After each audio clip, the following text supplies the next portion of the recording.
Hello? Hello? Yep, I'm here.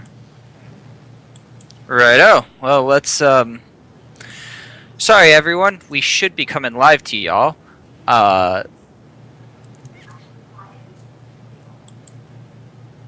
Jared, you're... Oh, yep. Let me mute my Twitch feed. Yep. That'll do it. Headphones also does it just fine. Regardless, we are, No, I have headphones, but no mic, so yeah, I still got to do my Twitch feed. sorry we started late in any case, folks. We are coming in the middle of Game 1. Okay, yep. I'm good here.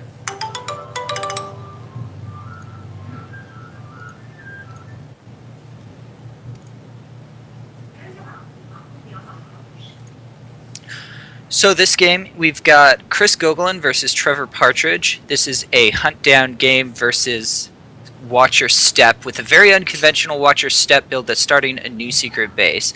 We would have talked a little bit more about it as they were getting set up, but we weren't on the screen. So as we stand, it's about 4 turns into the game. Watch Your Step is set up at 3 systems, with the Falcon, R2 and Red 5, and the Pulsar Skate. The Pulsar Skate is set up at Kessel.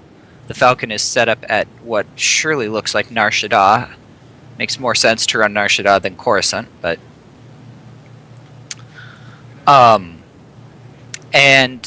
that's for Trevor, and Chris is set up with Vader at the docking bay, Emperor at the Cantina. Vader does have a lightsaber, and he is, of course, flipped. He has played an Enter the Bureaucrat. It did not do him anything. There was a control for it at the very next turn. What is that system next to Nar Shaddaa? Kashk. Ah. Okay. Yep. I'm not foreseeing much interaction. This game looks like we have a very space-heavy deck against a very ground-heavy deck. Yep. And as you say that, we get them all coming down. I imagine that Chris's dark side probably has Maul and Sith Infiltrator, couple of people that can go on it, probably a Zuckuss and Miss Hunter, and that's about it. Yep. Not even sure he's really going to need these. Right now he's representing doing 6 damage a turn. And versus Trevor's, who's right now doing 5 damage a turn with 1 retrieval. But with more cards on the table. And there is Zuckuss. There comes Zuckuss.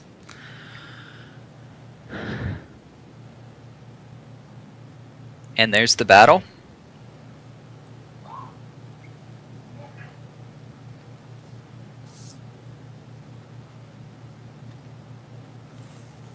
And that looks like a sonic bombardment to me. That would be a total of 12 power to 4 power.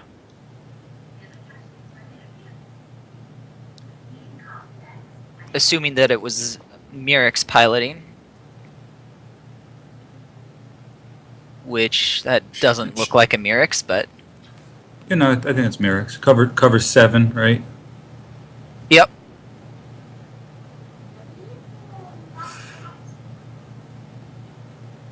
Probably one more card, right? Then, if our calculations are correct. There's Malus.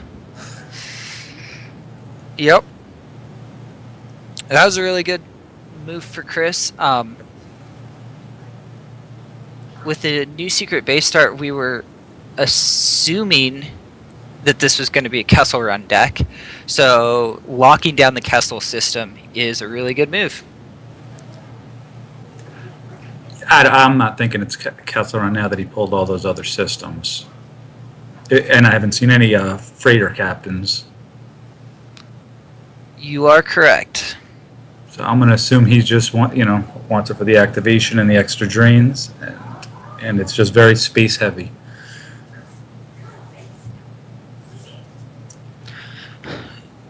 So you think... well, let me put it this way. Do you think Chris is favored in this matchup?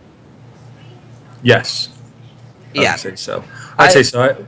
I mean, he doesn't put very many cards on table compared, and is Visage still in effect? I assume he'll Yeah, be running some out of commissions then, if judging by the ground, because you're not running, the Luke card on the ground, so you need something in there for Visage. yeah. I mean, at this point, we're on, I think, turn 4 or turn 5, and he hasn't found out of commissions yet. I really hope he's running them. I was about to say, to me, I think that's a key card to the matchup. If he can use some smart out of commission play with the number of times he can cycle out of commission with using the watch your step text, there's a chance he could make this a game. Yep. He'd also need to control, he control the ground with something, projections. Maybe you could always try. Well, he doesn't have Mirrex anymore, but you could always try to loop the what is it? It's a hit card. Yep. To cancel the drains, but right now he doesn't have Mirrex anymore to loop. Although I'm not sure what he put on the Pulsar skate there. I cannot tell, but I'm gonna assume Melis isn't lost. Maybe it's another Melis. Maybe it's a Luke, because you would need ability 7 to really do anything there. I assume Luke is on R2 and Red 5, which would mean... Yep, you're right. So really, it's got to be like Melis and somebody card. Melis card, Melis dash. But like I said, Melis has already lost, so if he may be running 2. Being how it's a space heavy deck, it's likely, and he's paying. Looks like 3.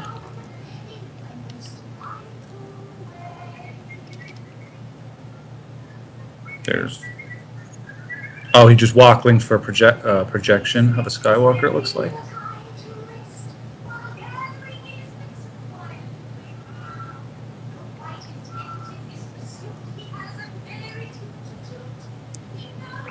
Love the Disney movie on in the background there. Oh, you can hear Mary Poppins? Yep, just a little bit. Yeah, I'm still keeping an eye on the children while I'm doing this today, so... Oh, that's nice. So getting the projection there was good. Obviously, you just said that was one of the things he needed to do. This... I think Chris chose his intervention in space really smart, because the danger was getting overflowed, obviously, when you're facing a space deck that's much stronger than you. But once he got both ships down on table and was able to clear the system without losing anything, I don't really see that as a possibility anymore. Also, I noticed, I believe he top decked Dash very early in the game, so unless he's running 2 of them, he's not overflowing. So now he could just run, he's going to run from here unless there's some kind of trick, but I don't know if Lightside has many tricks to stop people from moving without weapons. And again, that's he's playing a lot of systems, and he can run to them. Although I don't know if Zuckuss can Zuckuss make it to Kashyyyk, or do they have to move right in front of Luke there? I mean, they can move in front of Luke. Luke can't battle him. Yes, that is true. I mean, there's a little danger, but still not that much danger. They have to drop an Obi-Wan somewhere. Yep. And fight him, and so moving in front of Luke is probably the play.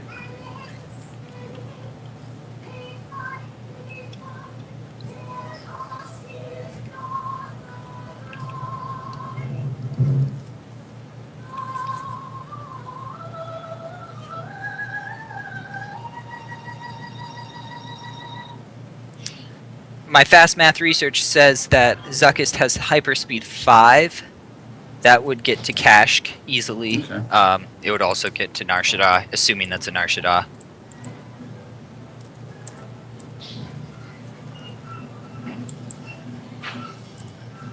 Oh, for some reason, I thought it was low hyperdrive. I guess that's just maneuver is low. That's about it. Yep, 5 seems right.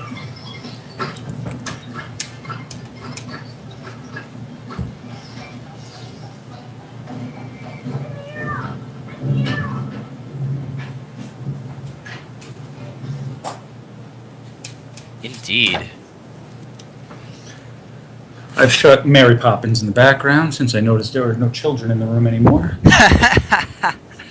Oh, you gotta love that.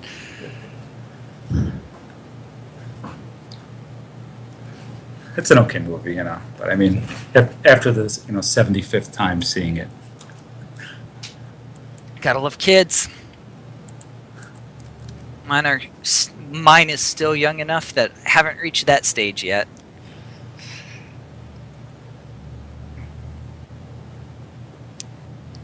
And it's the first, so you take your time. The second one was watching TV pretty much right away since the older one was. Yep. So what are you gonna do?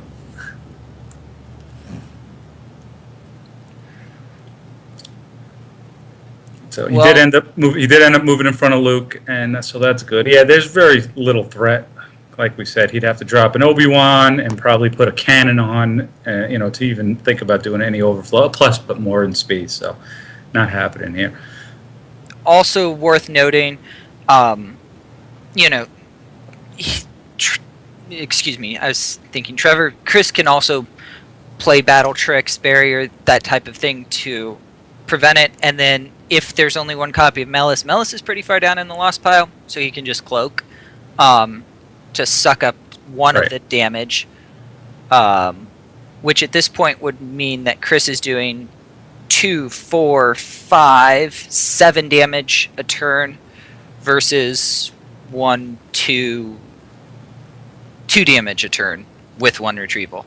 That's pretty dominating position for Chris. Unfortunately, this game's not going very well for Trevor. Yep, I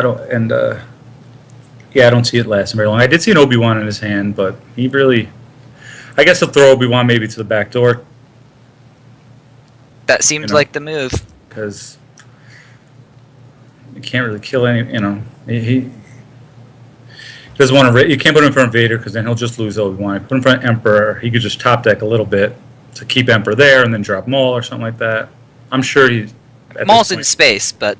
Oh, yeah. Mara, I don't know, other people. Dooku. There's other people. But yep. The play seems to be to Endor, if that's what he's going to do. It's certainly... Yes.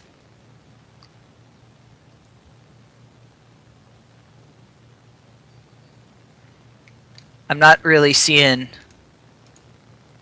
a lot of opportunities here.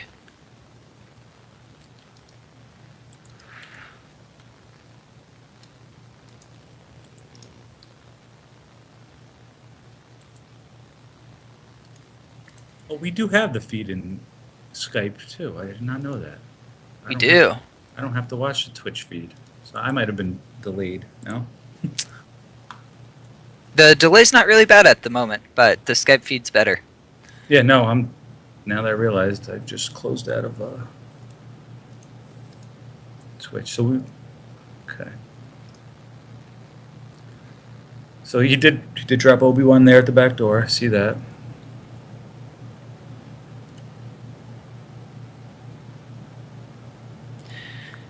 And we are in the process of adding our third commentator to the line. There will be 3 people to share over this unexciting matchup.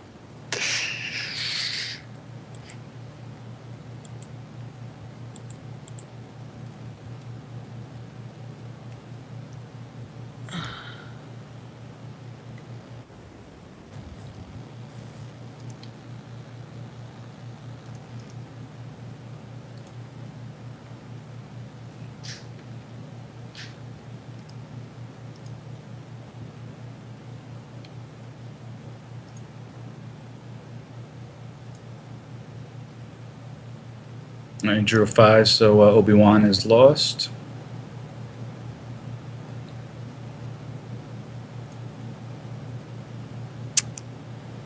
That's unfortunate for Trevor. Yep, and not sure at this point. He may not be running any out of commissions. Because that Pistage has just been hitting him all game. Yep.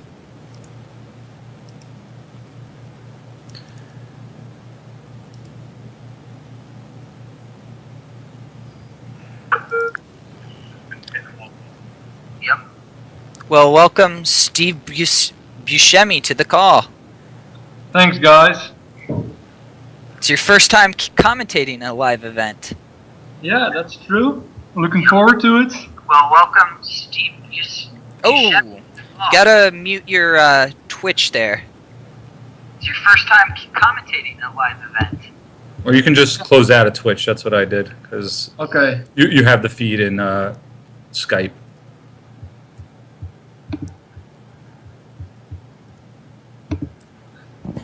Just We don't want check. to. We don't want to hear our own voices. Yeah, I'm seeing it. So yeah, thanks. So, anything to add to this matchup? Well, to be honest, you already got it covered, I think. But well, perhaps Trevor has some tricks up on his sleeve. I know that some European players played with a certain deck and had some space tricks up on his sleeve. I didn't see it yet, but perhaps I haven't seen the reserve deck of Trevor that well, so could be, but I doubt it. Yeah, that seems to be the consensus right about now.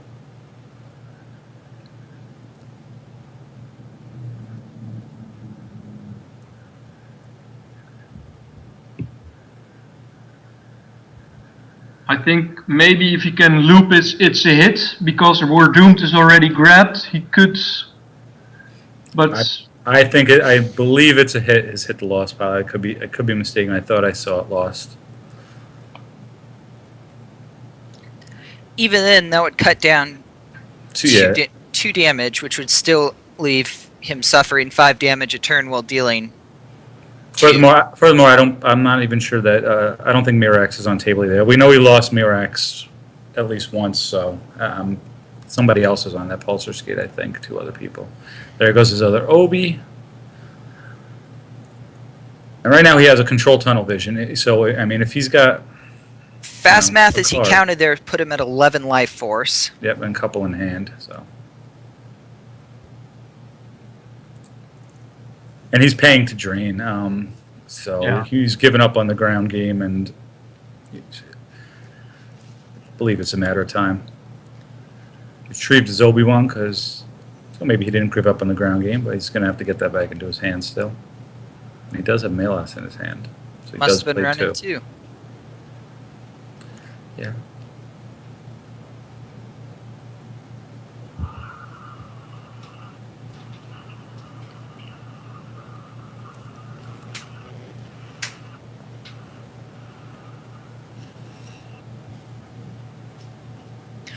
Well, as we watch the inevitable, thoughts on the field for today? Well, let's see. Who did I pick? For my picks, I picked Johnny Chu. Always an easy pick, Obviously, costs a lot. Yep. Matt Harrison Trainer. He's pretty much makes he's a regular on day 3. And then I picked Christopher Williger as my last pick. I thought he was really good for the price. He was only 20, which is, he's multiple day 3s. I think he was the best in the 20-point field. Before you backed out, I had you as one of my 20 picks, though. For what it's worth, I didn't actually submit a pick because I realized I hadn't submitted picks before people started sending me all their decks they were playing and their preparation for the event. And at that point, I realized it would be a total a-hole move for me to submit picks, because that's basically me telling people that I don't like the way they prepped for the event, or that I did like the way they prepped for the event. That said, I liked the way Emil prepped for the event quite a bit. I foresee him cruising into day 3, and even at 40 points, I think he was a value pickup. that's an honest observation from you. I also think Emil's a good bet to make it to day 3. Other people, yeah, there's a new expansion, so set 4. So looking forward to people who have come up with innovative deck ideas. Hopefully, we'll see that a lot today. I'm not expecting that much, but you never know. It looks like Forlam came down. It might be a battle in that spot. And Dangar. Dangar adds a Battle Destiny against this. That's 3 Battle Destinies. Just Dr. E for a little more power and forfeit.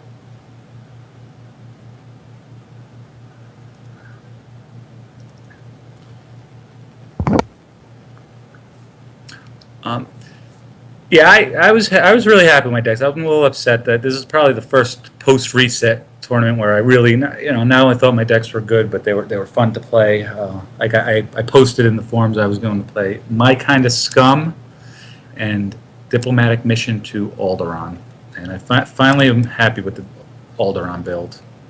And you would have gone 5-3 and ended up in 10th place. Yeah, that's literally 4 worlds, 5-3 at all 4 worlds I've been to. So thank you. But yeah, the Diplomatic Mission Alderaan is a cool deck. I'm finally happy against the Entanglements matchup. Have a good game plan there. Hoping we see some, maybe either that deck or an Old Allies today. I tried to get Old Allies to work, but it's not enough characters right now. Maybe I'm hoping somebody might have a cool build of it, but I could not come up with it. I am confident we are going to see.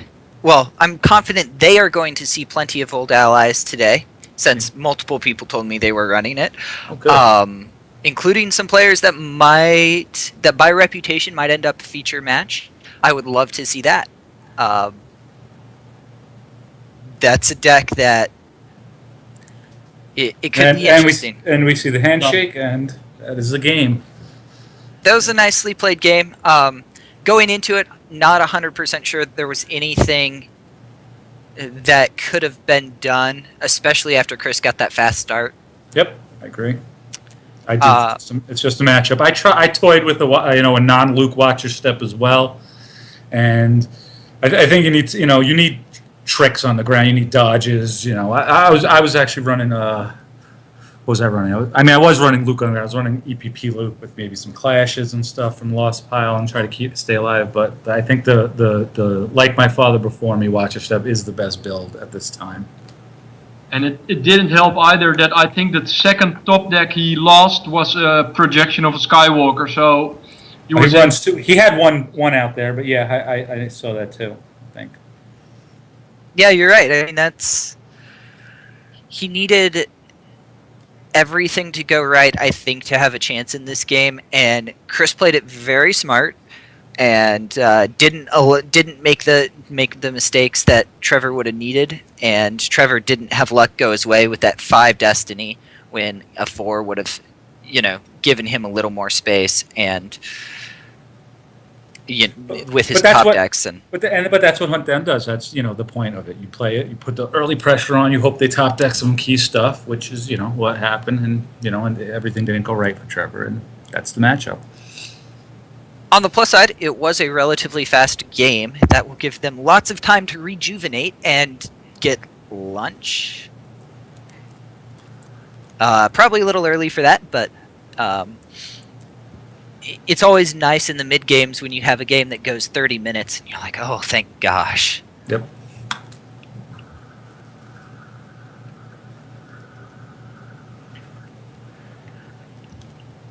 So especially in this time between games, if any viewers have questions, feel free to let us know. You can do it in Twitch chat, and I'll see them, or you can PM it to any of us, I suppose, or you can post it on the Worlds forum.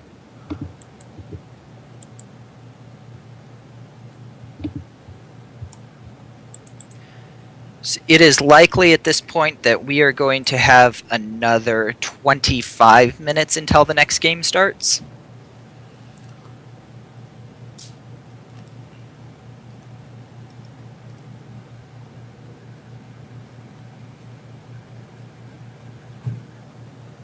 Well, looking at the number of players, it seems a great amount, 62 players, so that's really nice.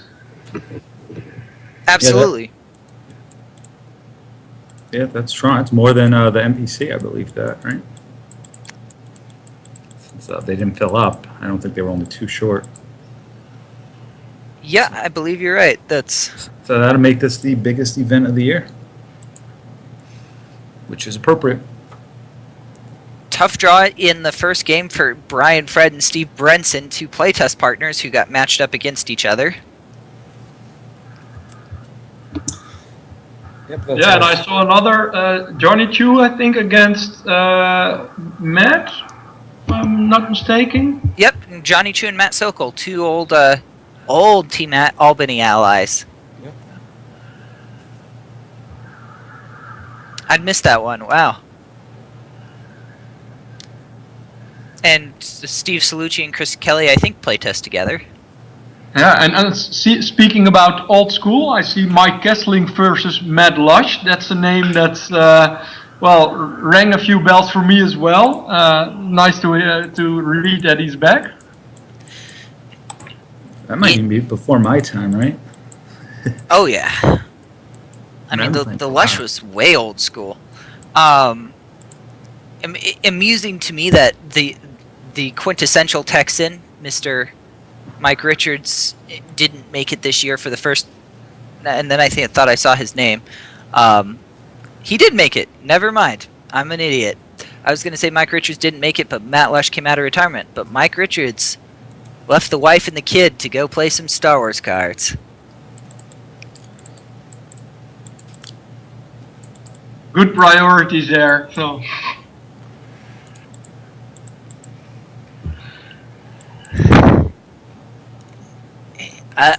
I mean, I'd go play Star Wars cards today with Ray and old allies. That stuff is fun. It's fun. Yeah, I thought it is fun. I just could not get. Yeah, I had some tough matchups. I probably have 7 builds of that deck. I have there's like 12 card, which I don't like. Squadron assignments, which was okay. Strike planning to start General Solo to go to space. I've a lot of different builds of that, but every single one of them, I played, and it's like something like Hunt Down was tough. Just they swarm. Your sites get swarmed. And You don't have much. You have Chewie, and you have the ship, but the ship vehicle, but they can they could it's only one location, and you need several to play the deck. Yep. I will say one of my favorite things that I enjoyed. I obviously sent out public questionnaire to just about all. I mean, not it was public; it was to all the players. One of my favorite things in the responses was about this, specifically about the character of Rey and her place in this game, because almost half of people replied with some variation of, I'm going to play WAP, or I'm going to play Watcher Step, or some deck that Rey doesn't go in, but I expect to see tons of Rey. Personally, I agree with him. Rey's an amazing card. I think she will see a lot of play, but the number of decks she can actually go in, I think, is going to be smaller than people anticipated. Yeah, I mean, QMC is going to play her. That's for sure. I mean, she's a good fit there. Throne Room should go in. Yep. Yeah, she's really flexible. So, and I really like the pool, be able to pull cards from your force pile. It's amazing. I've played with her in some decks, and after a while you realize how strong it is if you can do it every turn and you're not playing QMC. So yeah. Right.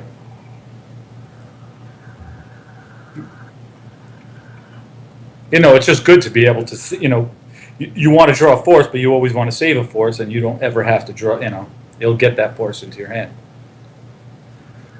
Also, the pull from used really works well with the interrupt in the old allies deck too. You can, you battle with her, you drop her, get someone, battle with her, then redeploy her from lost pile, and that actually counts for her game text. Yeah, it's not once per game, so you can use it continually. That's really beneficial. Yeah, that's part of why we made that not like Old Ben, because old Ben it's like relocate or something like that, where it's not deploy. So I mean, the other thing is you're susceptible to the whatever the shield is, the goldenrod shield for Darkseid, whatever it's called. But other than that, it works with Ray. It also works with Laura Santeca, who draws cards, or any other character that works with him. So you can redeploy Poe or something like that and get a card. Yeah, I'm happy about how the old Allies deck works. Like I said, I just I don't think it's there yet, but I'm hoping to see some builds that maybe people got it to work. I think it definitely has potential, but it also has some inherent weaknesses, and well, perhaps some people have discovered the ways to mitigate it, or have chosen one matchup that you will probably auto lose and think, if I not play 2 or more of those matches, I'm a good bet for my light side. So.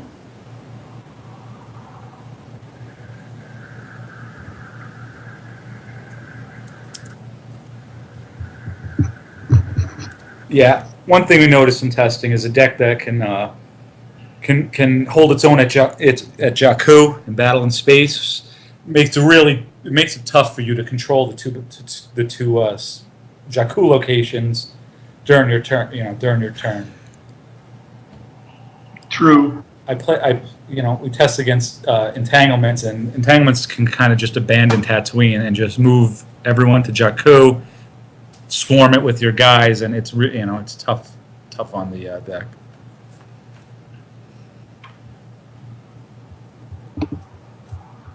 Yep. Well, I'll be back in about 20 minutes. I'm going to step off because I haven't had breakfast yet this morning and I'm hungry. So, Yeah, I may take a. We could all take a little break. We'll be back, right? Sure. Enjoy your breakfast. See you guys in 50 minutes or something. Yep. Okay. Well, that'll be it for us. We'll be back in 20 minutes.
There we go.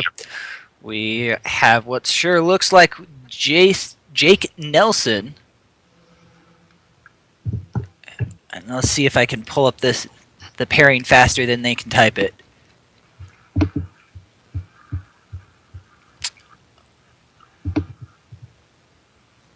Not meant to be. They haven't. Barry Alperstein, I think.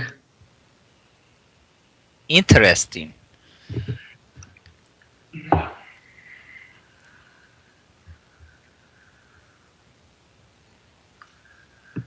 Looks like CCT versus What's Your Step?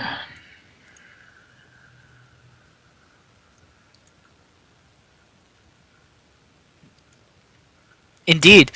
Looks like a little more conventional of a Watch Your Step build. Yeah, I think it's the look effect, walkling, squadron assignments. We're I'm not not sure. we're not going to see a freezing going down. There is Jabba's prize.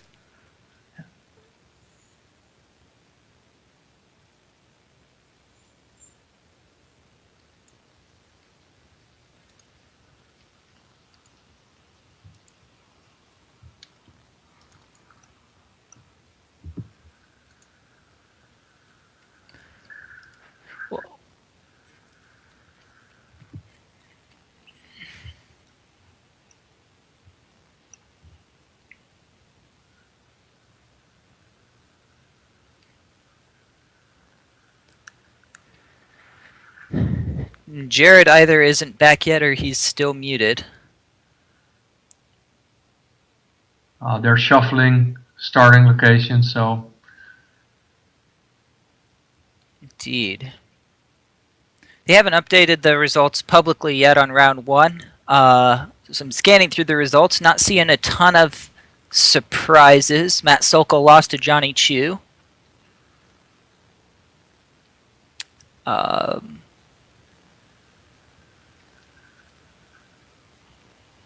Angelo lost to Brian Twigg.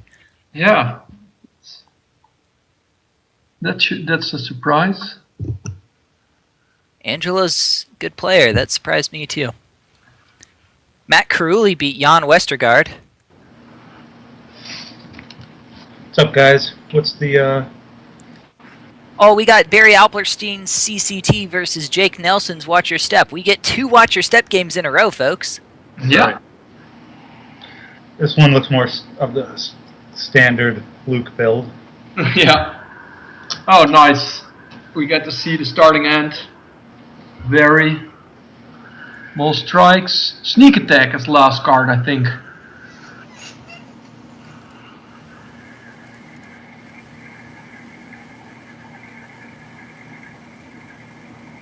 Ooh, a lot of interrupts and 2 bionic hands. And he's excited about his Captain Han Solo. That he Yeah, I can't, can understand, yeah. you can't play him. He's not playing his. Not playing the. He splashed Jabba's prize. What's that? He played Jabba's prize. Oh, he did play it. Okay. Yeah. Yeah, I assume he will. And Barry started with the dungeon as well, the Jabba's Palace dungeon. As his starting effect, so. With his starting effect, I should say. Yep. Anyone here particularly played this matchup much? To be honest, not that much. No, these are both decks I'm not a big fan of. I agree entirely. This will be fun to see. It would seem to me that the question of the matchup is going to be Luke on the ground, and does Luke plus his tricks on the ground beat off the IG tricks? Because if so, that seems like a stomp for Lightside, and if his tricks are insufficient compared to IG's tricks, that seems like a stomp for IG.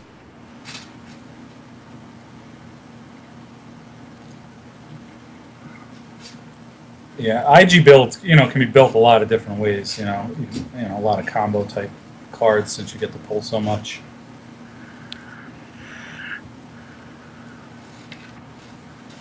I know IG used to do a lot of the Maul, much anger in him stuff. Not sure if that's as feasible these days because WAP is a bit, it's not every deck is running Rebels. Yep. Though Jake Nelson is he does like much anger in him as a tech card, so it wouldn't surprise me to see that.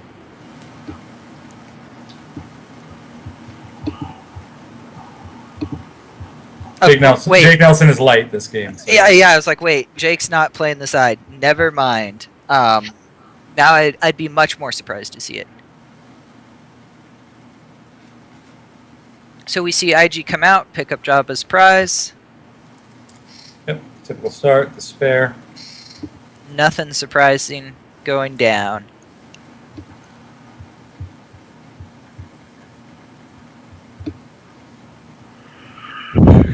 He may have activated his audience chamber, though I didn't see that come out. It's the only non-typical thing that happened that turn. Audience chamber is on table. It is next to that's the dungeon, I think. Or is that the audience chamber? Then where's... I do believe dungeon is in hand. Why Yeah, I think so too. It's got to be the dungeon. Why would he not play it? There's a glare. Go ahead. Yeah, I perhaps he doesn't think he gets too much activation from it. I don't know. I would generally assume if he's not doing it, he's looking to use it to overload Luke.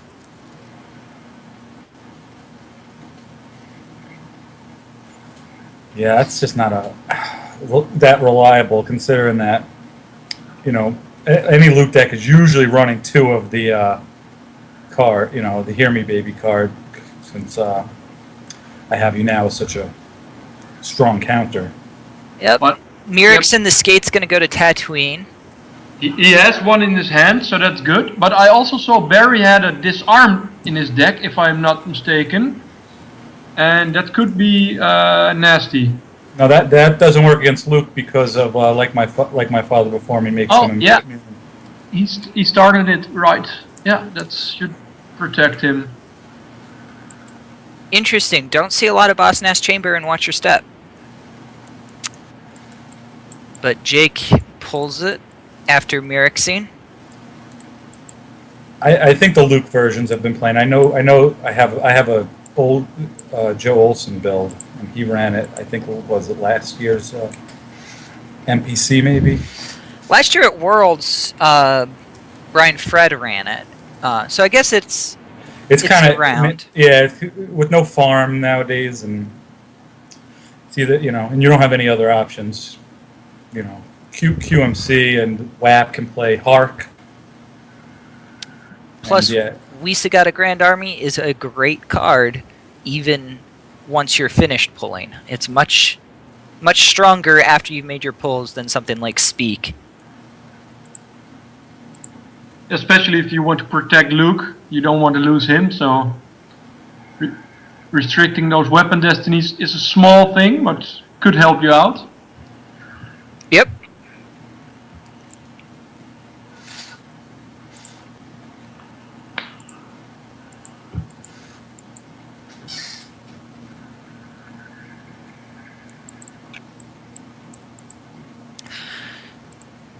So Jake didn't hesitate to set up in space first, and I think that's probably smart because Barry's probably has fewer space tricks than ground.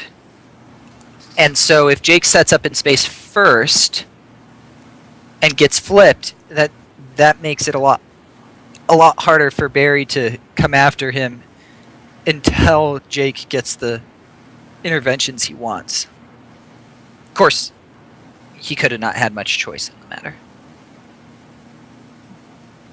But I think you're right, and I also think that having Mirax soon is very handy in this matchup because CCT plays some kind of weird kind of tricks, and if you can cycle for the cards you need to circumvent those cards, then you're doing quite okay. Barry plays any methods necessary to activate another force, and then goes back to drawing. He's taking this very slow.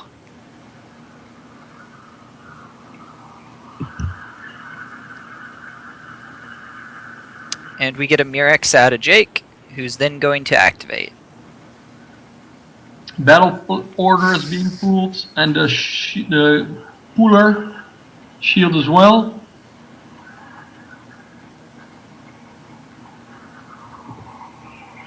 "11 activation coming for Jake. It's a decent turn 2. Can we then figure out if that's the audience chamber by what he activated? I mean, it looks Oh, exactly like now he I'm had. seeing it. It is definitely the audience chamber. Now I'm seeing it. So he is holding on to his prison. And Yeah. pays 3 to drain for 1. Don't see that often on turn 2.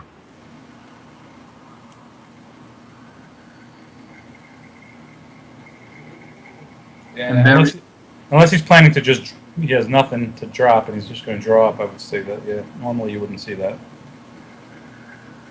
He did have a lot of interrupts, and only Captain Han is his only viable character. He did draw Mela, so Melos there's an interesting move. I don't like that move. Yeah, because you're only giving yourself ability 6. Yep, you don't overcome Zuckuss. You give Maul the power to battle you. You space Maul the power to battle you, and he's still not flipped. So I disapprove entirely of that plan. But if he had nothing else to do and he felt like he needed to get another character on the board after Barry spent his entire turn drawing, I get that. it could be he's laying a trap. If he's, I don't know if it's the case or not. But there comes the dungeon. You notice he counted all. He played a few maneuvers at the end of his turn and then counted it back. So he's tracking that 6 for something. Maybe he's just tracking it because it's a 6, but With 11 activation going on, it's quite early, but if he's not going to pull anything, Yeah, plus not flipped and watch your step. With Mirex on the table, usually you like to, throw that Kessel back for the card advantage every turn. yep. So we see Dooku to the Cantina. yeah, that's definitely true about Mirex. So perhaps it's a little bit of mind games. And Mirexing again. Well, Dooku has come down into Cantina, so He activates 11 again, of course. And IG plays a lot of defensive cards. Plus you have the force push pull, so there's not much risk of a beatdown there, even if he drops his Luke. Yep. If I would like to see Jake probably projection here. Pay 3, maybe paying the drain 1 again.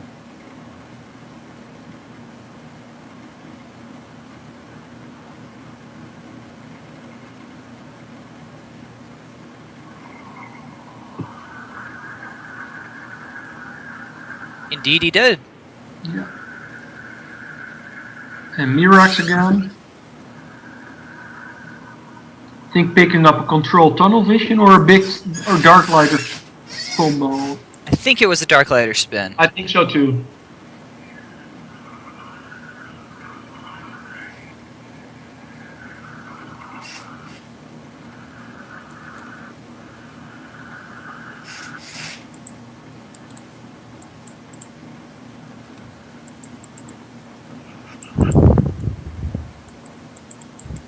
And he's just gonna draw. Yeah, I think that's a look he drew. Yeah, he stopped picking up cards. I think he got the card he wanted. He definitely drew a Luke. Hopefully he has an it's a hit now. It's a hit here. That would be a really good position for him to be in.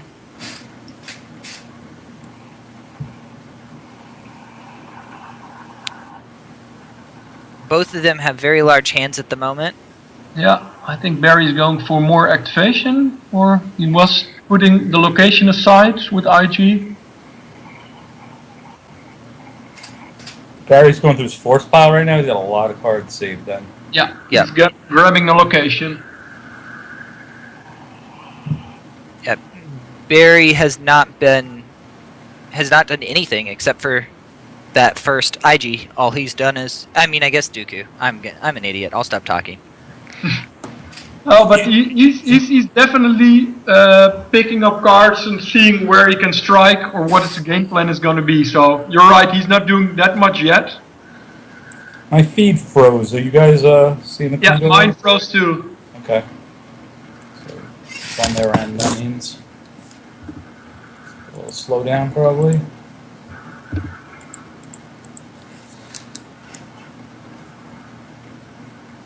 The Twitch feed is still good. Yeah. Really. But I'm going to go there. He's putting down the bridge.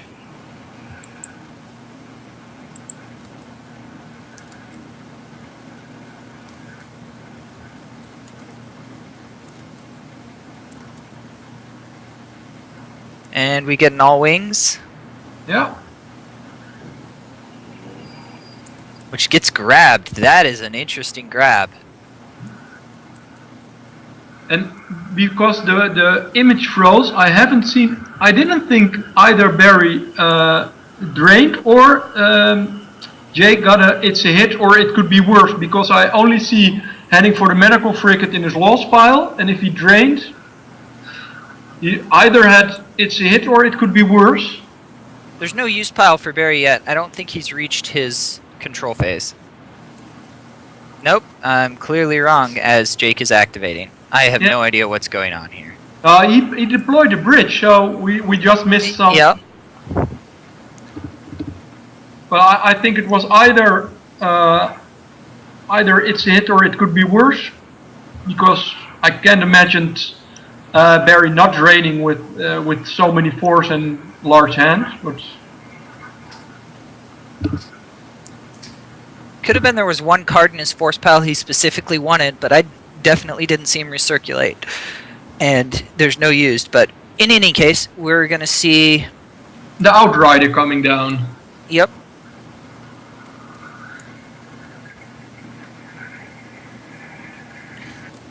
No, I still hear one of you guys twitches in the background, I think. No? I've muted mine, so... Don't want to say you're crazy, Jared, but you're crazy, Jared.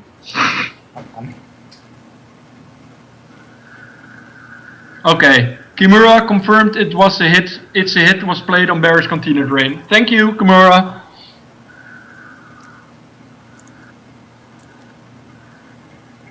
See? Oh no, that was me. I hear you guys. I hear me telling you that I hear your twitches. Okay. And now Maven's not telling me I'm crazy. So Luke's coming down with the bionic hand at the Jabba's audience chamber and his lightsaber.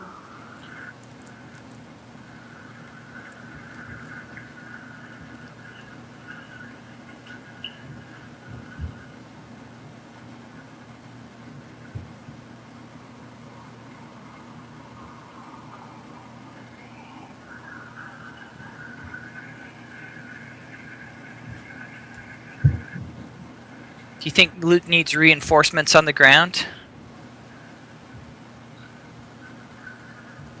Depends really what's, you got a dodge in your hand, that's pretty safe.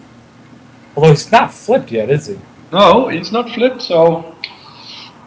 It could get sensed. He doesn't have a large force pile yet, so... But he's picking up, I think, yeah.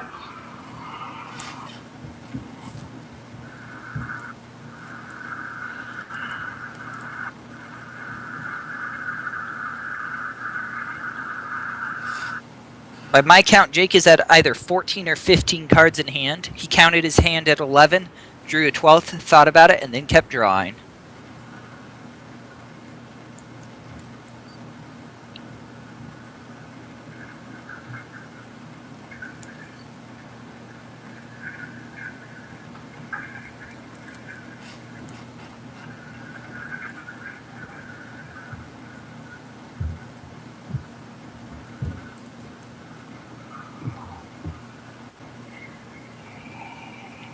Bear's checking for his force spell in Jake's turn, if I'm not mistaken.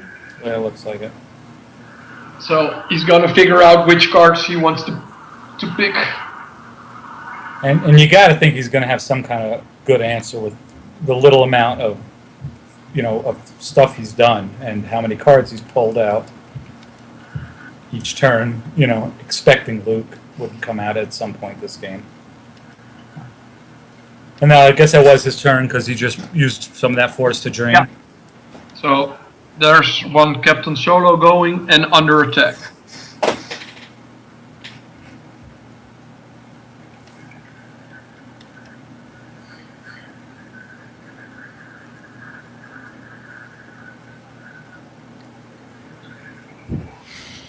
Interesting, he's deploying Vader at the docking bay.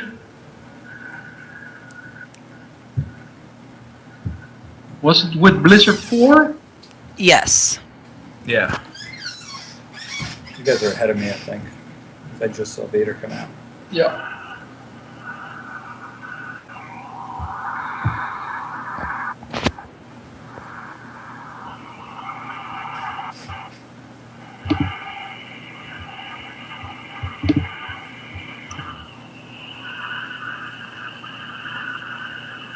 Image of the Dark Lords, okay.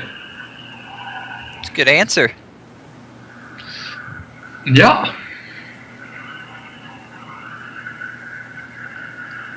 Especially with Vader probably joining Dooku, perhaps. If he's afraid of a beatdown. But no, I don't Well, no, think. but then the image subtracts 2 more. Yeah, so he's probably safe. So. And yeah, it's just Luke. I mean, he could. I'm sure he might be running a neighboring, but like I said, with all the evasion plus he can pull force push, he's not really susceptible. Yeah, I think he's safe. So. Jake deployed weapons display. It's a shield. And he will retrieve that 6. It looks like, or did he retrieve it already? He already retrieved. Oh. He retrieved on mine. I think you're behind me because Captain Han Solo is the top card of his lost pile. Ah, now it is. Yep. Yeah. Sure. Yes. He retrieved the under attack. Yeah. You need to get the Skype feed. Oh, Skype feed's back. Oh, okay. All right.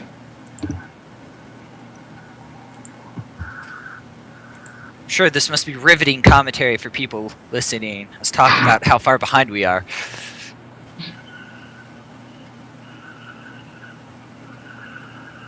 As Kevin Shannon would say, that's good radio, folks.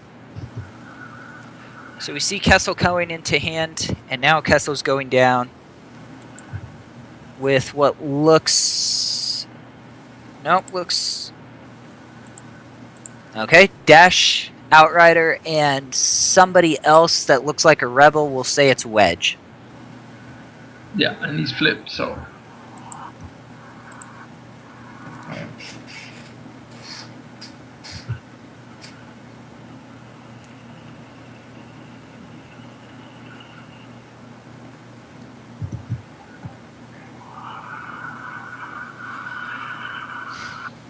This definitely is going to put Barry under a bit of pressure. Yeah, like I said, though, he's been pulling cards. Hopefully he does have more of an answer than just Vader with the image. Because interesting that Luke's going to the weird. dungeon. Yeah. That is weird. He doesn't occupy a battleground anymore. I have no idea what Jake Nelson is thinking of at this moment. That was... Well, if he wants to play the waiting game, he can drain because there's no image of the Dark Lord there, but he has to pay 9 force for it. So perhaps he has a neighboring in his hand. Yeah, I mean that's one thought. He has a neighbor in his hand. He doesn't want to risk, an alien pull of Mara clearing him or something like that. Trying to, it could be he has a neighbor, and I'm scanning his hand, but it's difficult to see.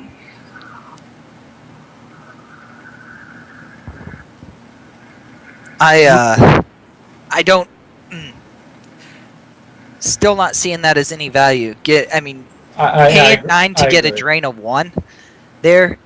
He may be trying to set up a neighboring over to the or to the security tower, or I got nothing though. This looks like a bad play. What card's on top of Barry's Lost Pile? Is that the Executor effect? That sure does look like they must never again leave the city. Yeah, that's true. We have been seeing a bit of that. That with the Executor for the QMC matchup. Wow, he's force pushing now. So I mean, he's getting another extra card. He must be. I'm guessing he is setting up. He probably runs more than one of that card, where he's looking for no escape. And I would guess the Executor is going to come out.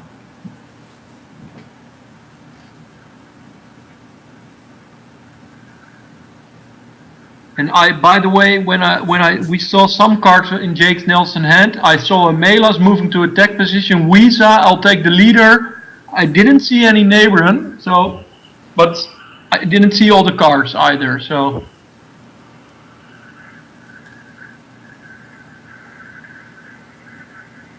Drain for 3. What Duke it look like? I think I saw Wedge's ship in his hand too, maybe. Shouldn't matter because Wedge, I'm pretty sure, is on the Outrider. oh, there's a neighboring. And now he can play it from Lost. Yep. And a control. Barry knows that, though. I assume he's sitting with the stunning in his hand at the very least. Yeah, stunning sense. Well, Sense isn't gonna. Yeah, he's flipped now. So Sense can't be played. and it is indeed Wedge. We see now definitely. So Always nice to hear confirmation that I was correct. yeah, Wedge and Outrider alongside Dash, of course. So Mirax and Melak at Tatooine for the people who join us now. And Mirax is already putting cards in Jake's hand for, I think, the second turn. So I think it was the first turn, but not going to fight you over it. Regardless, you're probably right. You're absolutely right. Jake has been in space all game. Barry's been on the ground all game. We have not seen Barry go to space, and here comes Big E. Oh, he's paying for it. Boom. 12 force. And Grand Admiral Thrawn. Do we think that's a better play than fighting somewhere with it, since he's paying full price anyhow? Yes. Just because you want to... Yeah, I mean, he'll set up resistance now. It's probably his only space, or close to his only space, I would guess. Yeah, you don't want to risk a spin and or barrier, yeah. Yeah.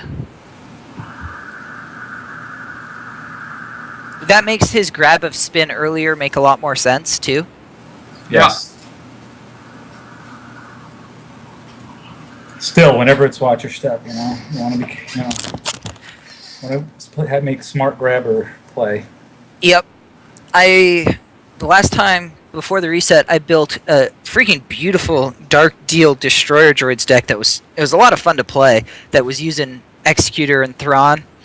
And I had a tournament in Colorado States where I played 3 different games against Watch Your Step. All 3 games Executor hit the table, all 3 games it went lost the first turn. Because Watch Your Step can do disgusting things to the Executor. Yeah, that sounds like a Maven deck. I mean, I only played Destroyer Droids or Battle Droids. That was how you knew you were playing against Maven. Why isn't Maven playing at Worlds today? Neither of those are a deck. Get on that, Mr. Designer. I have a few builds of Invasion Battle Droids. One with a lot of guns, one without. There he did lose quite some force because, as someone in the chat mentioned, he's indeed shield busted. So, oh, there's the neighboring from Lost. And he targets to the security tower. Only Yeah. one force. Ooh. That is a huge move, folks. Like I said, I would be surprised to not see stunning. I was just gonna start. Sorry. Oh, no, sorry about the mess. Is not gonna do much against IG88. Right, I assume he works outside of battle. I will look up his text real quick. He's during control phase, so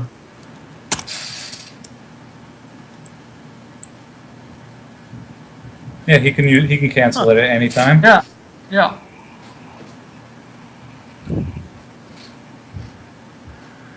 That seems like a pretty big misplay. Yeah, I don't think he realized.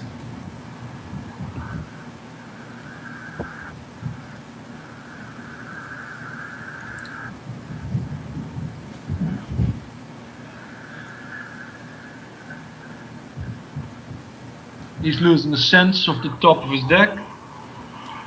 There's Obi.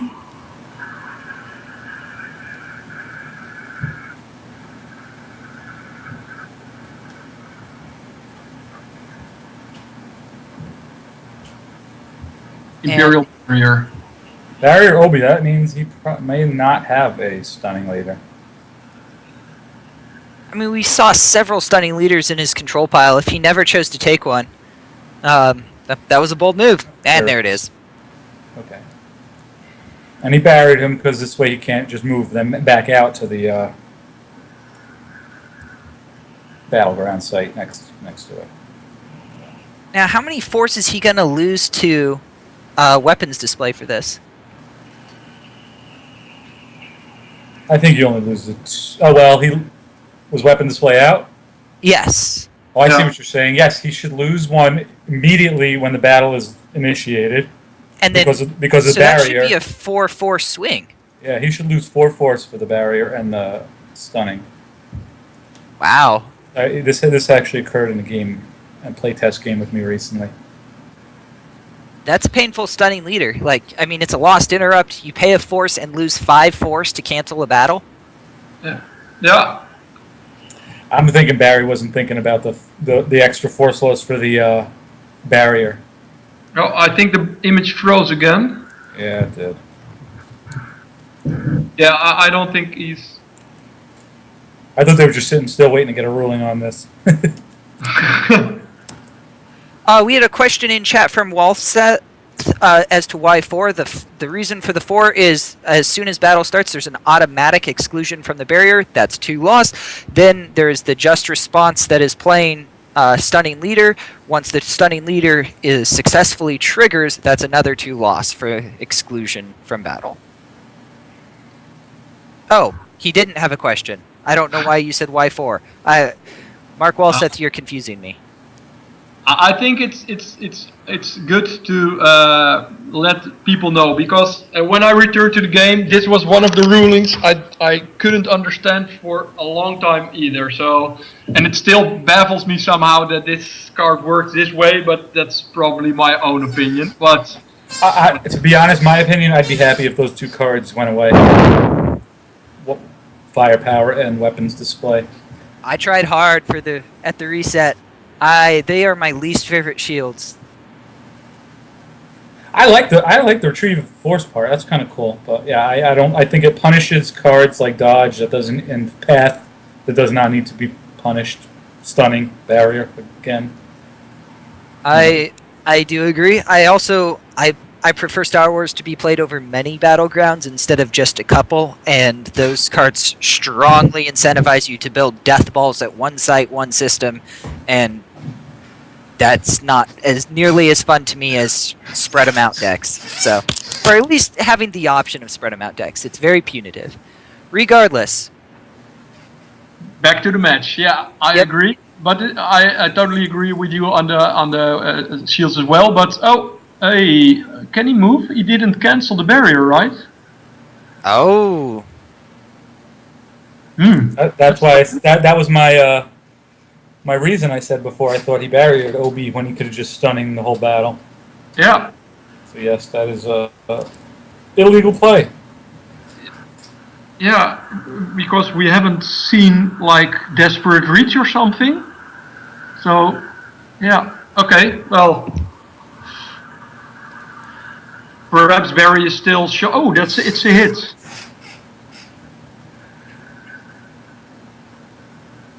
Well, the general consensus is we just saw our first cheating of the game, of the day. That's not to be pejorative towards Mr. Nelson. We see it almost every time we cast because it is hard to remember everything in Star Wars. Yeah, and I think Barry didn't spot it because he was still probably frustrated by the 4 force loss. Did he did Yeah, he lose a 4 force? I wasn't sure. I wasn't paying attention. I saw him lose some cards, but I didn't notice it was 4. It's hit. He switches it with. He switches it using Obi's once per game, and then plays it right away. And takes the drain of 1 at the docking bay.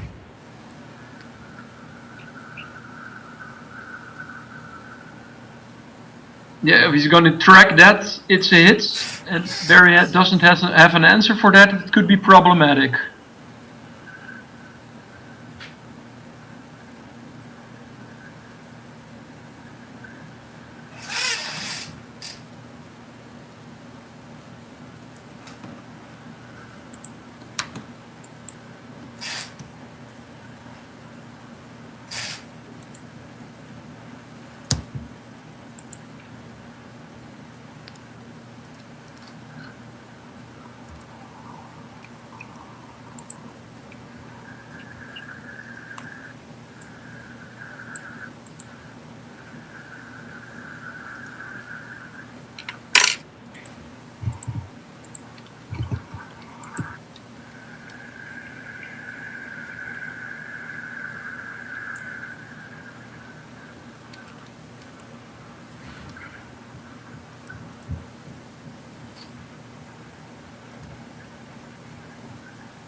I think that could be Guri in the executor. I'm not entirely sure.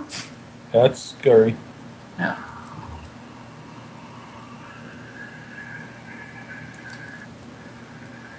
So I'm thinking he's probably going to contest the space drain at Castle. Yeah, and again, him grabbing spin combo makes more sense. Yeah.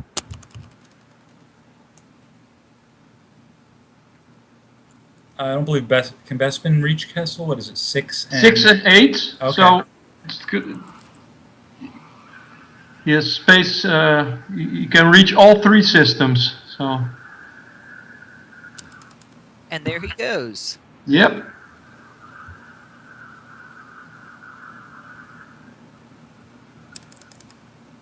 We had a question. Has there been a battle yet? There was technically one initiated at the security tower. It was canceled. That is the only battle that has taken place in this game.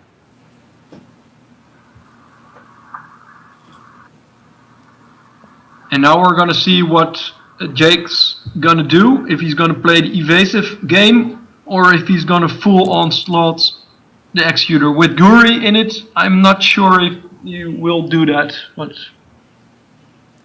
okay, so let's do a little. I'm going to do a little math out loud here.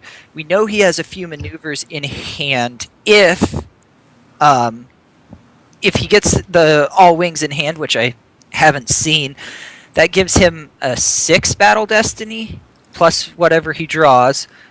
If he tracks around a 6 or a 7, that cracks Guri and Thrawn. That's probably not worth it. What do you think? I don't think so. he has to be absolutely sure that his other destiny is a 6. If he has set it up, I don't think it's worth either at this point yet, because he can just move. He has 2 systems in control and the carbonite chamber. So It would be a 7, because assuming that his wedge is the virtual, he gets +1 maneuver for that. But boy howdy, that not even with the tricks, I think it would be worth it. No, and especially if Barry's shield busted, you can't stop. You're gonna be draining 3. You want all game. I think Jake wants to play the waiting game at this moment. So I'll ask a question. We've talked about Jerry being shield, but I said Jerry. Excuse me. Barry being shield busted a couple of times. What do you think about him pulling secret plans here in this game? Because Luke's on the ground. I'm not sure that there's enough natural retrieval for this in this Watch Your Step for it to be worth the pull. Yeah, maybe. Considering he's shield busted at this point, you could worry about it on the edge. Yeah. I think clearance would be a more effective way of taking care of that worry, but... And it could be that he's playing effects that can pull shields. So that he was confident he would get a chance to pull another shield. So far it hasn't happened yet, but...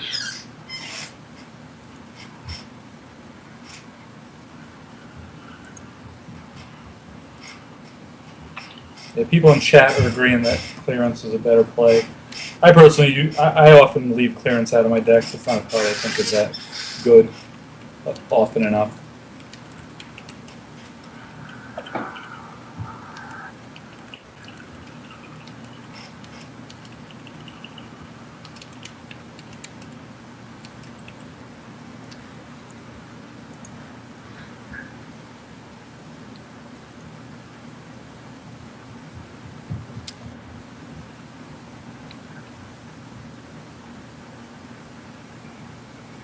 So for Mr. Nelson, what do y'all think of the options? Obviously he just ran away in space, ran back to Bespin, which is a winning proposition for him. Twitch Skype feeds back, guys. But what do you think about his options in space? Is it ever going to be worth it for him to contest the Executor? I don't think so. He's going to move. If he goes to Tatooine, if he gets more space out, maybe. Yeah, and I think if he goes to Tatooine, then it becomes a drain of 2, and then Jake might have the incentive to battle. Yeah, I agree. As long as he's right now just at Kessel and Bespin.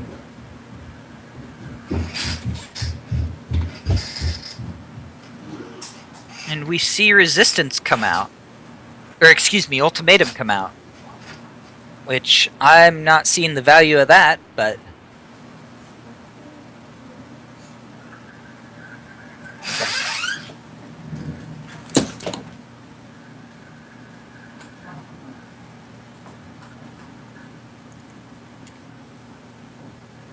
No, not yet at the moment.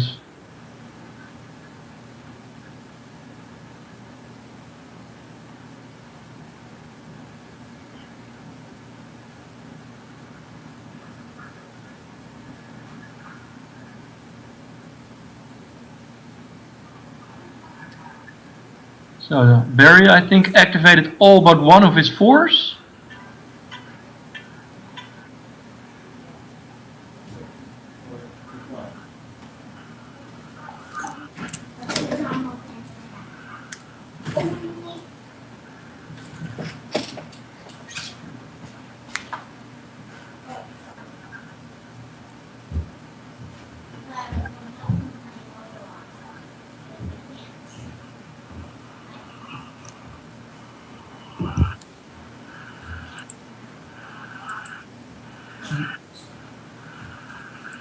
So the first drain is being, it could be worst.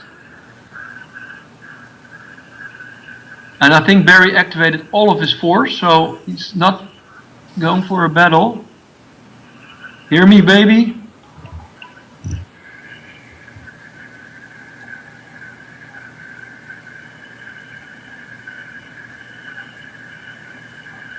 But first playing a shield with it. And Falcon goes. So aim high is now on table. For what it's worth at the moment.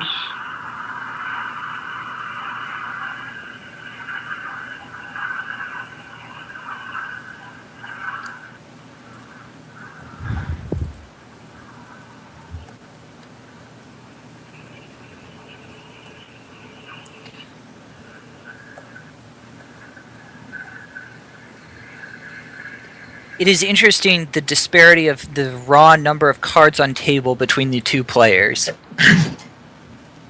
True. But at the moment, I think Jake is happy with the program trap. There's a program trap on IG. Wow. I like it. And he's activated all his force, so it makes tracking somewhat easier.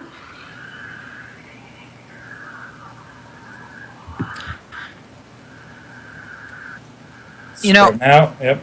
Yep. I will say I looked at this and saw the big stacks of light side cards and thought that light side had deployed a lot more to table. There's actually 15 to 14. It's pretty darn even. Yeah, I'm not sure right now who's winning this game, board control wise or life force wise. Well, I mean, Barry is a much bigger loss pile, but IG88 does not put anything on the table. yeah, it seems if Barry has got his program trap plan going on, it could be very interesting. Because if he's losing Luke and Obi, Yep. I don't know if he has. I mean, I don't know if he has any way to trigger a destiny, and that program trap may keep Jake from initiating battle against him where he would want to anyway. yeah. Yeah, but I mean, we decided he wasn't going to want to in space, Right. which would mean the only option would be to Nabrin on the ground or initiate against Iggy.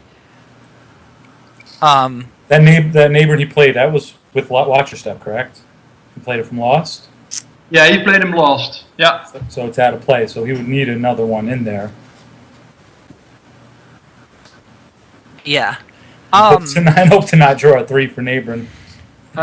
There's a question on the Twitch chat. I don't think the captive counts, but I'm not a rules expert, but I don't think... I would say he does not. No, I'm also thinking that it's 3, so... What would be interesting is that if that happens, the captive would be freed. Well, it depends on whose turn it is because everyone gets lost at the same time. No, actually, he would never be freed until somebody else controlled it because frozen captives stay at their spot until somebody comes and controls the location. You are correct. And it's it. Yeah. Yeah. Yeah. So somebody else would have to go there, and it wouldn't matter because there's no Corran Horn in Jake's deck, obviously. There's certainly no Corn Horn, so it's less of... Did he just try to battle and he play a stunning? No, that couldn't Looks like happen. that way. Well, there is a stunning leader going on, so... Yeah, and he looks like he's losing the 2 force for it. Yeah. I guess that's the play if you have no, if the program trap's going to get you no matter what, then you battle, try to kill him before it could happen, because he doesn't draw battle destiny there. And again, I mean, that's a 3-force swing just for paying 1 force. The analogy's not perfect, but would you pay 1 force to cause your opponent 3-force damage? Almost always. Right.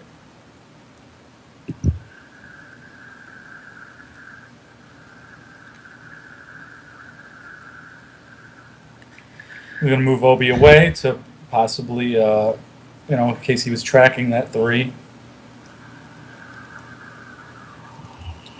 So he's splitting forces.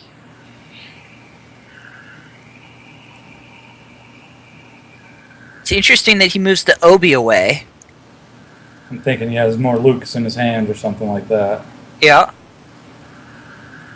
But it also could potentially signal that he doesn't have a tracked destiny set up to crack Iggy's immunity. Which is slightly heartening for Barry. And it seems Barry's activating his force, all his force, so he's... Barry seems content to just try to damage this. I'm not sure that... I mean, he can count cards, and we can't, but that... I'm not seeing that. Perhaps he has an ace up on his sleeve, because I'm not thinking. I'm not convinced either that he's got a game in hand at the moment. So I mean, he's doing 5 damage a turn versus 1, 2, 3. That is better, but he seems pretty far behind. And the 5 doesn't include potential it could be worse as in it's a hits and we're doomed. Though we're doomed wouldn't trigger yet. The round down wouldn't trigger because neither R2 nor 3PO is on table. yeah. And we see Walkland go out of play to retrieve it could be worse. Yeah. No real surprise there. Okay, so Maul is joining up. Iggy? Oh, man, he's been barriered.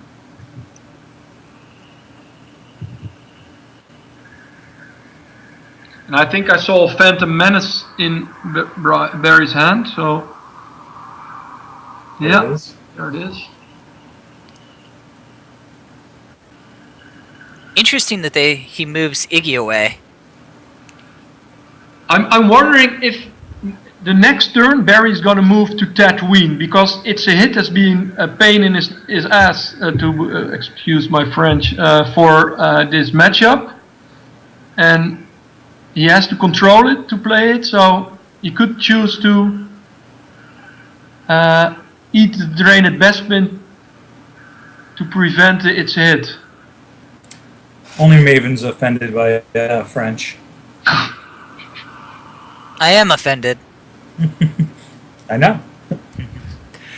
Interesting, we might just see a battle here. He just cycles the 6 and then activates to it. Yeah. No mystery what the top card of Jake's deck is. Now the question is, what should he do with that? Go after Iggy with the guaranteed crack? Try to set up something in space? Or go after Maul with Luke with the guaranteed hit? I think you go after Iggy, right? That program trap is a constant threat to him. Who's going to start? And now he's going to start about the mess Maul. Oh, That's a good play. That's a good play. that's gonna be painful. 6. He needs 3.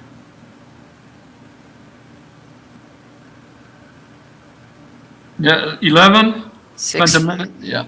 At the Menace recycles. Both of those were used interrupts he played last turn. It was a guaranteed. I'd forgotten the 5, but he did pull another shield.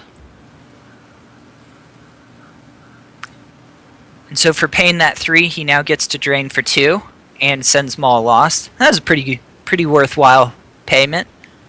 Yeah, and Barry is holding Maul strikes in his hand for the whole game, so he's probably gonna set it up next turn, but now that's not gonna happen. Jake's barrier there did a lot of work. There goes the Strikes. small strikes. He's going to lose it. Yeah. So I think that's the play that kind of we may put the game out of hand. We'll see.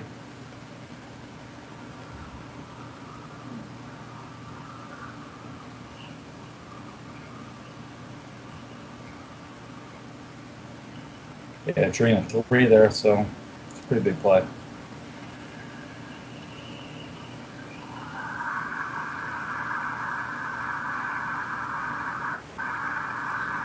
That was a good play. Tunnel vision.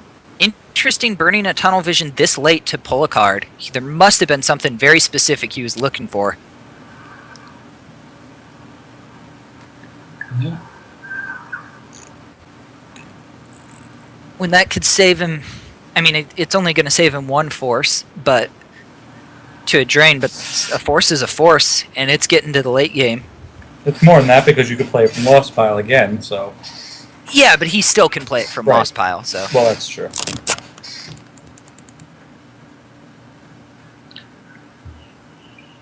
And he has got quite a nice force pile left, so.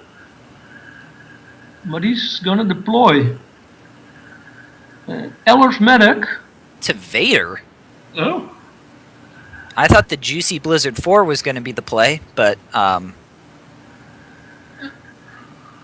going after the choke Vader. Yeah. He's battling IG. No evasion. We get a 4. Maybe he moves them to the. Maybe he moves those guys to the dungeon. He doesn't battle because I don't see why he would battle with them. So the IG's interesting. He doesn't crack the immunity. It's just raw power. What did he draw? Did he draw? He drew a 4. He drew it could be worse. So he's got 9. He overpowers him by 5. So it's either IG or 5 force. Yeah. And he chooses the IG. Yeah.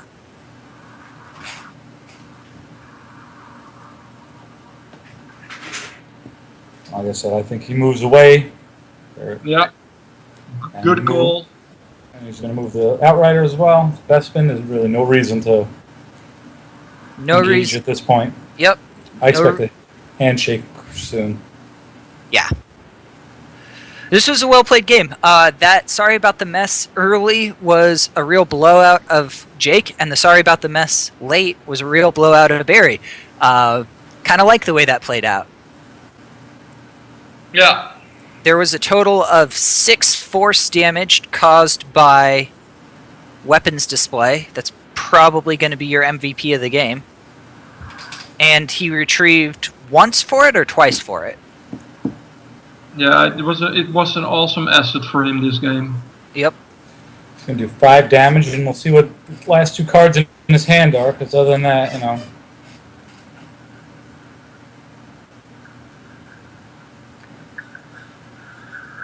He's going from the top, so his force piles could be close, but. Let's see.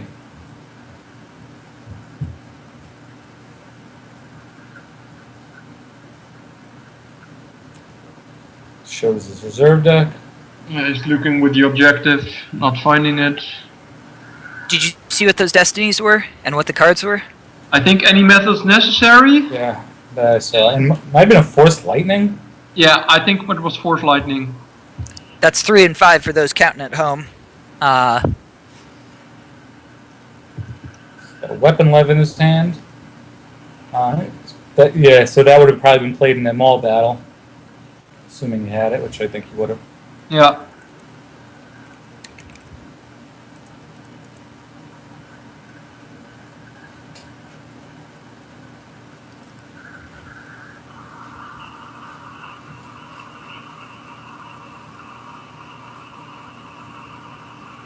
I thought Jake had more force in his force pile so he could play interrupts from his lost pile, but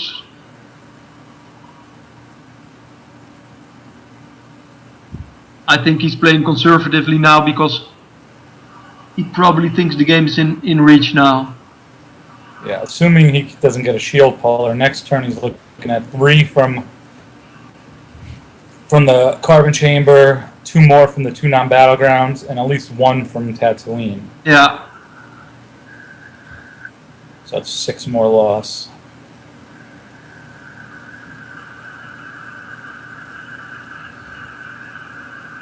And those pesky aliens at the dungeon also have to be Vader needs to move there, so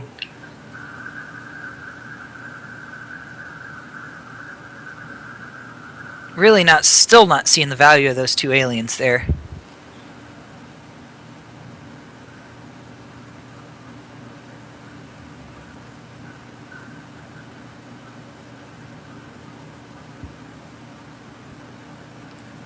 I would have rather, well, I don't know.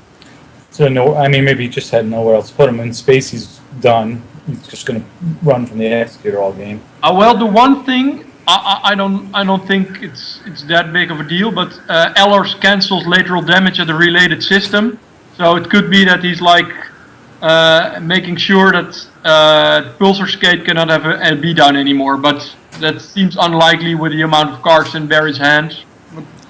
So this is interesting. He deploys Grand Moff Tarkin to the dungeon, or to the security tower, and then draws it without battling. If you remember, one of those destinies cracks Obi's immunity, the other one doesn't. Yeah. Yeah, but the amount of damage he's taking, I don't know if he's going to be able to not top deck. That's true as well.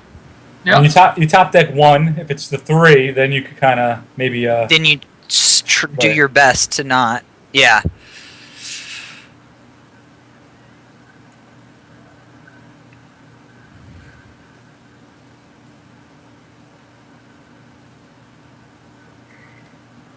Interesting. Shuffling his reserve deck, Barry is. Yeah. Yeah, so he must have to top deck this 1. What's at the Tattooing document? I thought it was Blizzard 4, but I thought it was Blizzard 4. I still think it is. Maybe it's an alternate art or something, because he pulled Vader, I think, for no force when he deployed it. I Yeah. agree. I've seen upkeep on it what looked like upkeep several turns. Yeah, because it looks like a character to me. But actually, if I'm looking closer, it's either, maybe an AI or something. Maybe, or an artwork, you know what I mean? Or maybe it's just signed weird. Yep. People who sign their Star Wars cards are awesome. I agree. Oh, it's someone confirms it's Blizzard 4. Maybe he has knowledge that the artwork is indeed Blizzard 4. I'm not sure.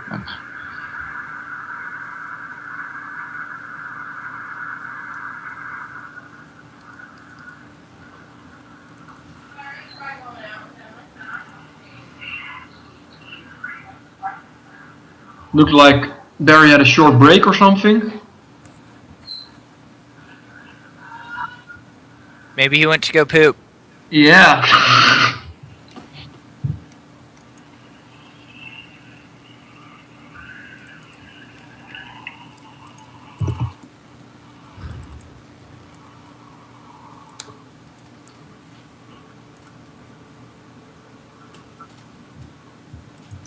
We have a question. Why has he not gone to Tatooine, and what ship is there for Lightside? Lightside has the Pulsar Skate there with Mirix and Melas. Melas. Yeah, and the reason is just because he wants to block the drain of 2 or 3, not the drain of 1. Yeah. I think when Jake moves away from Kessel, he should have maybe moved to Tatooine on that occasion, but yeah. I think Barry's making the wrong choice there, because It's a Hit has been real. Yeah. And combining It's a Hit with trading out a drain for 1 for a drain for 2, it seems obvious that it's worth taking a drain of 2 to cause a drain of 2 and mitigate 2 damage, but he's the one playing the game, and it's hard to do. Sneak attack and an overload on Luke. Okay. I'm gonna Sneak guess attack. that it's going to work, but I'm gonna ask he should be able to play his Hear Me Baby from Lost, or does he have one in hand? But that's a huge play. We'll see if he has the. Is there Hear Me Baby in Lost? There's one still in Life Force. Okay, so maybe not then. I'm not sure.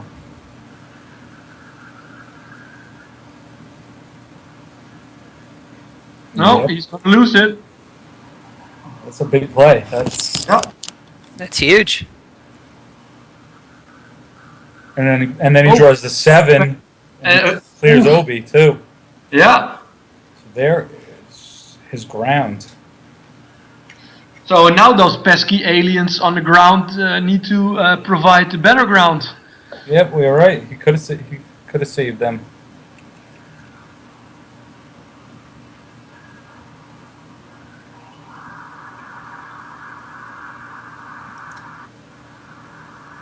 Now, I must admit, Barry has acted very cool, because he's lost some really cool cards at an essential part of the game, and then he recovered with this overload play. Well played. Yeah, and he must have been trying to get that in play, because he's been throwing guys in front of his people for a while. Yeah. Well, he didn't have it before, because when he played the stunning, because you could play it and then stunning. So And I think Jake is like something in 15. Oh, he's. it's counting now. Anybody Oh, catch that? I thought it was about 16, and it looks like Barry's holding 7. 4 and 3, right? Plus whatever's in his hand, possibly. yeah. And that's game. Yeah. What, Barry didn't have it? What happened? They Yeah, game. gave the good old handshake. Yeah. I'm not sure who. Well, Jake had plenty of force left. Yeah, okay. He wouldn't. Yeah, It's he still wouldn't have given up then. play by Barry, but it was too late. So That was a heck of a game. Really well played. I think both players made some pretty baller plays. yeah, it had some tactical maneuvering in there as well. I'm not sure if all those moves were really the best moves, but sometimes when you stick with a game plan, you think you see it through. So yeah, I think the timing of the sorry about the mess. The second one was key. So say we all. Yeah. Uh, I'm gonna take a little break between until the next game starts.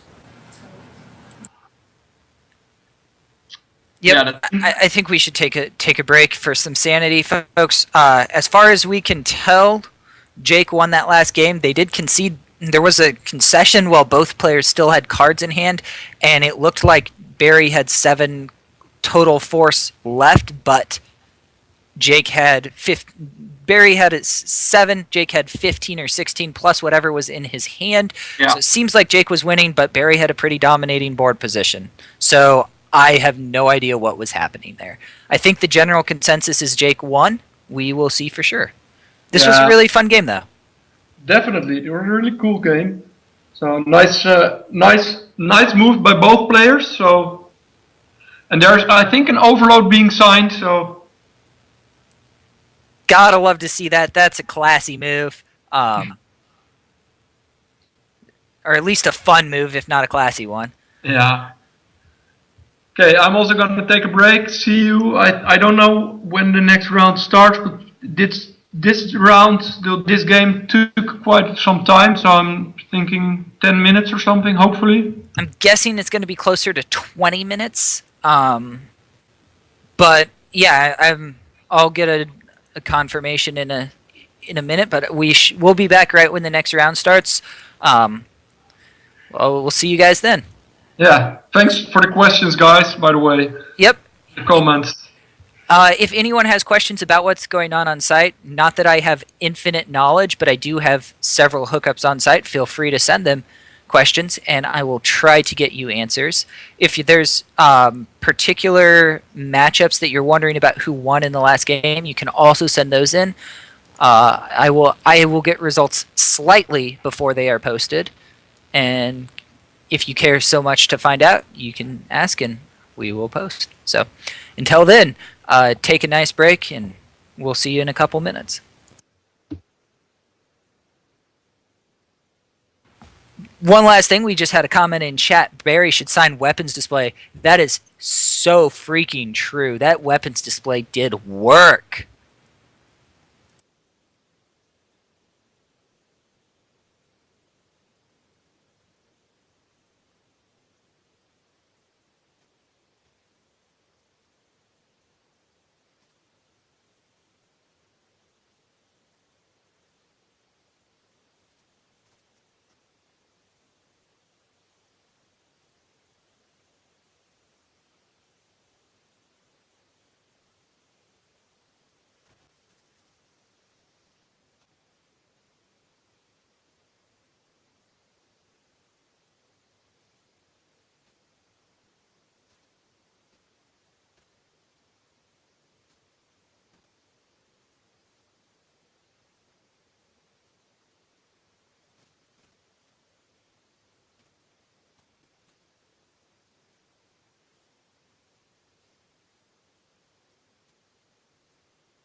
Who's back yet?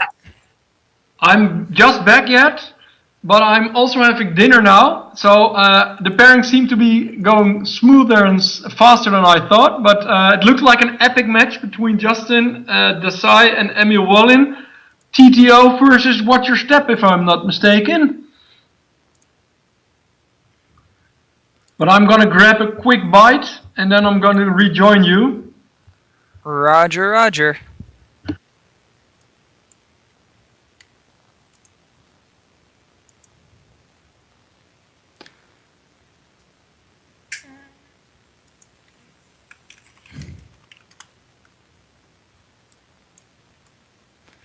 Sorry, while they set up, I'm going to be a little quiet because I'm trying to update the results from round one. I'm here now. Fantastic.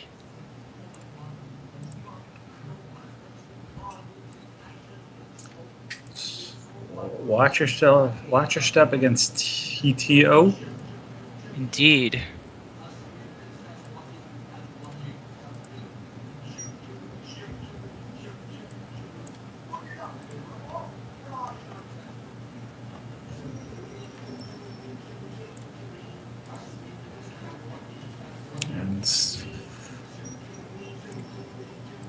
It looks like the same watch your step start that we're used to. I assume that's the Luke effect in the middle.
Sorry, I'm being real quiet because I'm typing up results from the last round so that everyone can see the update. Nothing's happened. We've seen a grabber shield pulled, and that's about it. So email's activating, playing the Death Star. I'm sure Jared's going to come out in some fashion. On Black 2, it looks like. Oh, right away he stops. That'll stop all of Justin's all wings combos from being played.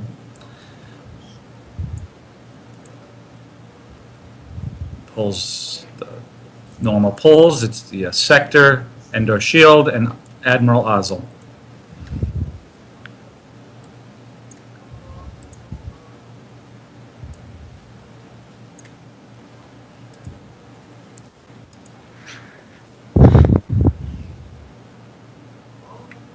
Okay, and posted! Anyone who's interested can see all the results from last round now.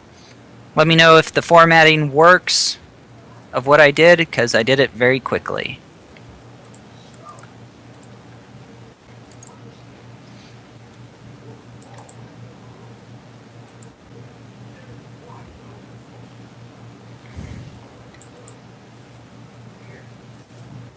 It looks good.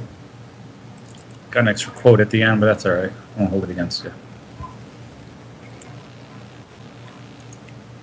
You know how much of a perfectionist I am. Now I'm going back in and changing that instead of commenting on this game. There we go. None of these are official. They're just my hacked version. I have a version of the tournament software because I've been helping them with it, and so I can load the event, and so that's what I'm getting. Looks like it's Mirax being flashed. Pulsar skate.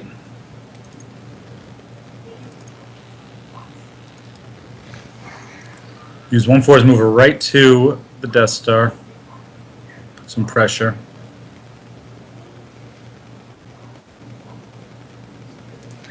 Not normally a fan of that that type of invade, but presumably Justin has some pretty good defense for him.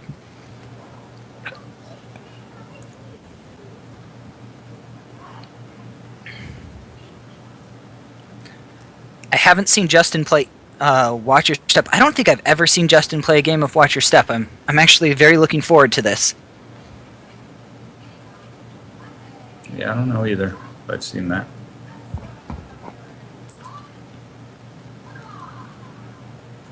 I have certainly seen Emo play some TTO. Yes.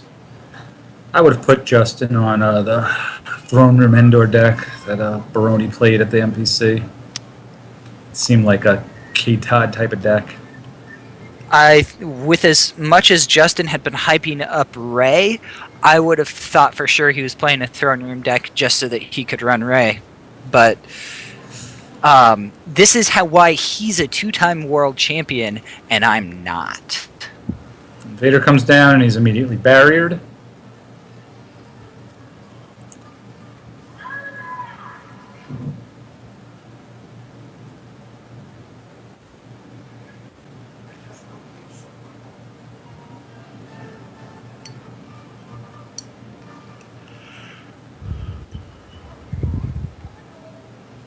Would you battle just Black 2 there?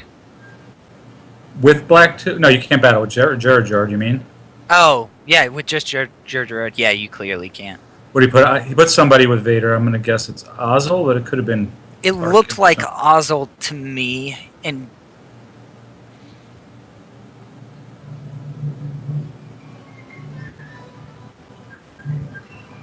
I'm back. It was definitely Ozzel. Okay. Welcome back! I hope you enjoyed your dinner. Yeah, I had an amazing lasagna, so that was good. Did it have any cottage cheese in it? Well, some spicy cheese, not cottage cheese.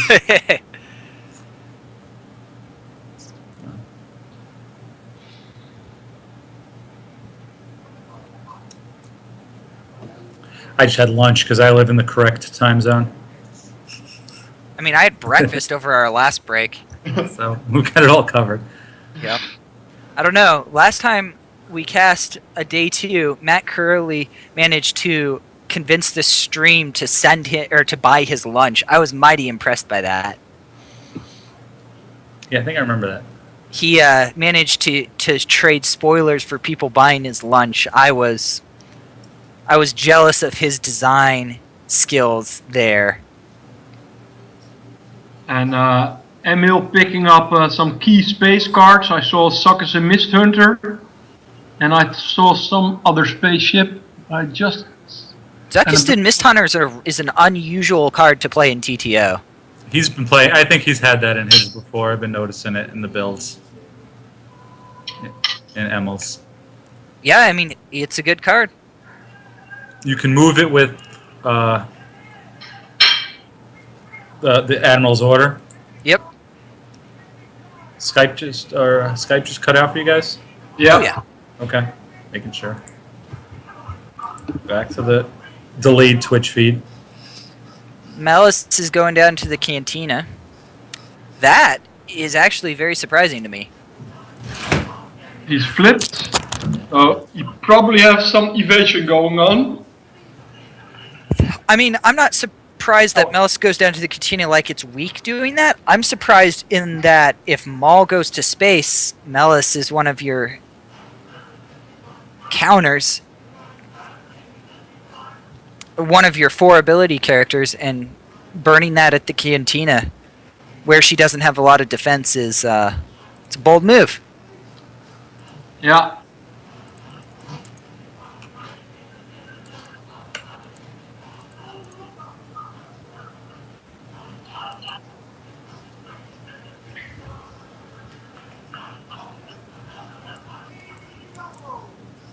I mean, that sets up at least... If Maul starts cloaking at Tatooine, you're talking 1 turn to move her over there, at least. Because if Justin deploys to the docking bay, she can move over and then the ship can take off. I guess that's not crazy. Yeah. And Emil's gonna deploy TTO, so...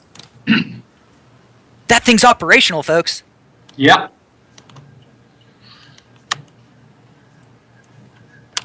Gosh, that was a good scene in that movie. That was a great movie. And it looks like a force push.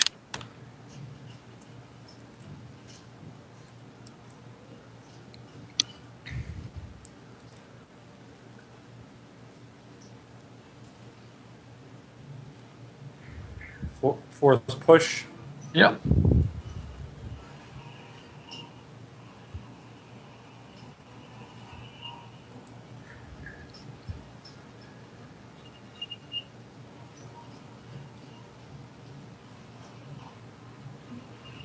He's doubting between control set for stun and a ship, I assume, but...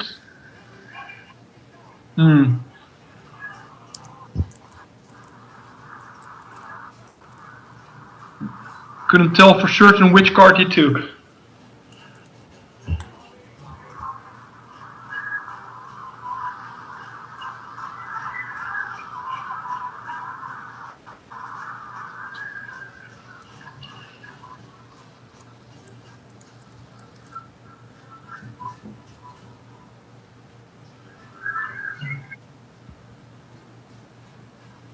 And there are suckers.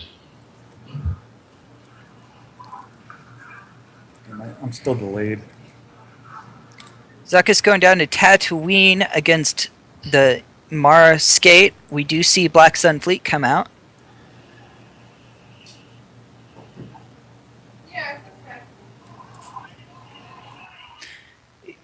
One of the interesting things in this game will be, of course, whether or not Justin is running Admiral's orders. Because if he chose to not run them in his Watcher Step, that could be very challenging for him.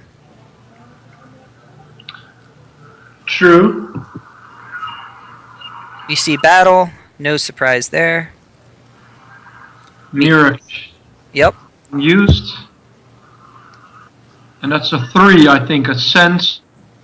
Uncertain is the future, if I saw it real quickly.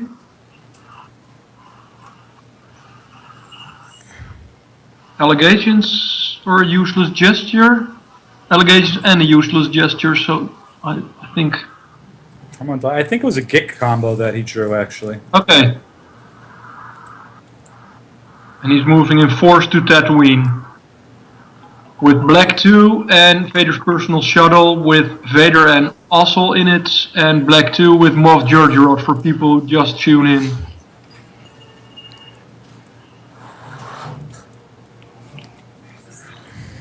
Mark, text Robbie, see if you can get the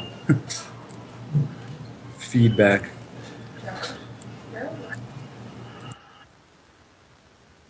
So that was a Watch Your Back and a Count Dooku, Watch Your Back short range fighters combo and Dooku going.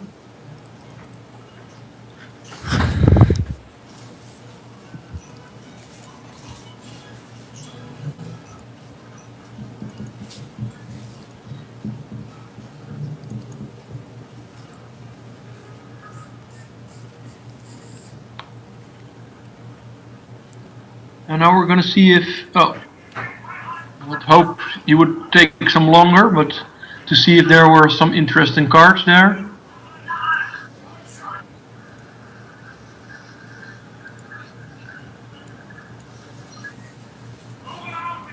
Dash Outrider at Castle.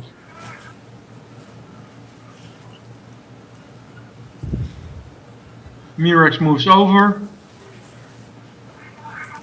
So, should be interesting.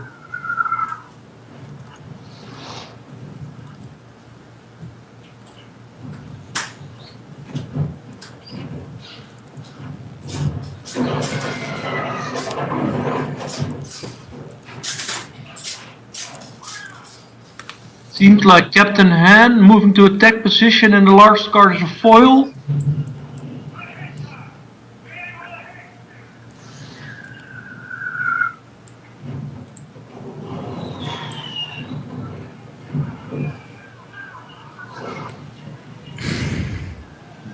Interesting. Justin is running, is definitely running some Admiral's Orders on his deck list.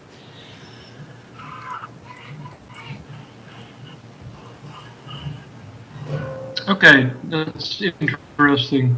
Yep.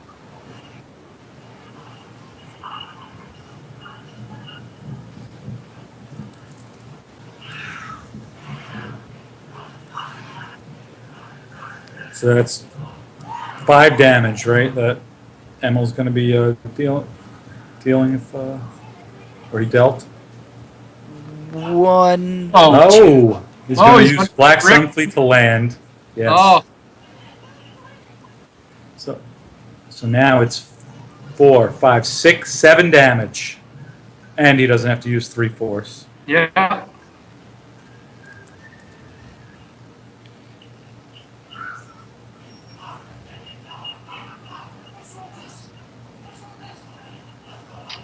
And I think he has an Emperor in his hand, so he's probably gonna protect the suckers because he cannot move again this turn, if I'm correct. So Right. Because it says as a regular move. yeah, so even landing and taking off is, I think, prevented. So, but it seems like a really interesting choice, and I think it's a good choice. It's a really strong play because it's 2 extra damage, and he doesn't have to pay for the drain. Yeah. And he has he's got backup in his hand, so Right. And even if he moves back over to Tatooine, he could then move Zuckuss up in his next move phase. I mean, his next control phase. yeah. So we just saw Justin peel 3. Did I miss them when he peeled to the TTO damage? I think he already peeled the damage, so Okay. he already lost 3 force. So, and there's Mara and the Emperor. So that seems to be quite some backup.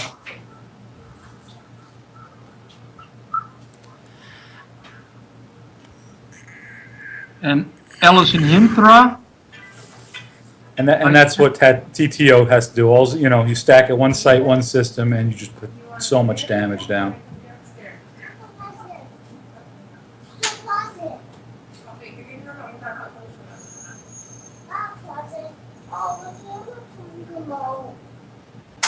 You're playing Secret Plans.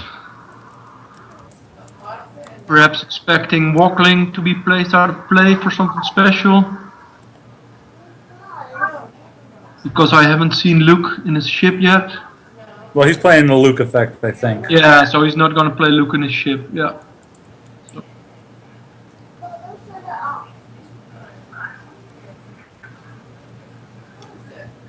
Control for the container drain.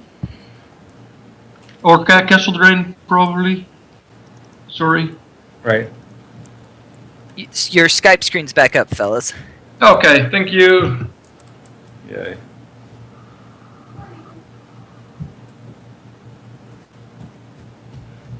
Oh, and there's the combined fleet action.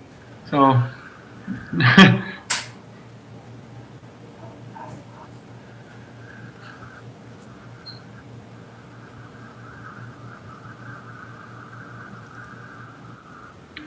Okay, and Justin is going to the Death Star. He's going whom? for the blow! Yeah. He's probably realizing that if he doesn't stop this damage soon, then it's gonna be game. And Emil just used a tunnel control combo, so he might not have that. But I think I saw 2 of them earlier in his force pile. What's the highest ability on the Pulsar skate right now? I'm not sure. He may put Luke on it next turn. I wouldn't be surprised. In fact, did he just lose Luke's saber to a drain Indeed. in his hand? So that's my guess. He's going to put Luke on. Luke's going to make a Death Star 2 run. That's probably the best play he can make. Luke's pretty good good for this. And depending on Emil's deck construction, he might have 0 or only 1 7 to set for stun Luke. So he might not be able to just find the card he would need. Right. But the damage loss is being pretty hefty at the moment, so... It could also be Boshek on there, right? Doesn't the new Boshek, he's immune to set for stun, and he's an ability 4 character. Forgot about him. So... Well, Boshek hasn't been released yet. Yeah. So... Oh, we didn't... Oh, I'm sorry. Spoiler, guys. Yeah, seems to be an interesting spoiler. I was like, okay. But for the game itself, Maul's being deployed with a Rebel Barrier from Justin. So far that hasn't been grabbed yet. I wouldn't grab a barrier in this matchup. No, I think so too, but... No, you have to save it for the escape pod combo. Right, that one we released, right? Yes, escape Yeah. pod combo. I'm not 100% sure I'd grab escape pod combo, but I would like We're Doomed probably, but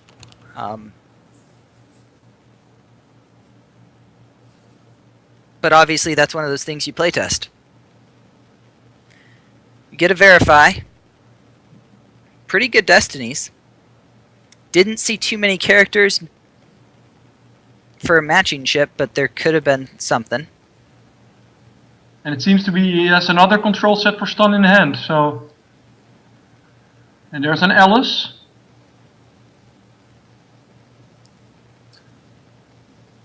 And it's going to be, what, Azel and Mara?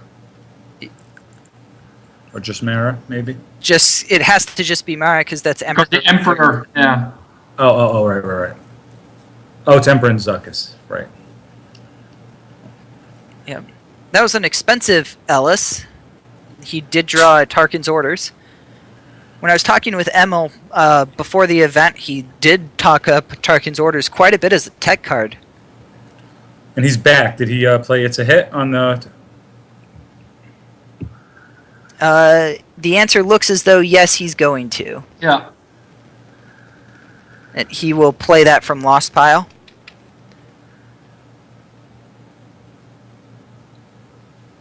Okay. And there's the firepower shield. Which shouldn't matter, because... He doesn't occupy battleground system, but... No, he does. I mean, he doesn't control a battleground site. You're correct on both. Yeah, but he did play Rebel Barrier, right? Yeah, but he doesn't... There's no way to battle this turn. Barrier doesn't... You don't lose the force until you can battle. That's true. You see, that was what I was talking about earlier with the firepower and the weapons display rules. So, true.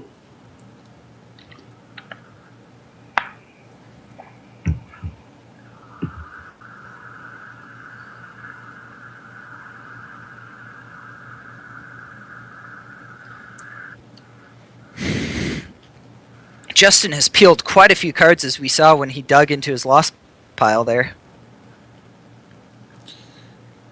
Oh, I think he plays combined fleet action and I'll take the leader. That is in fact a true statement. I got his deck list. I get to cheat. Yeah, that's true. But we like to be surprised. Then there is a dodge. Yeah.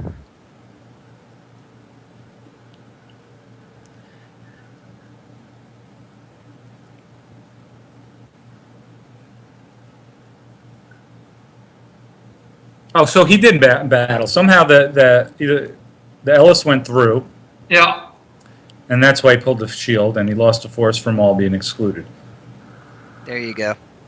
And Suckers I don't know if the Ellis went through or what. Maybe he played a second Ellis.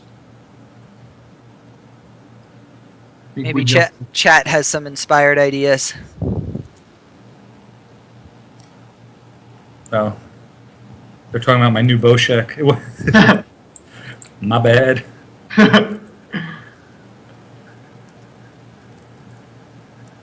Well, Suckers went up to Tatooine, and with all those independent starships, it looks like Dash has to be careful as well.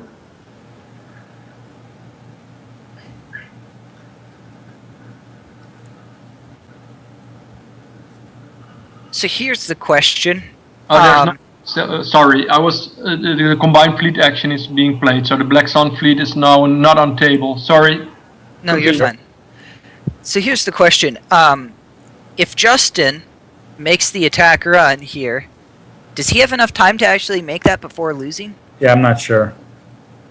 I mean, it seems ridiculous to say he only has 3 turns left in this game. No, I think that's not a ridiculous statement. I think you're true. I think he might have, if he has some tricks up on his sleeve, one more turn, but the damage is going really hard. I'm gonna guess if we do see him go in, then he does have enough time, because I'm sure he can do all the math, and he'll have figured out that maybe he's got the escape pod combo, maybe he can knock him off the site for a little bit, whatever it is to get that damage just down. Looks like Obi's going down there.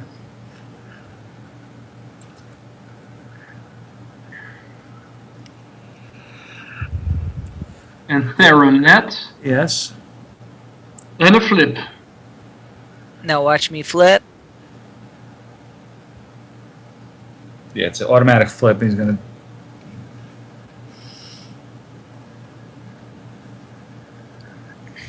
Consider zapping him, maybe. Probably not. Now we might consider zapping somebody, but I guess there's no slug on the table, so he might as well. That's Ellis there, right? Yeah, Ellers Medic.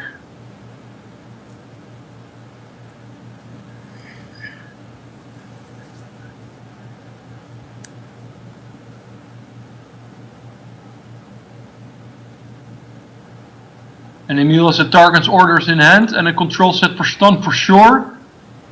So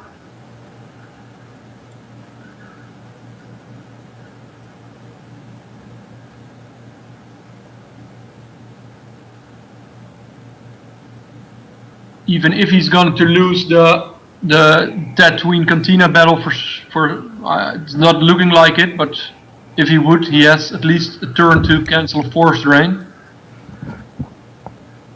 Ooh. That's a Boba Fett and a Black Sun fleet. Boba Fett. Yeah, Boba Fett Bounty Hunter and another 9. So I think, yeah, both characters are hit. Interesting that he didn't target Obi. Yeah, perhaps he wasn't sure about his destinies. Or he wanted to get rid of the smuggler, so he is not able to flip anymore if he's losing cards. But he has to clear Obi in order to make him flip back, but it looks like he does. Yeah.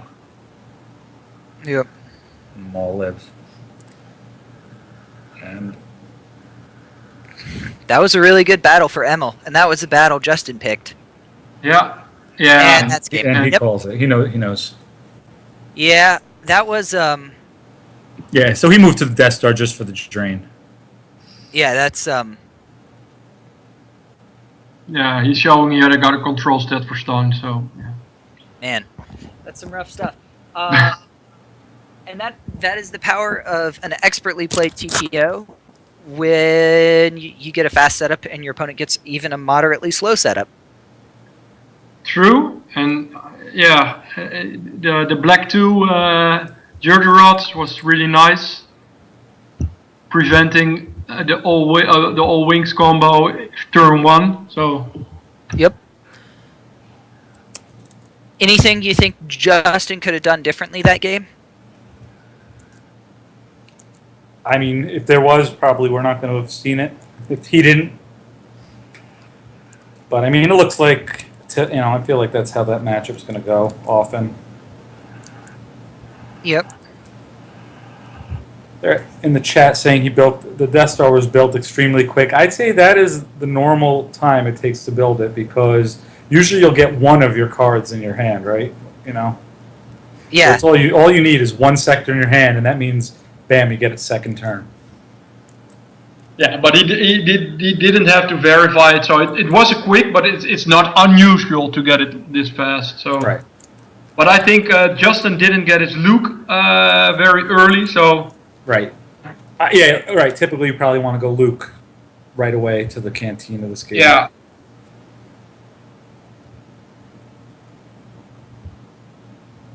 Oh, the Skype session. Not that it really matters now, but it's frozen at the moment. So Also, no, activating the sectors can't happen.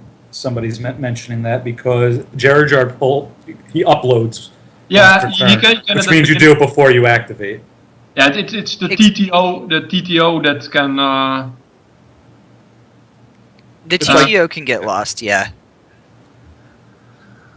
Yeah, you could activate the TTO the one turn, but you'll get it the next turn every time. Yeah, Like, yeah, you could get unlucky and not get it built till turn 4 or something like that. but the way this game was going, I don't think it would have mattered that much.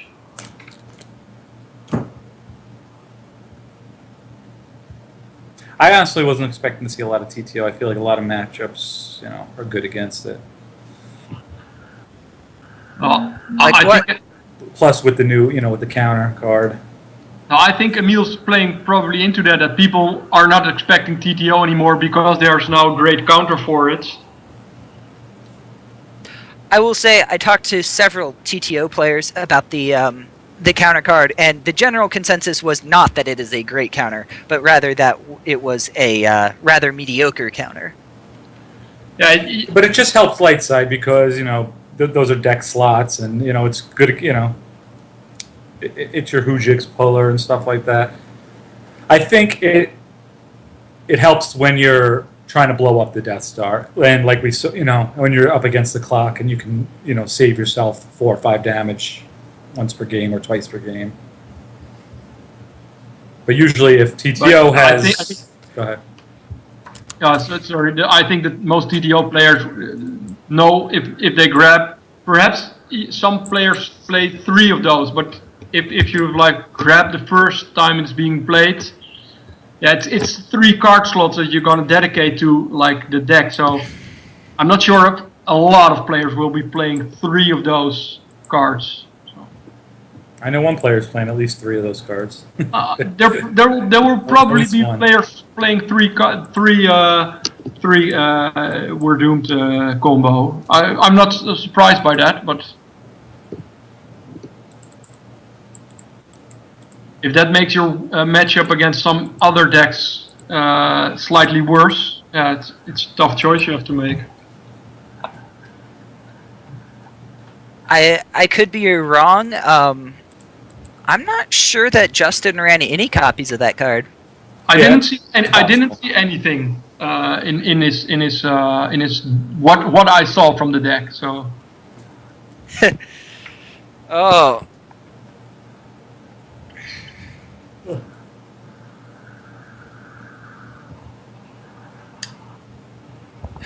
Well, fellas, unless chat has any burning questions for us, I'm going to step off and go to the eye doctor real quick. I'll be back in time for the next game, but gotta go check my vision. You're going to the eye doctor and you'll be back in time for the next game?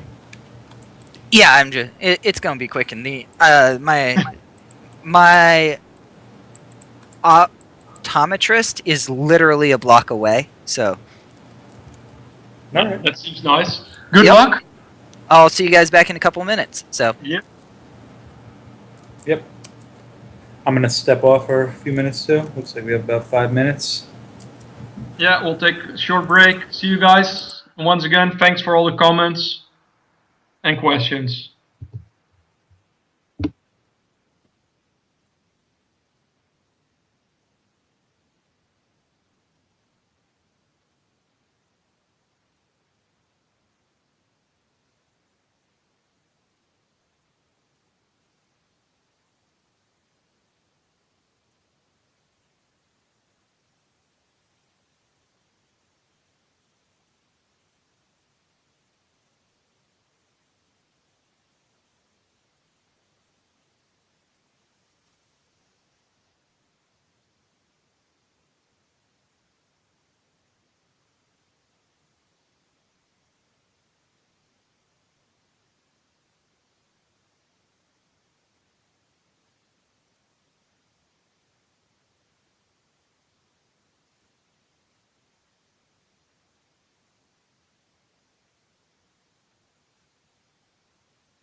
Okay, I'm back.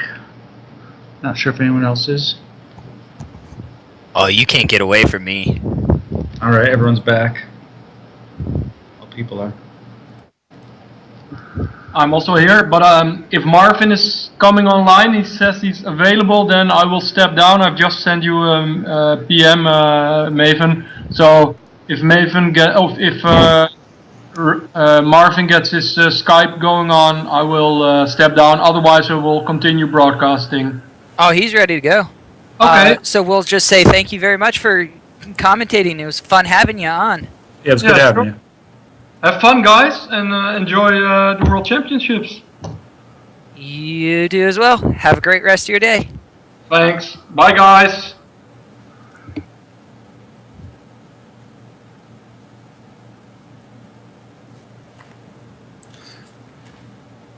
All right, so it looks like we have Johnny Chu against Tom Kelly, and they made sure we got another Watch Your Step match. That'll be 4 for 4. And against TTO again. Hello. Why, welcome to the call. So, Anyone who's listening in, you can check the tournament thread. Game 3 has been updated with all results except for one game, which I just got an update on. I will update that now. The last game to get the update in was Casey Anus versus Steve Yeager. Casey pulled out the win.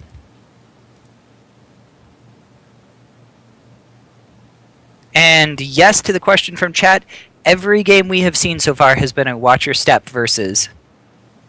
We have seen Watch Your Step versus Hunt Down, Watch Your Step versus TTO, and what else did we see at first? Iggy. Iggy, that's right.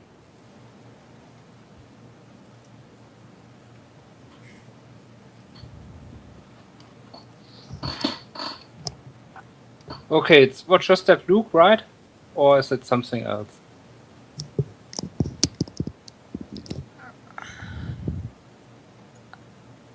Tom Kelly's Light is playing Watch Your Step Luke.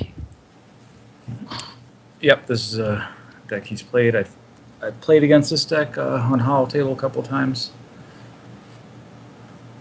Yep. Pretty standard, I would say.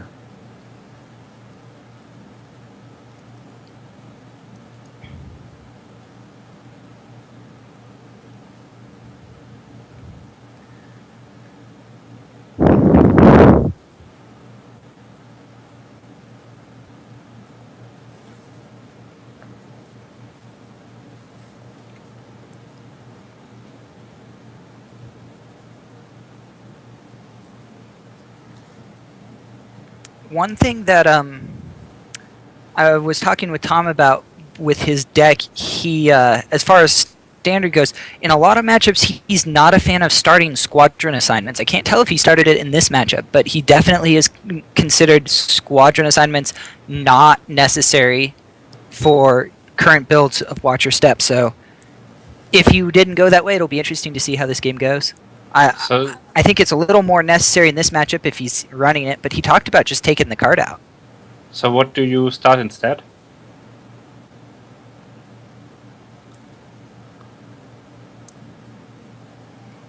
Like my father before me, obviously, Walkling, and I can't read through what his third one was.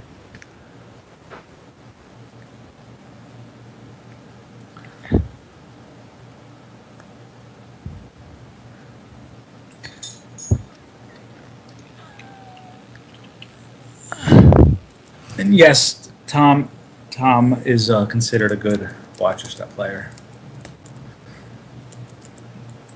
He's done well with it.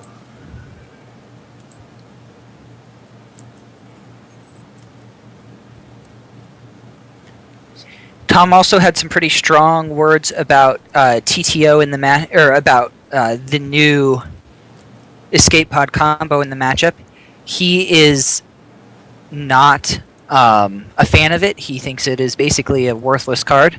That it will turn a game you've already won into a game you've already won by a few more force, or it will turn a game that you were going to lose by a lot into a game that you lost by a little. But in between there, it is just never applicable. So, Is it a mispairing, or are they just giving us something besides Watcher Step?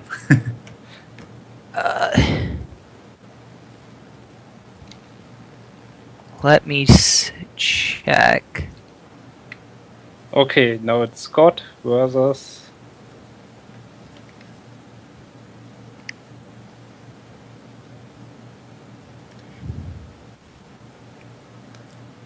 What are those cards? The Bespin, Yeah, it looks Yeah. like Bespin combat CRV. ready. Yes.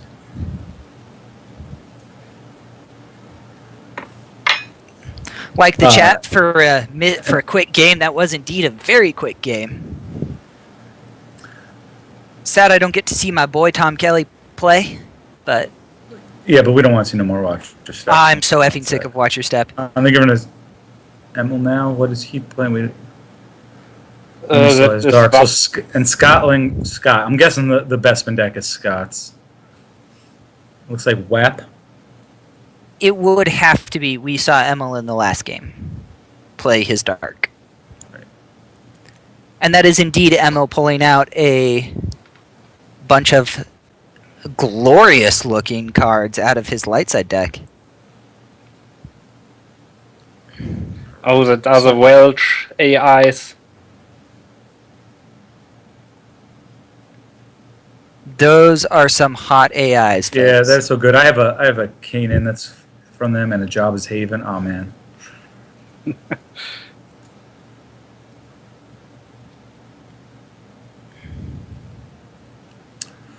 So anyone want to guess to what Scott's deck is going to do?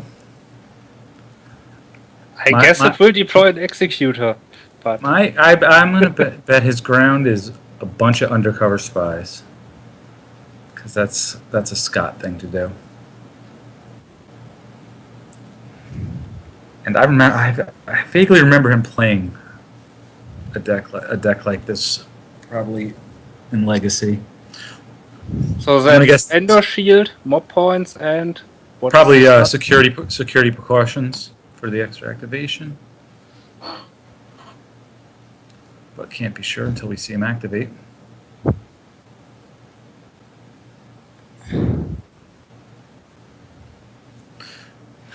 Currently have 7 undefeated players left.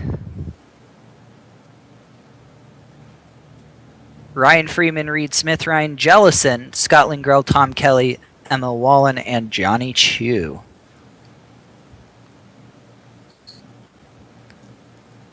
It is still early, so that doesn't necessarily mean much yet, but good starts for those fellows.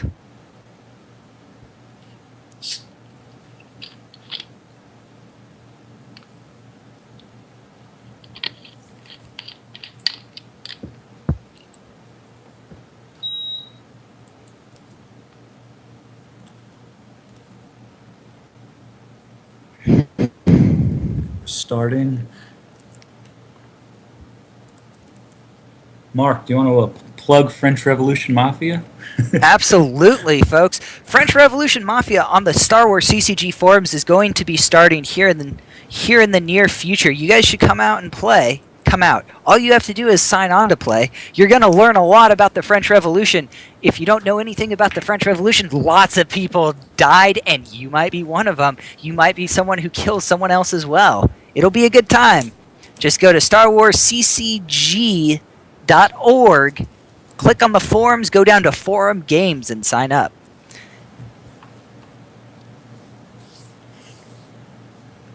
As we get started here on this game, we are going to have a WAP, presumably a fairly standard WAP out of Immo. He's going to be playing against Mr. Scott Lingrell's funky build of Bespin CRV. Looks like he's going to pull the Executor. No surprise there. Which is the correct pronunciation.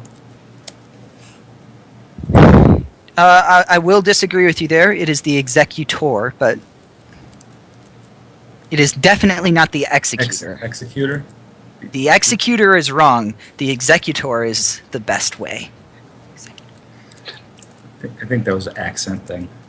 Indeed.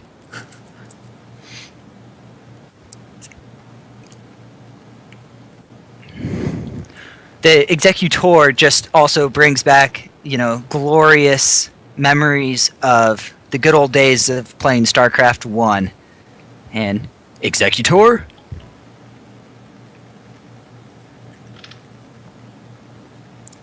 If you didn't play StarCraft 1 back in the day, you don't understand what the good life is. I didn't. So I don't.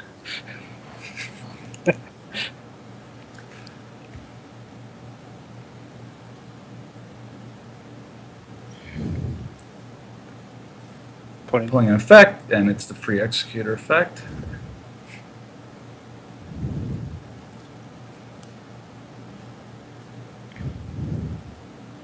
I still say it, didn't I?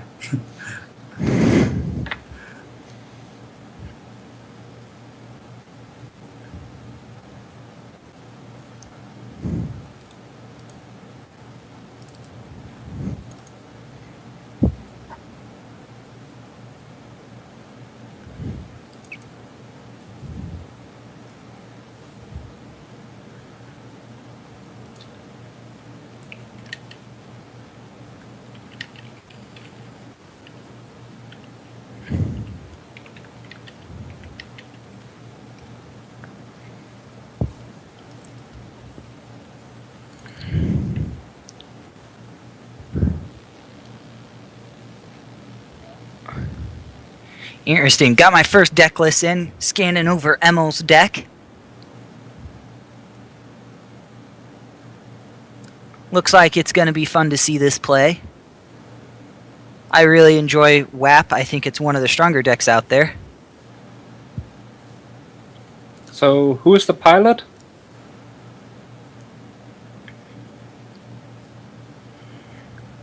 I'm not sure. I'm going to guess an admiral. Yeah.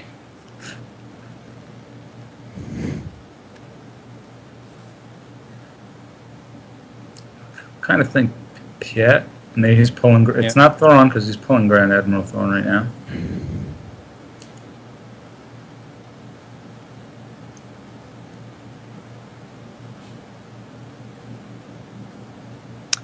Ooh, I'll give a shout out to Scotland Girl for submitting a deck list that was in digital format. That is to say, his deck list he typed up. That makes it much easier to look over his deck, both on the stream and to people after the event. It's a small thing, but gosh darn it, it's a classy one.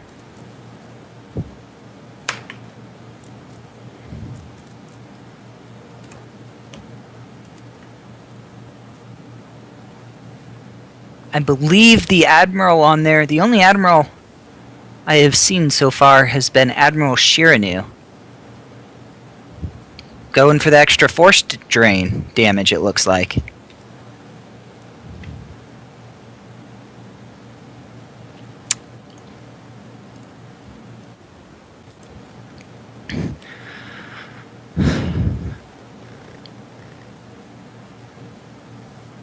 But, well, Lingrel has set up rather convincingly in space. We did have Amidala going to the courtyard, no surprise there.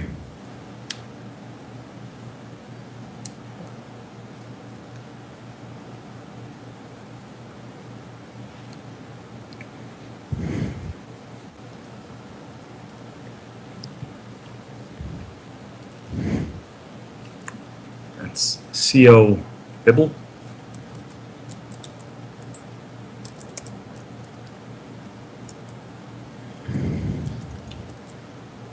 He adds generation, +2 with Amidala.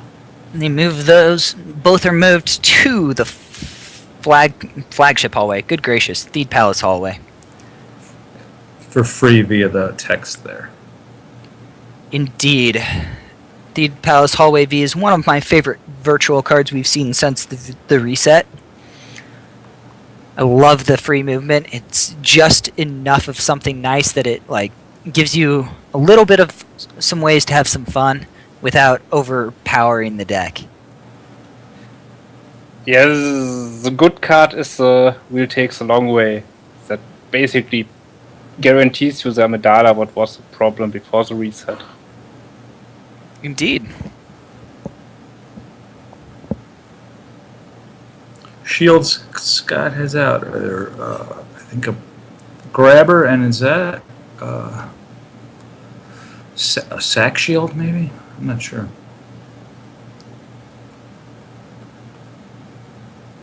Yeah, that looks like oppressive enforcement to me. Yep.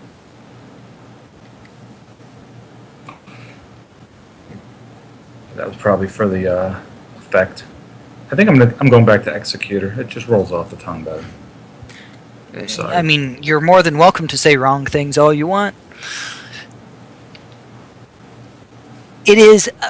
You are speaking from America, where we believe in free speech. Suck it, Europe.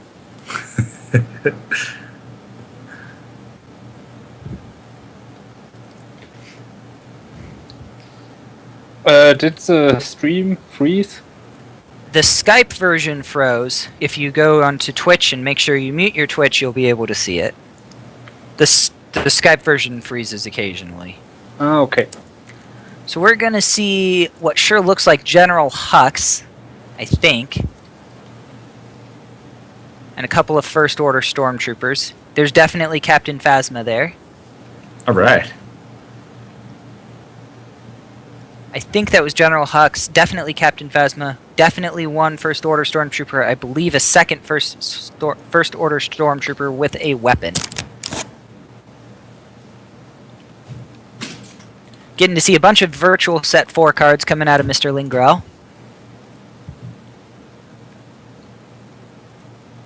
Oh. Yeah, I did hear that somebody was borrowing a Hux today, so I wonder if Scott was that person.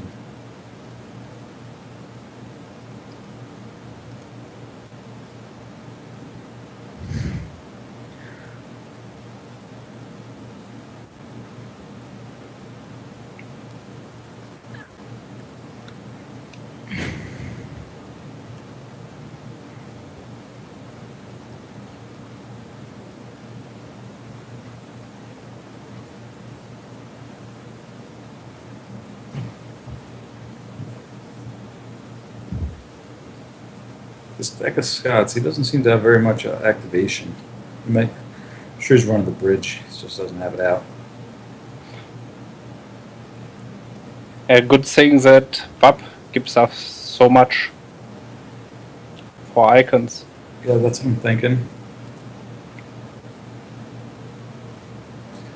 Because he starts the prison, so the only pullable activation that could be is bridge.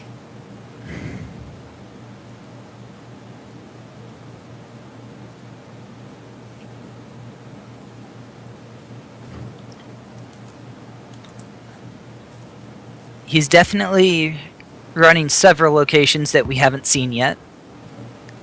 He might not hear us. There's in the chat. I'm not sure if Interesting. he hear us. Let's see.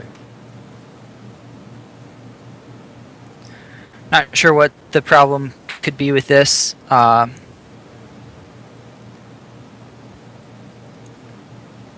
Yeah, I'm still hearing it on chat, so my stream still has us coming through. So Yeah, Good. they hear us. It says, and I can still hear your stream through this.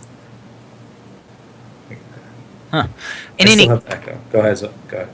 in any case, for anyone who's looking at who's curious at home, there is 11 power present at the throne room. They can cancel a text by making FN2003 hit. Darkside is getting 2 destiny. At the hallway, there is Amidala and Seo Bibble. Panaka has been deployed to the courtyard, and Anakin is in his ship at the Naboo system.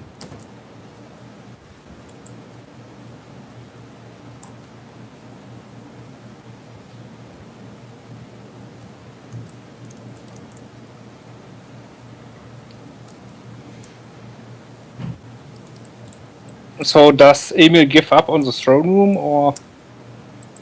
As he moves away Yeah. from there, I think the answer is yes. At least for now. It looks like he projectioned the throne room. I can't tell for certain what the light side effect under it is, but that looks like that's what it is. Yeah, should be it.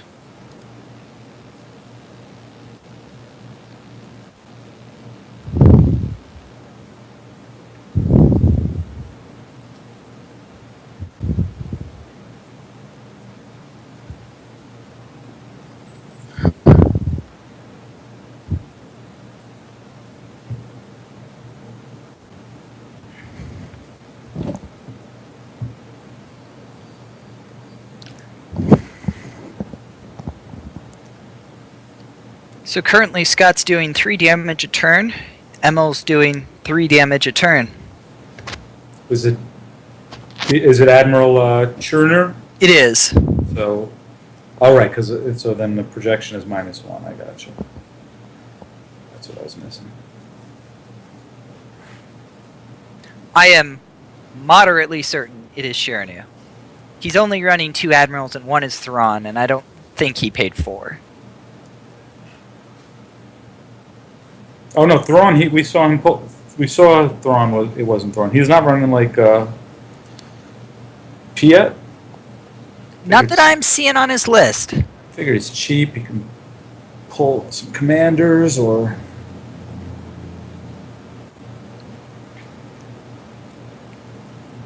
Admiral's order. And we'll see 2 force used there, just proving once again that when I have a cheat sheet in front of me, I can cheat effectively. That it could be worse gets grabbed.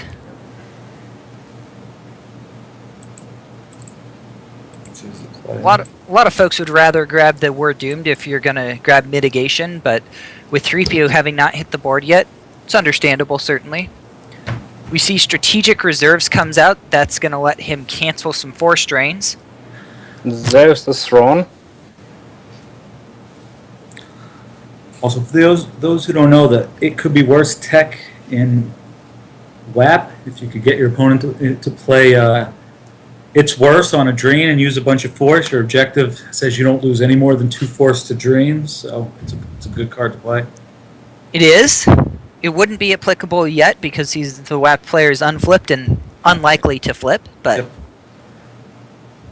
or at least unlikely to flip until the late game when we might see a Nabrin. So we see now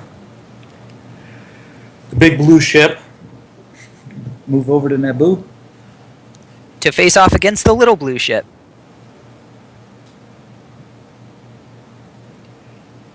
Interesting that he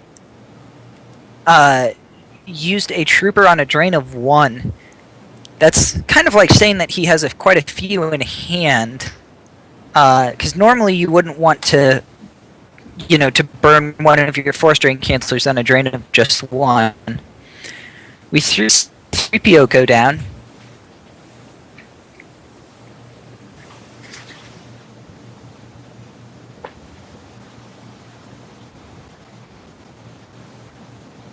It's kind of free if you want to deploy him next turn anyways, but don't know if that's necessary.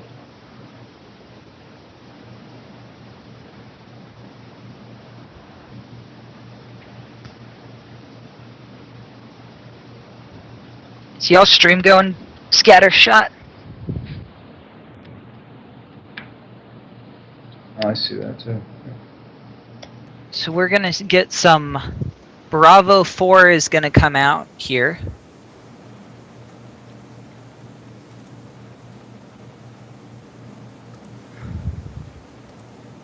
Or not. Looks like he did a search for Bravo 4. Maybe it failed. Sorry, getting a little bit of a screenshot or of lag in their stream. Then production values, folks. It's back for me.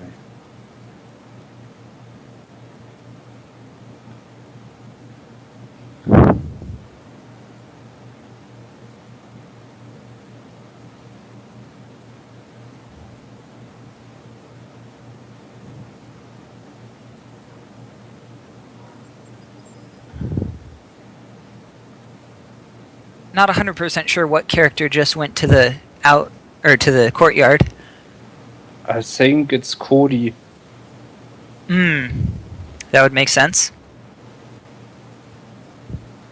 And Anakin's gonna run away to Bespin. Well, Firepower retrieval for that.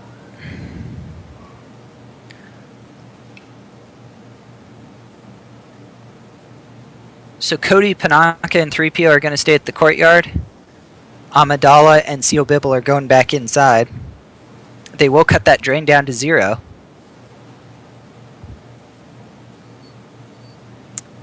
We're going to have a tactical support played. I think that's the name of that card, to take some troopers into hand. You notice one of the cards Scott lost was the 2/2. He either floats that location or maybe alt starts it against a hidden base. Because Yep. we haven't seen any other ground locations of zones, so.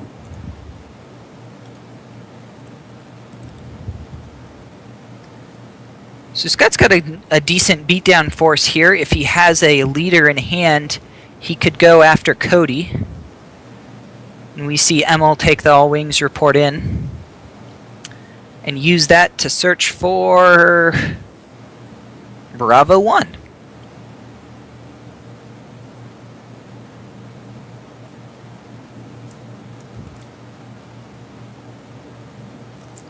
Bravo 1 is, of course, the best of the Bravo fighters by a very large margin.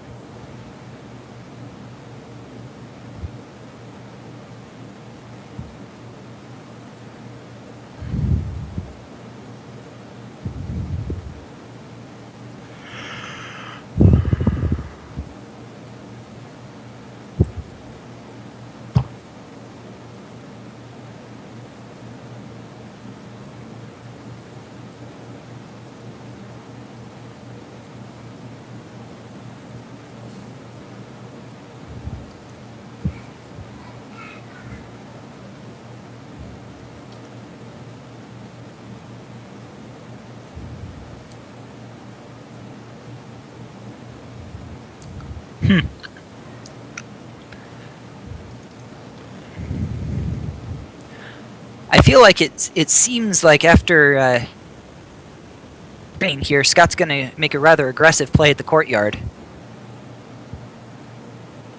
Does Scott have Justice in his deck?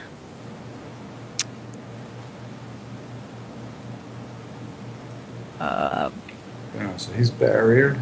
There is a Justice. There's another one.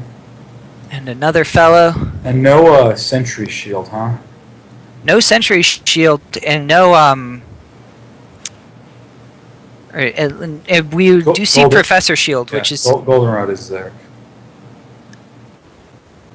doing some work. We're gonna get a sense.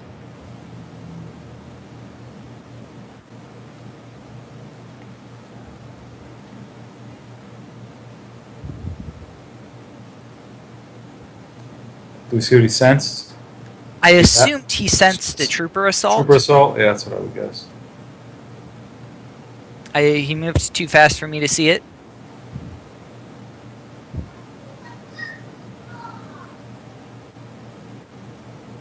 That sense is huge there.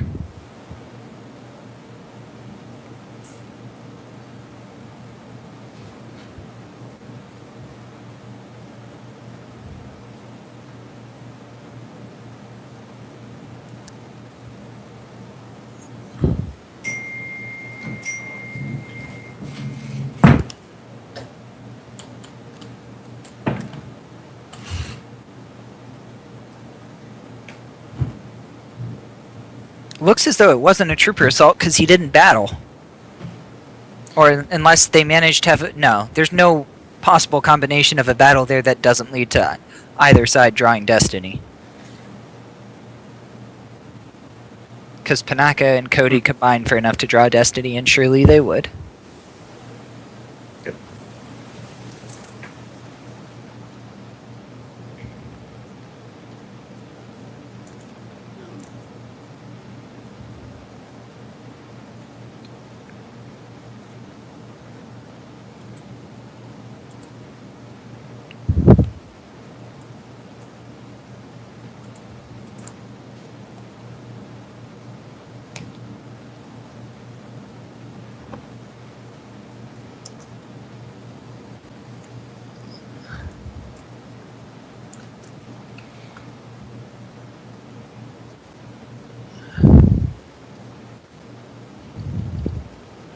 So Emil deploys EPP Qui-Gon. See if he can't turn some stormtroopers into Swiss cheese.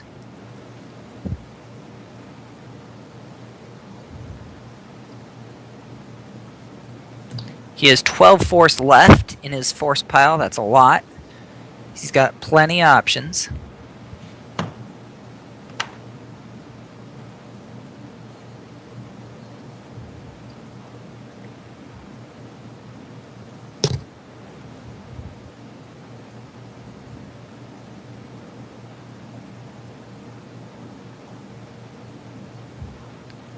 And he's going to flash Bravo 4.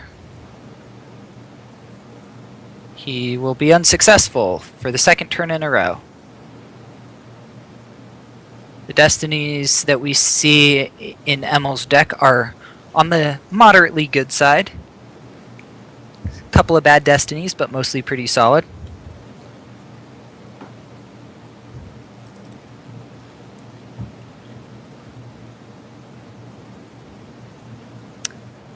Oh, we had a question. Who's at the throne room? FN 2003, one Stormtrooper, Captain Phasma, and someone else who we're not sure. The first person deployed. I originally thought it was General Hux.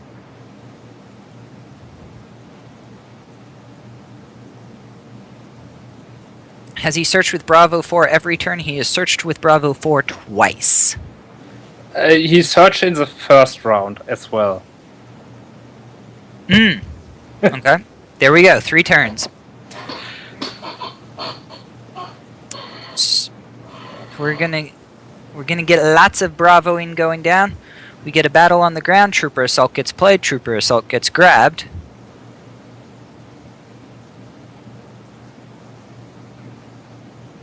Someone else is there, isn't it? Is it? Or is it 4 of the same trooper? There are 3 of the same trooper and a First Order leader that they were deploying free with. I can't tell who.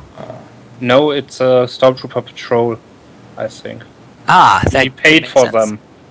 Well, I mean, with... Yeah, that could make sense. Stormtrooper patrol would make sense. So we get... Professor won't, or Goldenrod won't stop them because it's their own text. Interesting. Emil had some pretty good lightsaber swings there.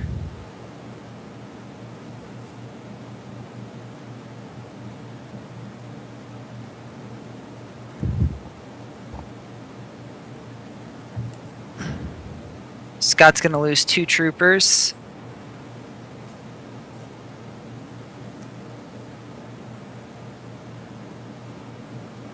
And it looks like his destiny was cancelled, so Emil's not going to lose a darn thing.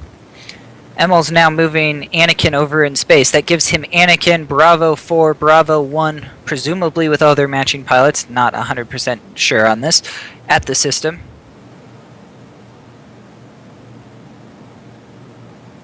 Facing off against the Executor, piloted by Grand Admiral Thrawn and Admiral Shirnu.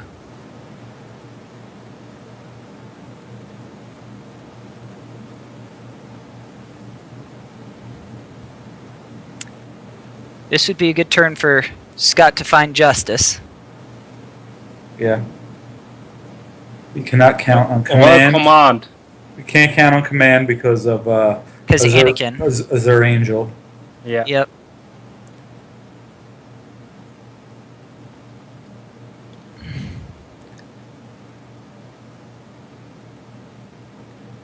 He's just gonna run.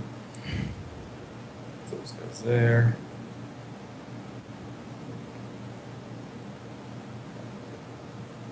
And we get confirmation that it was Hux that was at the throne room. Now Hux is at the 2-2. Or the... Good gracious, not 2-2. At the hallway. These last couple of turns have been very, very good for Mr. Wallen. Emil has done very well for himself. That battle on the ground went very good for him. It could have gone very bad for him the turn before. I think Scott was a little too ambitious. Didn't quite have the punch he needed. Hit a little above his weight.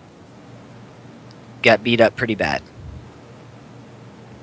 Agreement. Yeah, and the problem was it left him without a hand, and now he has to basically do nothing this turn. Yep. Right. It's He also doesn't have those troopers, to cancel with on. exactly. Reserve. That drain for In three. fact, he should have probably deployed the one from reserve so he, could keep that other one in his hand. The one on this reserve turn. is FN 2003, who's Oh, is already it? on table. Did not realize that. Huh. Okay. Emil tries to deploy Jairus Janik to the hallway, realizes that's cheating, and then decides not to cheat because Emil's a classy fella.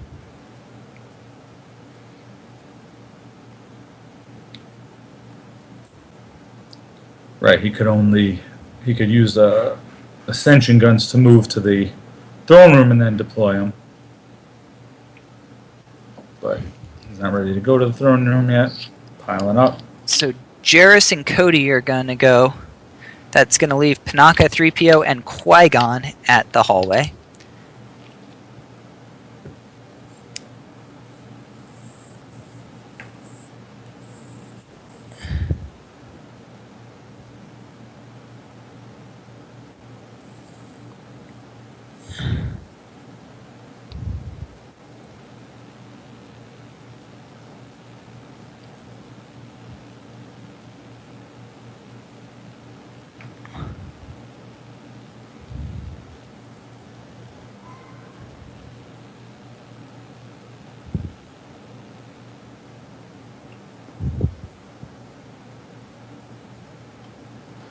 We had a question, is Bravo 4's pilot on his deck list? Yes, he is. This is not just a reserve verification. Or those searches were not just reserve verification. At least the early ones weren't. He was deployed, I think, with his pilot last turn, which meant that he already had him in hand and just wanted the reserve search.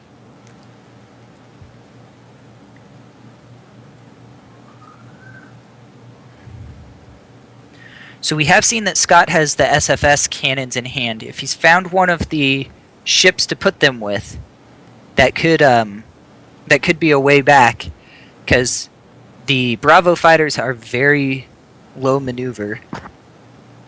Burning through Bravo 1 or even Bravo 4 would cut down 2 Destiny out of the battle.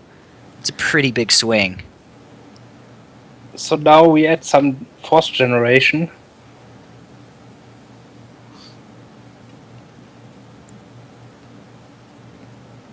Yep, very late in the game to be getting Twixes out. Also interesting that one of those Twixes, quote-unquote, is the Imperial holotable. If I had to guess, the ships that could use the cannons are the Onyxes. Onyxi. I think that's inevitable.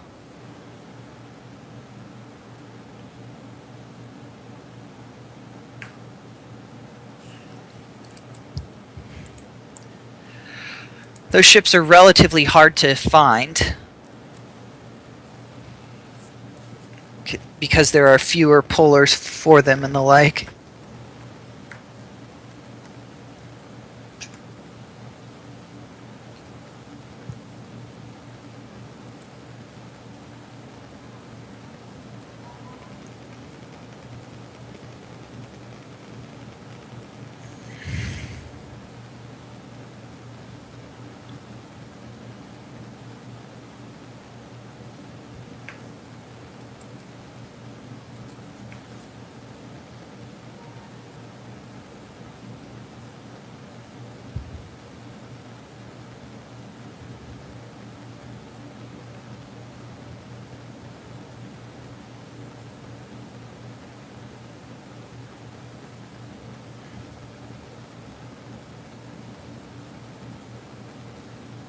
Interesting. ML Grimtashed lost and didn't catch anything, I don't believe. Huh. Yeah. That is particularly interesting because Scott's list has many, many, many, many duplicates. Many duplicates. Yeah, he needed that a couple turns ago. what's one of my least favorite things about Grimdash. If you use that 4 force and send a card lost, that's a lot of resources. You catch 5 cards, you win the game. You catch 0 cards, I wouldn't say you lose the game, but you basically burn a turn on it.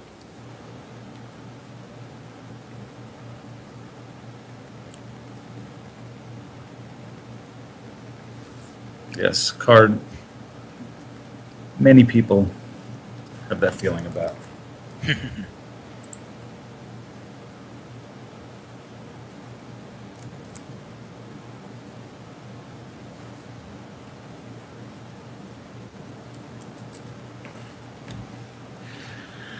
So you guys, you feel that Emil is ahead in this game? I think so. Basically, he gets to drain, and Yeah, I'd say the space doesn't. Yeah, the space is the difference, and yeah. If he finds the justice, then maybe he can battle or stay at the system. Or somebody to shoot the cannon is the other thing, like we said. Because Yep. you get rid of the Bravo, and he's not cracking that immunity. Yep. I mean, the second Bravo 1 hits the lost pile, Executor's immunity is good for the rest of the game.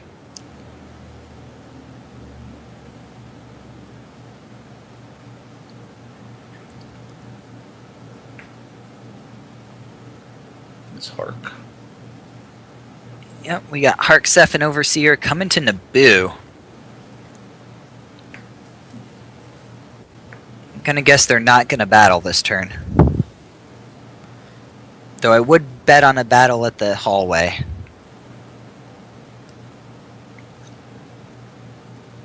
And sure enough,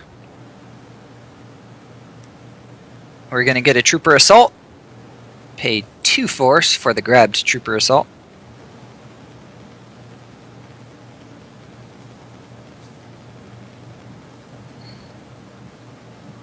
Yeah. That's gonna be 2, 4, 6, 8, 10, 12 power. 13 power. Versus, I'm counting 13 versus 8 before Destiny.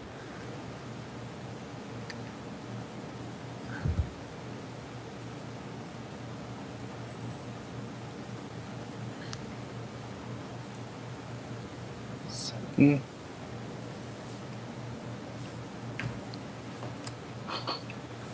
Cody's getting some work in. He successfully hits 1 trooper. Jarrus, FN 2003, it looks like he used his text to make Jarrus Janik no longer work. Nope. The weapon at the other site, because it can fire into adjacent sites. That's what hit Jarrus.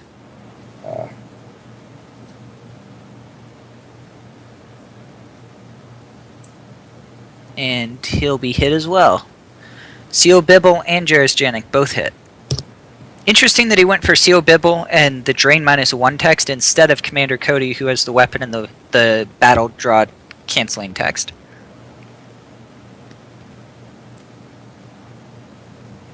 Got 5-5 versus 4-4, I believe. That's going to be a significant power win for Mr. Lingrell. If they didn't get if one of them didn't get canceled, then I'm not sure why that would be. Yeah, he has no way to cancel. Oh, Cody's not with another trooper? Oh, you're talking about... Oh, it's that clone? Maybe then. No, I think it's Jarrus. Oh, you're right. It's Rex, I think. Yeah, Yeah, because that's where he got the second Destiny. right.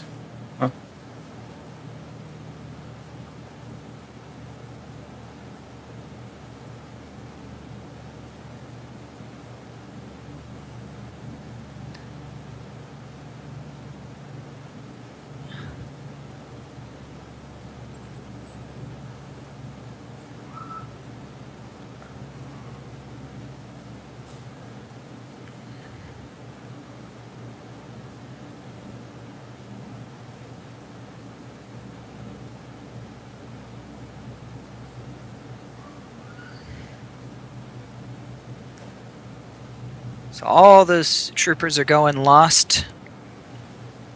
Actually, I'm not sure why that's true. Trooper assault makes them immune to attrition. Yeah, were they, is that sensed? I definitely didn't see a sense.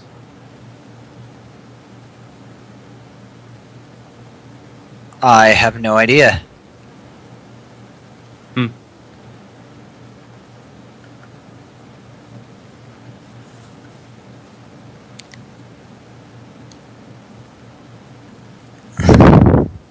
And there's that Onyx 1 that Mr. Lingrell's been wanting all game. What did he just pull that with? I gotta read that card.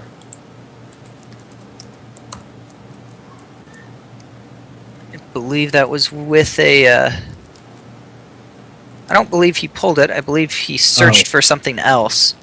Because I believe that was tactical support he was using. Or he was trying to find some troopers. So then what did he get that with, is what I was asking. I don't... The only thing I know it pulls it is the Emperor's Reach. I don't believe he actually pulled it. I believe he showed it. I don't know. I'm going to have to go back and check. People on YouTube can rewind and look at us and think we're idiots, but...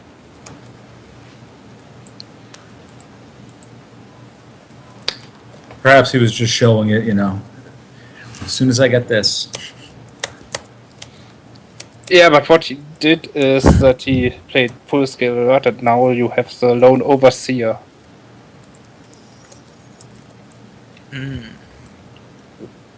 That will. Oh, and maybe that was the destiny for it?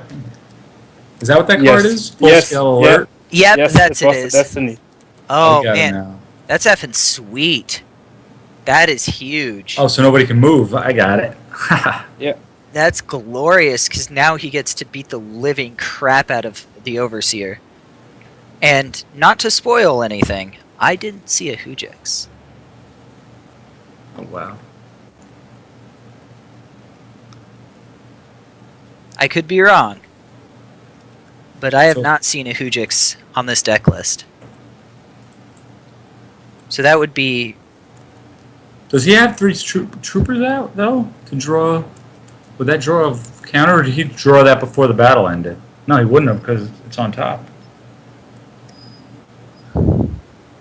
Yeah, there's... ooh, maybe... Phasma? Yes, Phasma yeah, counts, yes. Yeah, okay, that's... So that is what happened. Man, This froze for us, too, didn't it? if he, either Lingrell tracked that, or he lived the dream trying to draw less than a 3. Someone got barrier. Yeah, he's just...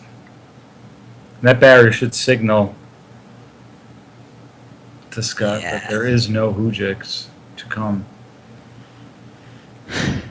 I mean, Scott doesn't have that much more space to put out, but this battle's going to go brutal.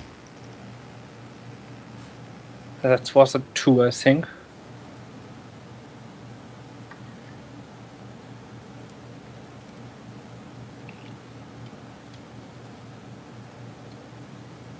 I didn't see what ML drew for his power destiny. I think it was an Amidala.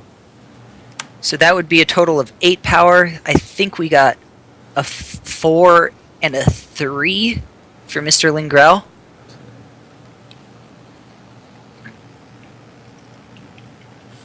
Three. I'm just going to count the overflow. 4.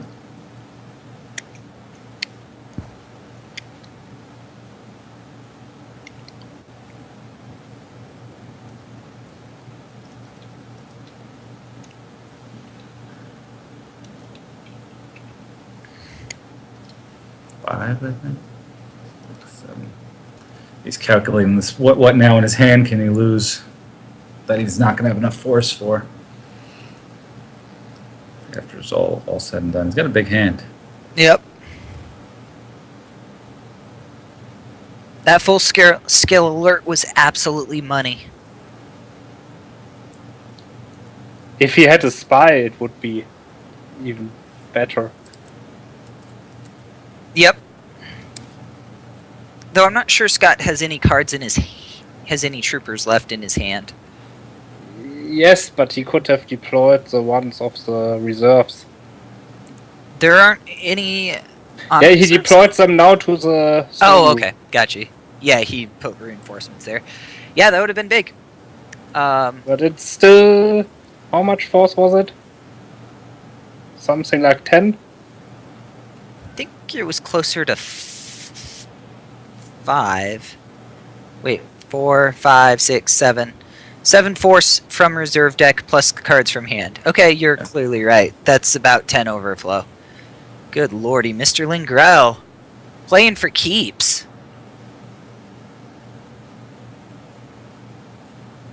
$11 overflow. Clearly shows to be 11 overflow. Now, the Hunter rule says anytime you get overflown for 10 in a game, you're going to lose the game. I actually think this is a game where that might not be the case. We'll see. Again, it's going to come down to the space. Yep. If you can get that cannon. He knows where the cannon is, so if he tracks that sucker around and gets it, The ship. if he knows the cannon's in his hand. Right. So and it looks like he just drew the ship. But was the cannon still in his hand? It was earlier. I don't see it right now, but. Yep, he might have flipped lost through. it. Yeah, it looked pretty clear there. He did not have it. But one of the Onyx ships can pull it. Plays another copy or something. Yeah, but is it in the lost pile or did he somehow put it into his deck? Only way he could put it in would be a forced push because he doesn't have anything else. Ah, yeah, he played the two runs earlier, I think. So He didn't use the maybe- force push.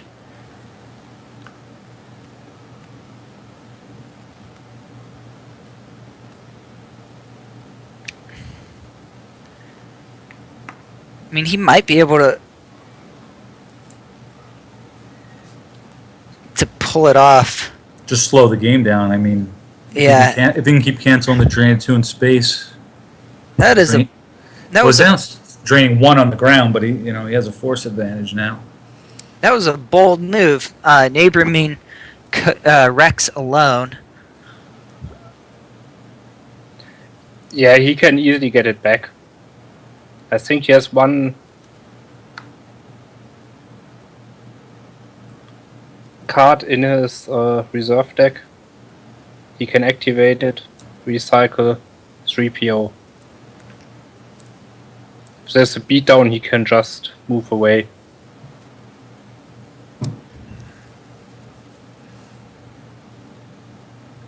Yeah.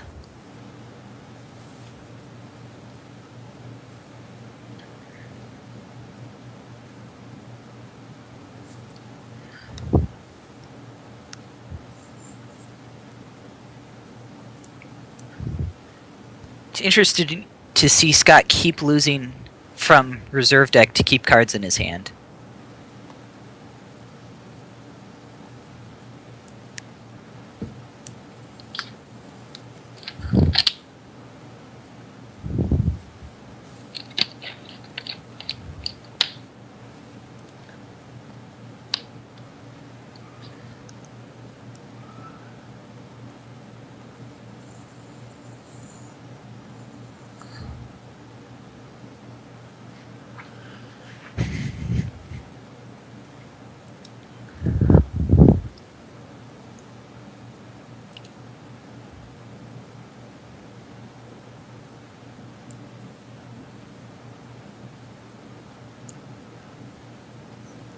I think he does have a command.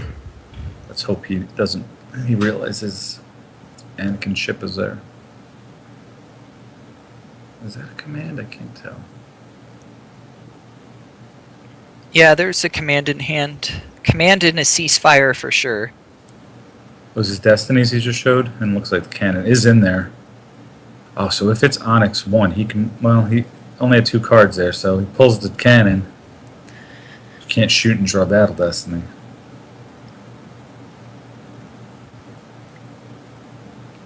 but he can run away a turn and then really put Emil under the gun. Or actually, he doesn't need to run away. He can, because he can deploy the just... cannon and just sit there. Yep. But where is the ship? I thought it was in his hand too before, but now I'm starting to. I think he not only see has it. some trooper in his hand. Yep, that's the only Yeah. non-red card. The difference between black and blue on this screen is unfortunately not that big.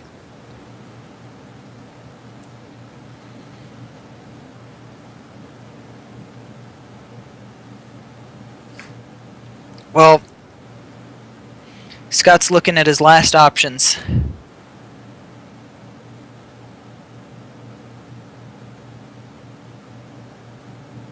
Does he have Alice in his deck? He does. I assume he wouldn't be thinking this hard if he had an Alice, because Yeah. that would be a very easy call. Though, of course, his destinies are pretty high, and he might not be able to afford it.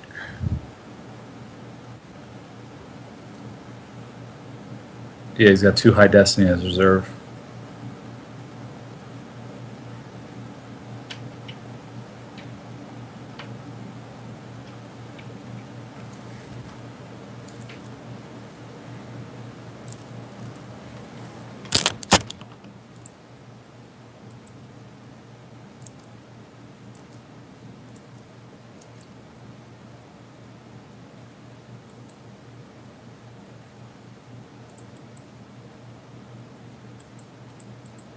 So I want to talk about this. Emil didn't play a Hujix and lost 11 force here, and was playing a Grimtash. That is... Johnny Chu ran that same thing at Endor, and I just think that's so dangerous. So I'm curious what y'all think about it. Yeah, I usually try to run at least one Fujig Skik in every deck, but these guys are good players, good deck builders. The thing is, Hujix allows you to do so much that I never would play without it.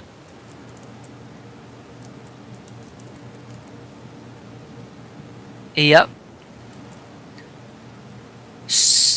I mean, I get that it's a low value card in a lot of situations, but when it's a high value card, it literally wins the game. So it seems to be worth doing.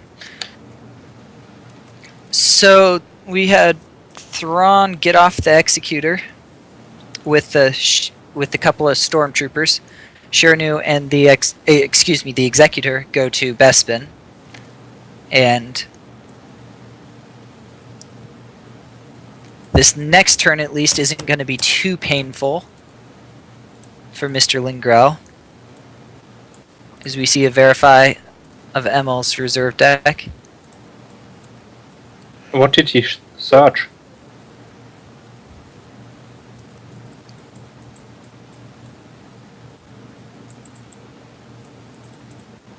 That is an excellent question.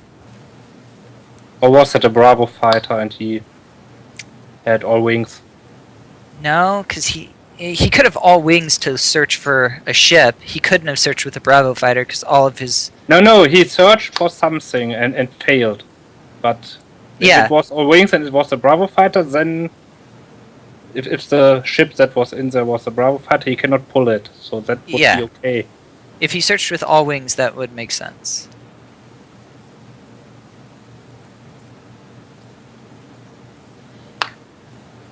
Well...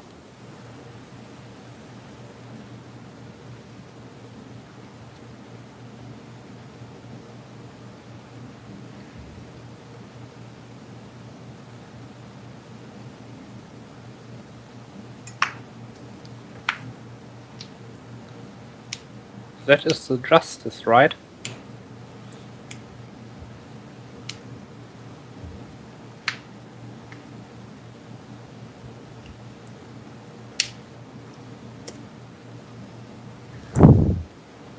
Justice where? That he lost. Oh, But now I'm confused. Ah, okay, it was the other force for the security tower. yep.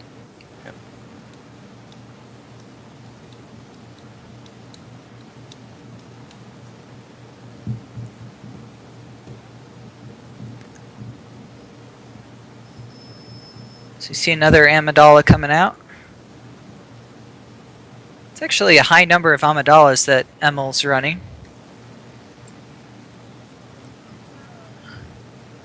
So I believe that's the third one we've seen. 3 or 4 is standard. I guess people have been running 3 since the new helper pulsar. I Yeah. think people only play 2 right now. I don't know. Do you have the deck list? I do. He is running 3. Okay. Now I think Jimmy only played 2. Yep. That sounds right to me. I talked with Jimmy a lot about WAP in advance of this event. He seemed to be down on WAP space actually. I thought that the ground package just wasn't strong enough and people had adapted. And that especially against decks like Court, you'd run into trouble. Court and AOBS. Yeah, my play testing pretty much showed that also. So I didn't like WAP either. A lot of decks can, whatever you're stronger in, space or the ground, kind of go there. Yep. It's usually better than what they have. I will say it's been interesting to me that a lot of people were very afraid of Court coming into this event, and that has not. We haven't seen a game of Court. I would say I've been very unimpressed with Court. Yeah, I was told the same thing, and I agree. I did not like Court. I didn't like the scum versions of it, the mains versions of it. Yep. Like I said, I was playing my kind of scum, which I found better than Court.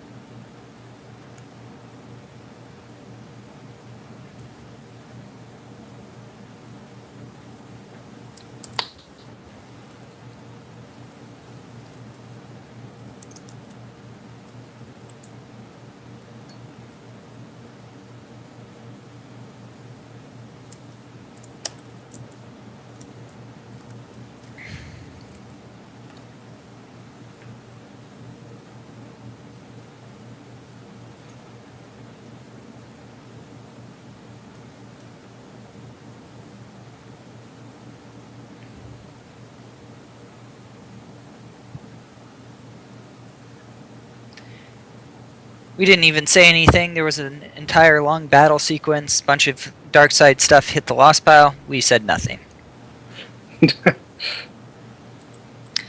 This game's a little bit boring at the moment to cast because it feels like Mr. Lingrell, really when he came down that one turn with his 3 troopers, that he misplayed his tricks a little too early when he didn't have the goods, and he's been out of juice the entire game since then, just trying to... Yeah, if he finds an Alice, then there would be something happening, maybe, but... Yep. Right now, he's just losing and cannot put any damage in. Right. Yep. Seems like he's most likely to just keep running away, slowly losing the game while he waits for Ellis to try to give him the chance to make a comeback.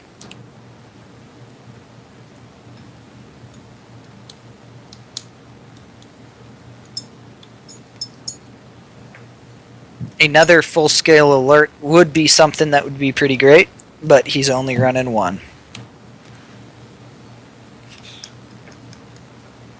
It's actually, I will say, a lot of what Scott's doing in his deck is pretty good. We've seen a lot of this where you get, especially with WAP, you see 4 or 5 light side starfighters that set up the God system.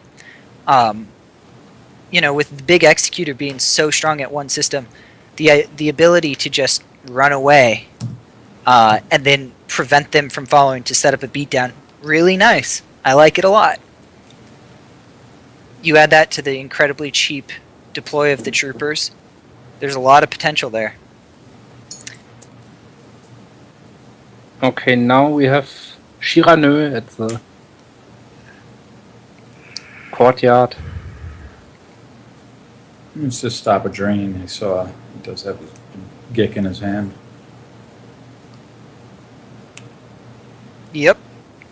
Yeah, and he can shoot someone. Oh yeah. Sure.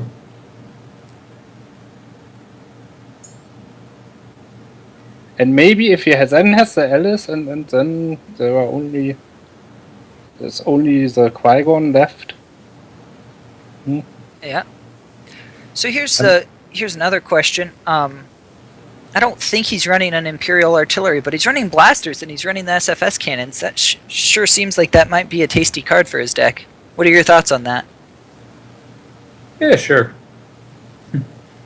So Emil doesn't even battle. What do you mean? He just moved. He doesn't battle at the courtyard. Oh. Huh. Emil must not want that blaster firing in.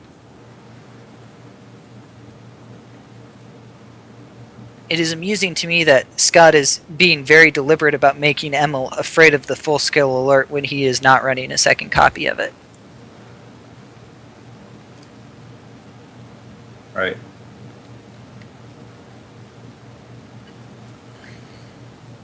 Scott will do that. I see him look at characters at my site, asking about how they shoot this and that, and he's running a whole deck with with just spies on the ground.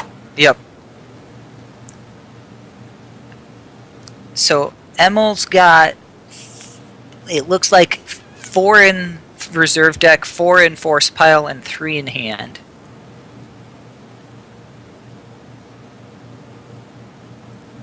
Emil's, that's 11 total. Scott's low too.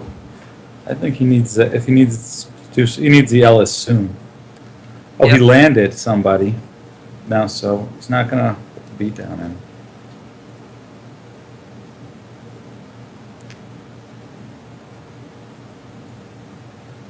Wait, what? He landed somebody at. Wait, no. How could he land somebody there? No, he deployed him. Yeah. But Oh, but okay. does it? Can the rifle shoot for free?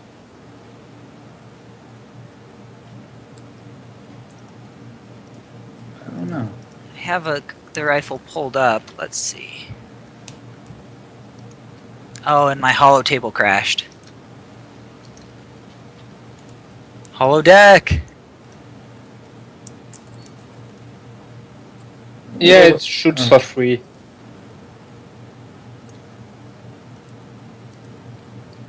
I'm not sure what that was then.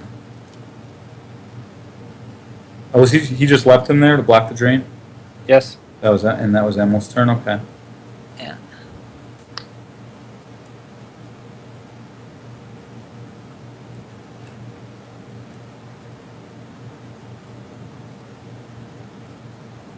Yep.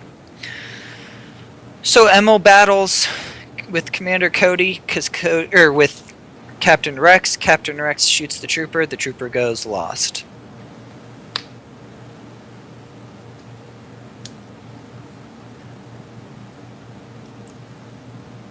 And they shake hands. I And Emil got the win. I think so.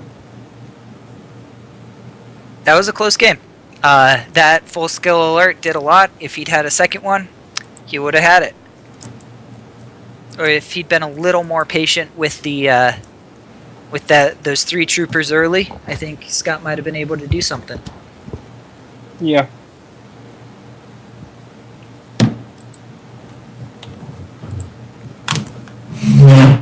Well, this game went actually pretty long. If we can do a little bit of commentary, I think we'll probably end up taking a quick break, though. Yeah, I'm gonna run out. I'm being told by the wife she needs me to go buy wine. So I should be back for the next Well, get your wife all good and lushed up. Okay. Don't combine wine with painkillers, though, for the broken toe. And I'm going to step off. Let's go ahead and, just as a reminder to everyone in chat, if you have any questions, you can always post them in chat. You can post them on the forums. You can PM them to me. We will get to them as soon as we see them in game. If they're questions that I have to ask the location for, I will. They will try to get back to you with a response. It's a lot easier for them to answer in the middle of games than it is for them to answer in between games. And with that, we'll take a break.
So it looks like we are back.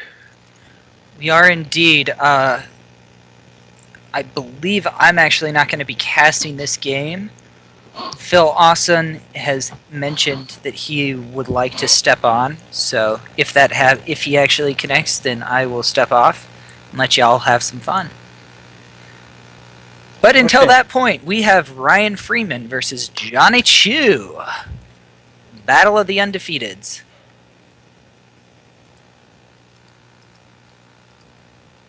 Oh, maybe now I learn how to play CCT against We Have a Plan.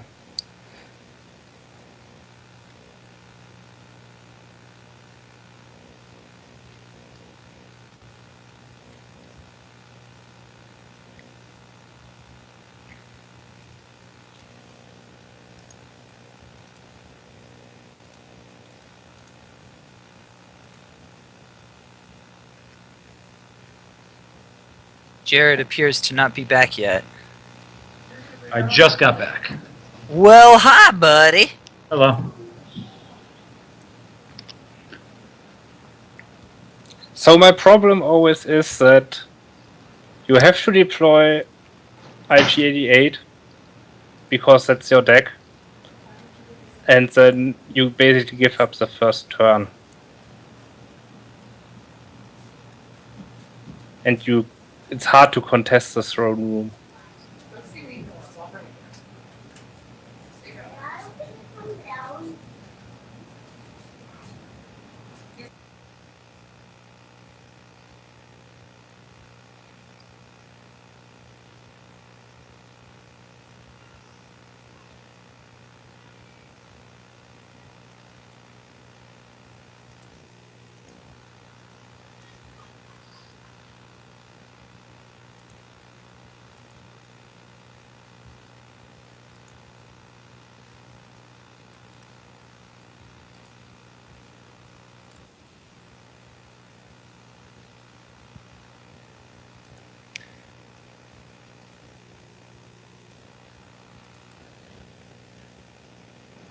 Oh, hey. Mr. Austin, welcome to the call. Thank you. Good afternoon, I suppose. Yep. Hello. All right, if I do anything incorrect, just tell me and I will try and fix it. Well, y'all have some fun. I'm gonna take this off for a while, so All right, thanks a lot, sir. stay classy. Y'all can text me if you have problems. I'm gonna stay in administrative mode. Cool. All right, so yeah, this is Phil Austin. I'm hanging out on the West Coast here, so just north of Ryan Freeman, actually. So I think I actually played this deck, against this anyway, at the Endor Grand Prix. In fact, this is Johnny Chu. I played against both these decks across the 2 days of the Endor Grand Prix. So obviously there may have been some changes, but should be an intriguing match. Yeah, Yeah, we just saw Emil play probably a very similar version to this. Looks like got the same first turn also. I would. yeah, that is basically guaranteed. Mm-hmm. Yeah, it's so consistent. The way that Johnny has this. I don't know if he got it from Emil or if Emil got it from Johnny. I know that Johnny ran this at Endor, and I think the way that they use EPP Qui-Gons and the character package with no matching weapons it's so much more consistent, just game to game. And the CO Bibble tech is just so absurd trying to play against this thing. And Hark as well. It doesn't play any other locations besides what you start with and the Naboo that you pull. And Yeah, you get a lot of activation from non-location places. Definitely. And I believe Chu was the first person. I think he played this at the MPC last year, I believe. I think Yeah, that's right. Jimmy played it that way before. I don't know if he had the EPP Qui-Gon, but he played the space and nothing else on Yeah, activation. Yeah, it's true. There's a few people. Salucci Yeah. played this at the MPC also, a different version. I think the Hark Park Tech is what really. Yeah, that is really good.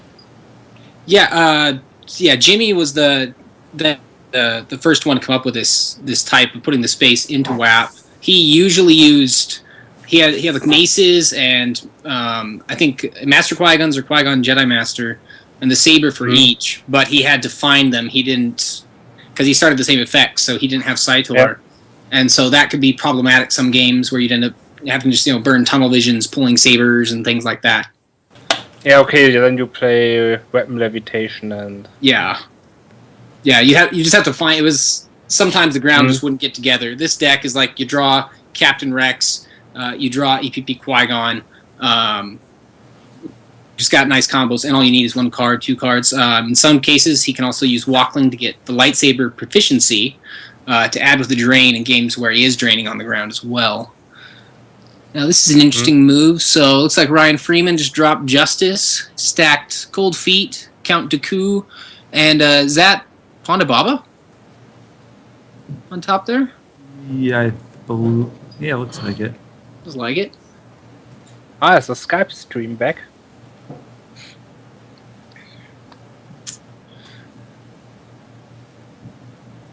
Let's see.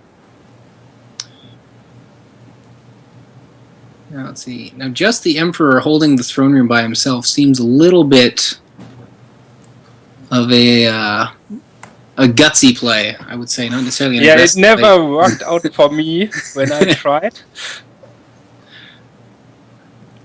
Because it's unless IG draws a Twix or 2 opening hand, they just don't have the force to come down with multiple characters right away, and obviously don't have any kind of Destiny's track. Now, I mean, if he's got stunning leaders, he may just be trying to keep him from flipping right here. But it's still kind of a bit of a risk there. Is that his hand or is that his force pile he's looking through? He's looking at his force pile. Yeah, I think I saw a stunning in there. Might have been what he pulled. Yeah, I would think so. That's the only way this Emperor play makes sense, is if he can cancel the battle. Yeah, but it's still dangerous. There's Sedens, there is a bunch of stuff that can happen. And don't forget you're playing against Johnny Chu. You might want to take a chance here and there. Hope you get hope you blind draw the Force Lightning correctly. You want things need to go your way, regardless. Yeah, it's interesting the different cards involved in the IG-88 versus WAP over many years, really, probably going back about 12, 13 years when Reed made the first Iggy deck. It's always been fairly similar that if IG-88 gets everything going that it needs right when it needs it, it can be a handful for WAP to deal with, but in general, you can't get everything together fast enough, and you're just playing from behind the whole time, and WAP just rolls. Right. That old deck from Reed, though. I mean, that was when the deck pulled Lando. Lando was ridiculous. Oh, and IG had the gun. Yeah, IG had the gun. You had Boba Fett that could capture. You had combat readiness to just auto stack a 5. You had all sorts of hilariousness back in the day. But even then, it was still kind of tricky. It was like you needed to get everything early. Now let's see. So Is that a 20 card hand? yeah, it looks like it's big. He's just free ride. Check it out. Oh, despair. There, that gives me absolutely no information.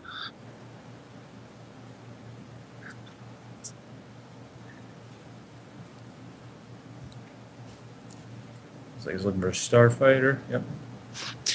Yeah, I would expect the Chew's going to go to space probably next turn. Probably go hard. Trying to load up the system there. He's probably fine just hanging out there at the hallway, probably stacking another guy or two. But it's not likely that IG can mount a seriously threatening attack. Earlier, we saw an IG deck playing the Executor space package, and I think they wound up paying for it anyway. Yeah, that usually seems to be how this match goes, because there's so many cards you need, you can't afford to just pick up the free executor pieces. And so the hardest thing with that is you can't surprise them with a giant Star Destroyer with an Admiral on it. Right. So you gotta telegraph that it's coming, and their stuff is so cheap. I mean, like, let's see, their ships with pilots deploy for what, like 3 for Rico Lee, and probably cheap at Naboo.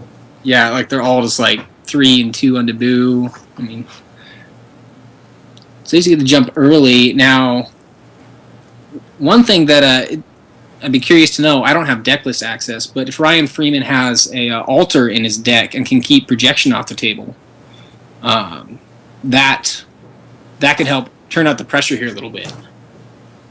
Did the stream just freeze for you guys? Yeah, the It's frozen Skype up there. stream freezes all the time, so... Okay. Just go over to the Twitch stream if you want.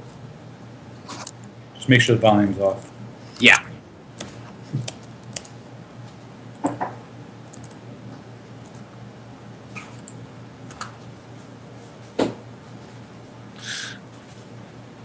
So who else is on the call here? I believe Jared. I don't think I have the pleasure of meeting you in person, but I recognize you from events around.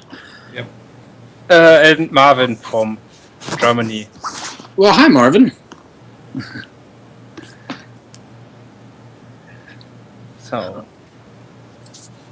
Let's see. Skype's still frozen. Hanging out on Twitch.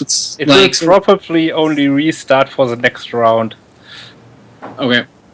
All right. So it looks like Ryan Freeman's digging in his force pile. He's got presence of the force. Presence of the force. You feel like it should be good, but because the icons are canceled, it's not just that the one icon is canceled. It doesn't help you in the hallway.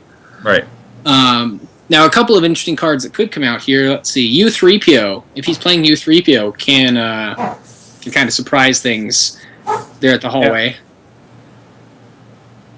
And that's one other. I know that at the NPC, for instance, day 2, Angelo was running Program Trap in his Iggy, and basically that was exactly for this matchup, because otherwise we could not beat it. Seen a lot of program traps lately. This and Black Sun, some invasion builds. Oh yeah, so many. And We just saw, that looks like Maul's double-bladed lightsaber. Yep. No, I think that is just Maul, the AI. Oh. So what is it? It's AI of Some unofficial... EPP Maul? Is Yes. it EPP? Yeah, okay. Yeah, that's the one thing with these EPP, not the EPPs, the alternate images. They look really cool in person, but they kind of make the commentator's job quite difficult. Yes. All right, so there he's got Forlom as well. So there's a little more backup. Yeah, so it looks like Johnny is coming to the system. That's probably Hark, right? Yep. Yeah, That's It's not Hark. well, it's the Overseer, but Hark doesn't. He missed the pull. So looks like I did not see many characters in that deck. That looked like mostly Red Destiny in there. In the chat, they're asking who's in the throne room. Oh. That is EPP Maul. That's the artwork, the alternate image, and the Emperor. I was about to type a response. Thanks for that verbally much faster than I could have. I got this commentating bit. All right, so he does commit the Ultrai spinning just in case Freeman's running Mist Hunter kind of package. Looks like he just got a couple of ships. So missing the Hark pull theoretically this could actually have been a room. I definitely saw the Executor in Freeman's hand, so he may not have the tools, but with only 5 ability right there, without Hark, Zuckus actually could drop in, but unless he has a system to run to, he's still going to die to the Ultrai spinning. Maybe he has an Admiral's Order of his own. Yeah, either... Go ahead there, Marvin.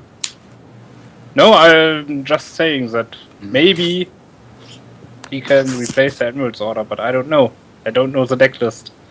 He might not play Zuckus either because we see it looks Yeah. like he's playing he's not playing the 4-line that adds with him. Yeah. There's a ship on Justice, right? No, I think on Justice that's Ponda Baba, Count Dooku, and then Cold Feet V. Oh, the Dooku, okay. Yeah, so far, yeah, sorry if I said, I don't know what the appropriate pronunciation is. I'm not good with any of the names that are not the original series. I guess Jar Jar's easy to pronounce correctly. Other space packages I've seen in CCT decks is the Emperor's Shuttle because he goes on that pretty easily. True. Lots of combo type things that you want to get together. Use IG-88. Yeah. Yeah, the Emperor's Shuttle, but I mean, that won't help him right here, Right. unfortunately, because the Emperor's already at the throne room. But yeah, that's a typical option. But yeah, I think most people, it seems like, are just running the Executor and then a Maul's ship, and that's about it. So There's always also an Alice in Hintra I saw in the reserve deck. Okay. okay, that's interesting. Yeah, that makes sense with the if that's non-combo Ponda Baba. Yeah, that's true. And I mean, that's huge. Kyle Kruger, I know, played Ponda Baba in his CCT at the Endor Grand Prix because against the home 1 decks, he lets you crack through without having short range combos. So I think there's another ship in his hand. So 2 ships. Let's see. Ellis. Ellis Maul, yeah, that's one way to get him there. That was an Emperor, I think. Yeah, he was not happy about the number. Oh, quite a mercenary. Huge. That's fantastic. Yep, like to see that. that's brutal. Oh man, I've definitely played that in QMC lately because you can just force pile pull. They don't know it's coming. That's a pretty brutal play here, but that's ouch. I like that play because I personally would like to see the 2 transport cards shielded a little bit. Yeah, I've taken to it's like running like 2 get combos or trying to figure out can I afford to start Imperial Arrest Order and Secret Plans or all sorts of things because Nabrin and Ellis are just everywhere right now.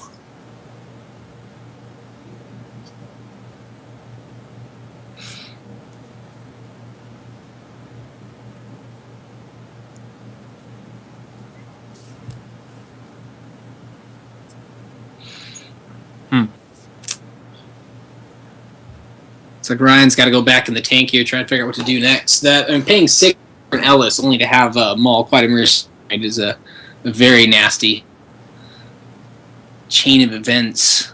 Yeah, that'll put you on tilt. Let's see. Now it looks like that's Bravo 1 and Bravo 4 at Naboo. So he's got a drain of 3, new battleground site, so he's paying for it, but I mean, the most that IG is doing right now is paying 3 to drain 1 with the Emperor, and that's not going to be doing an IG. I know that Johnny Chu in particular, actually, has said when he's playing IG-88, he doesn't like to pay to drain basically at all. He's just playing for board control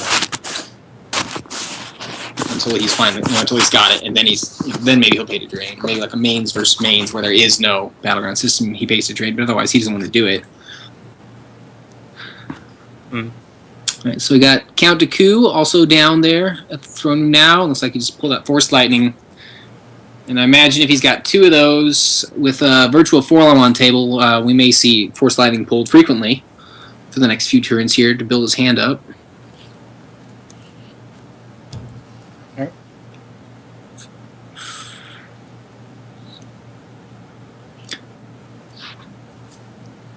Well, there's 3 of us, so this is got some opportunities. So Marvin, if you're in Ryan's seat right now, what are you trying to make happen? What are your next goals for the next couple steps in the game? Try and get back in. That is always hard because I played a lot of CCT, but not that much against WAP, and I always lost. And it always comes down to some Nabrun, Sense, War, and then somebody loses. I don't know. I don't like this space package here. That is normally the thing where you can attack them, but I mean the Alice was a great idea, but that was cancelled as well.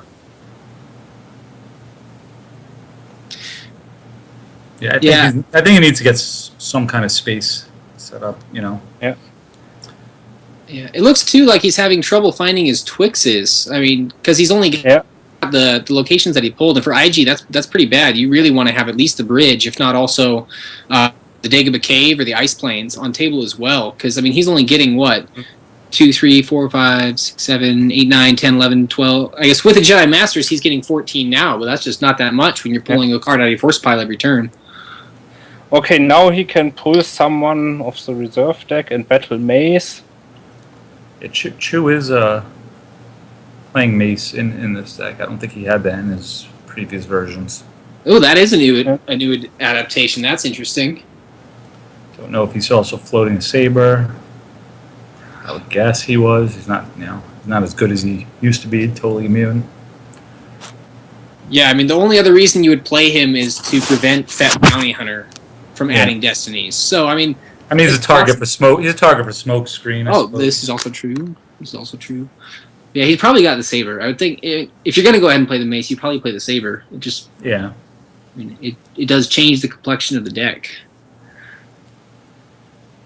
And that's one of the other things that WAP can struggle at. And this is the other thing with having lightsabers. That its destiny overall, its average destiny tends to be quite low. It actually tends to be quite high because all the characters that you play are not ones; they are 2s and 3s. That's pretty good. The characters are 2s and 3s, but as opposed to say Throne Room, they're not 5s and 6s. Like there's no Jedi Lukes, there's no Lando Scoundrels, and you don't have R2 Nerd 5.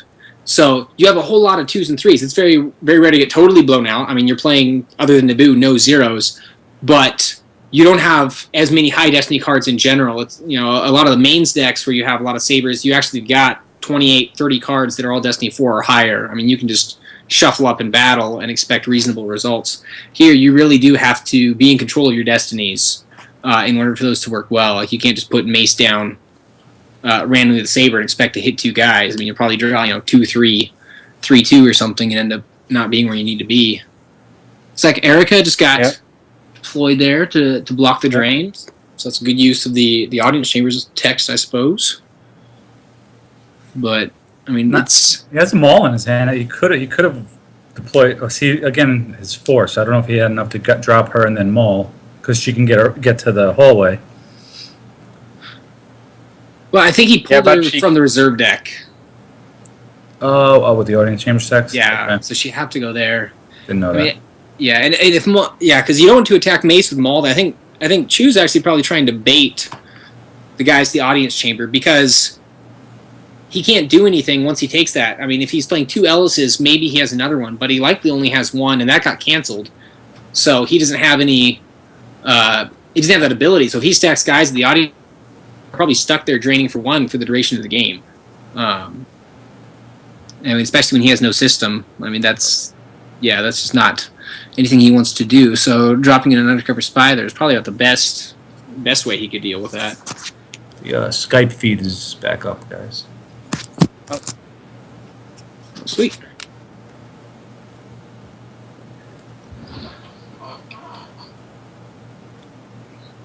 Okay, that still looks the same. I mean, he hasn't given up on the, on getting to the throne room yet. I mean, he wouldn't have guys.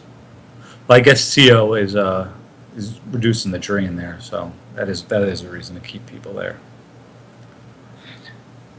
Yeah, now Mace also occupies the battleground side, so you can drain for free.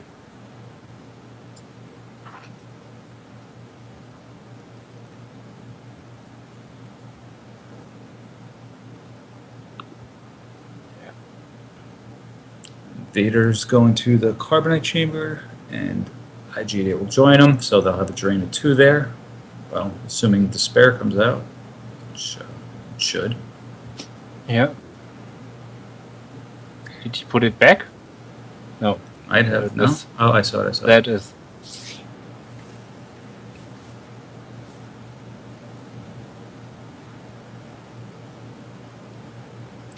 All right, so yeah, so Darth Vader, IG-88. There's the Despair. So yeah, now he's actually trying to start doing some kind of damage. We saw the Ellison Hinthra that Marvin had told us about earlier, as well as Grievous go off the top of that last drain. At least I believe that's Okay. Grievous on top of the lost pile there. Yes, that is. And at the end of the turn, Chu will have no lost pile. Looks like it.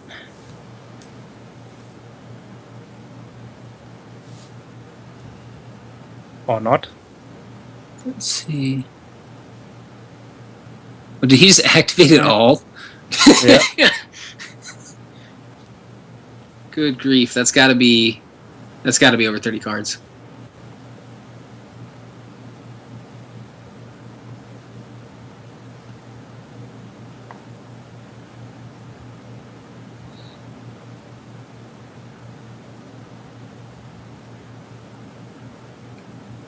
So this is an interesting spot here. I mean, Looks like an all too easy was just lost, I believe. That looks like the Emperor shuttle that was lost. And then the Emperor Shuttle. Yep, next.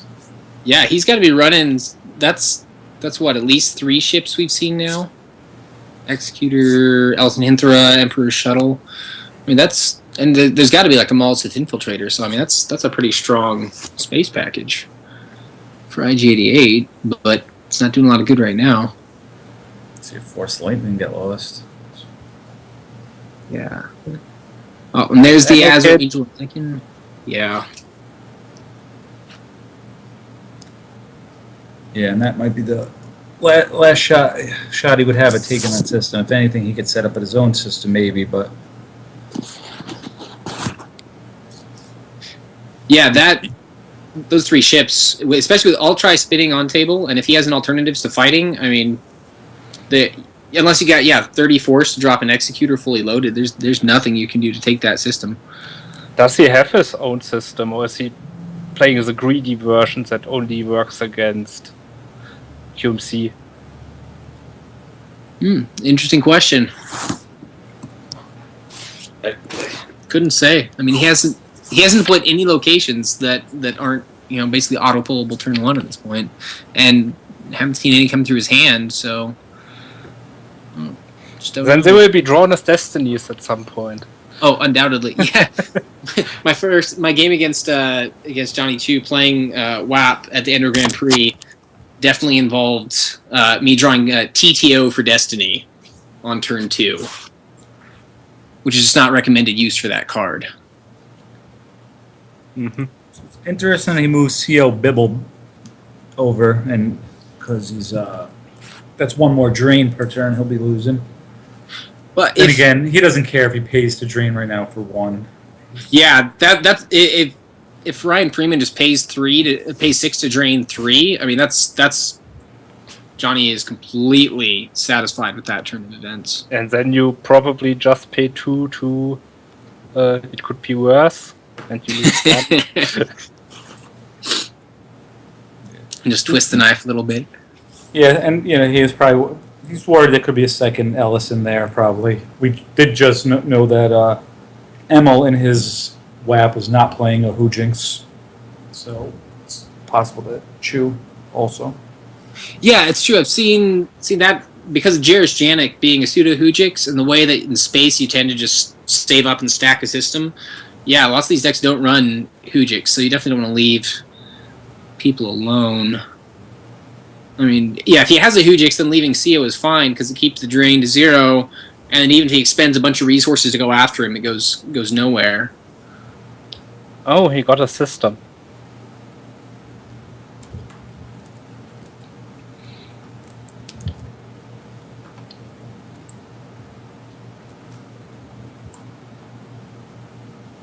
Let's see, how's the math work out? So, I mean, his lost pile's got to be at least 8, 9 cards. Ryan Freeman, that is. I think.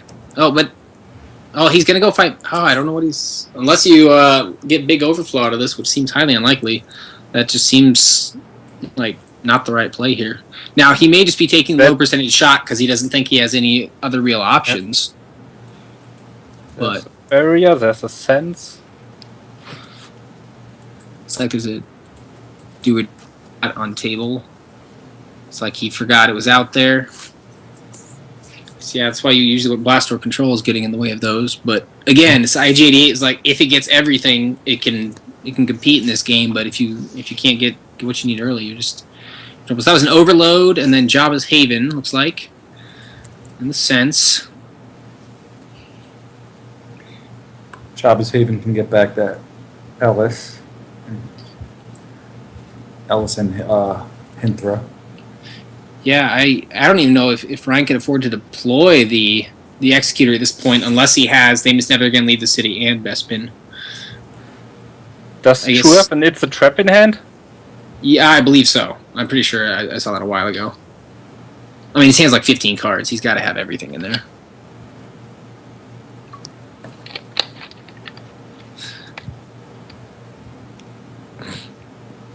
Yep. There it is.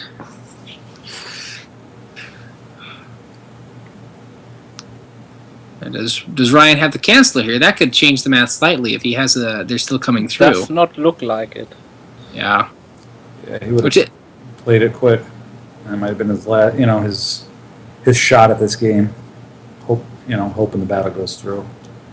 Yeah, I wonder why if you have Dr. E and you got Destinies, if you're going to go on the ground, I would think you go at the courtyard. Because, Mace is doing literally nothing with Erica blocking that drain. So if you could drop Dr. E and Maul, and obviously the If the Trap would have stopped it anyway, but, if you could land a swing on Qui-Gon. Yep.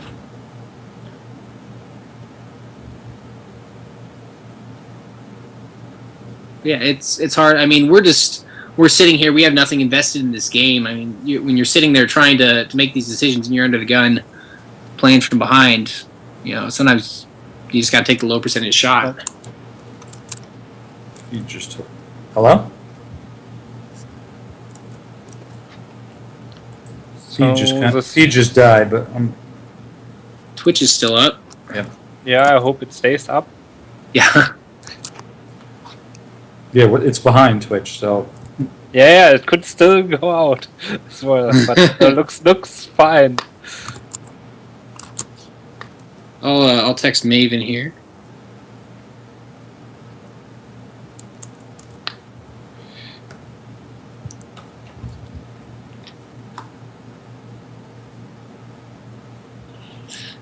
All right. Yeah, now he's at 3 battleground sites and has to pay.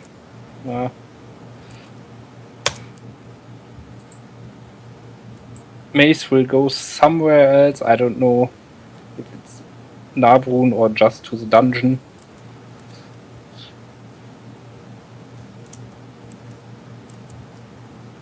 If he has more character, he's got to have more characters in hand. He could send him off to the Carbonite Chamber and drop a couple other guys and go after IG88 if he wants. Yeah. But he doesn't need to though. So it probably doesn't. Yeah.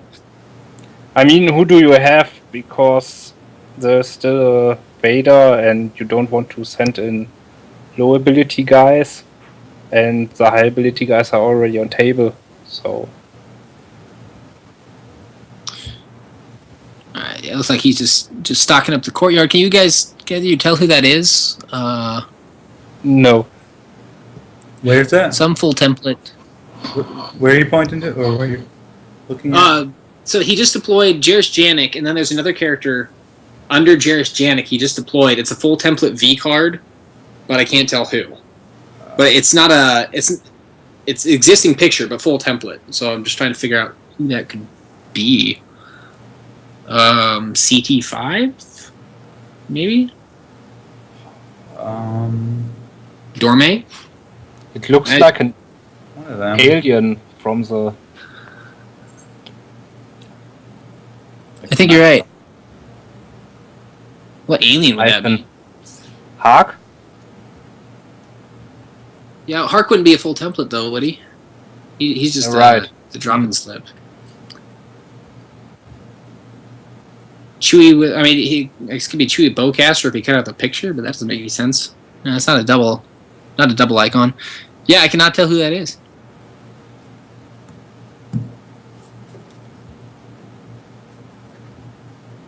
Looks like, yeah, so Mace just ran to the dungeon. So that was just the easiest out clause there, especially if Freeman has no else. I mean, it looks like he just activated everything.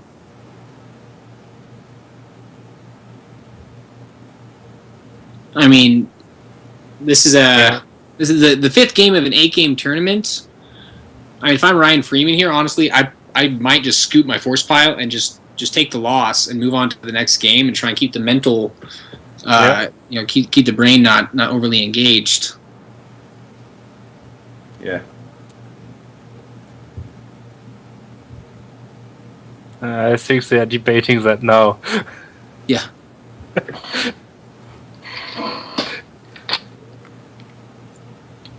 Yeah, I mean, I don't see any real way. So it's like he's gonna go ahead and play best.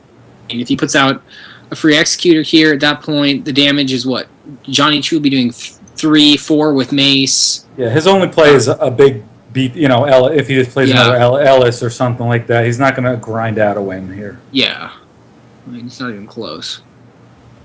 1, 2, 3, 4, 5. Yeah, I mean, his damage potential here is about 5, maybe 6 if he got Jakku's Saber, but even 6-3, there's no way he catches up.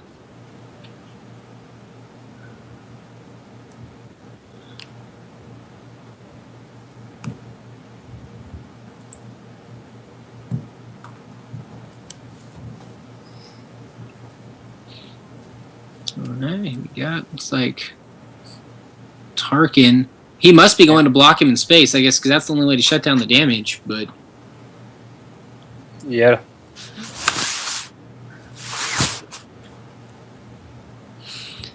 But I think he will lose everything then.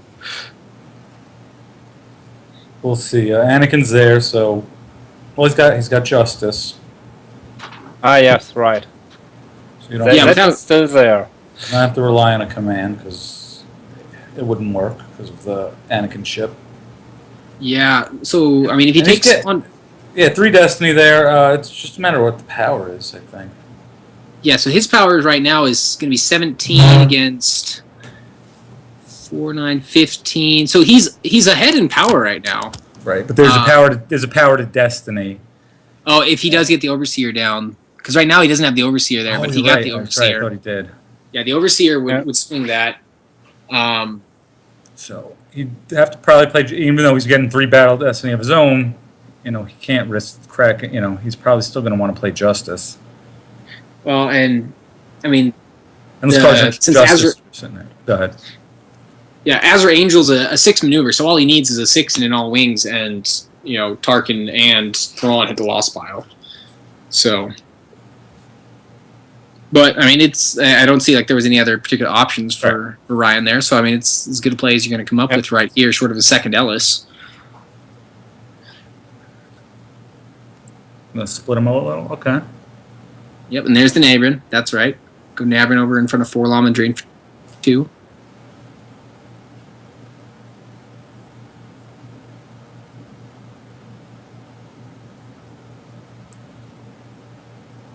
It's like he's debating. He cannot sense. Yeah. No reserve deck, no sense. Right.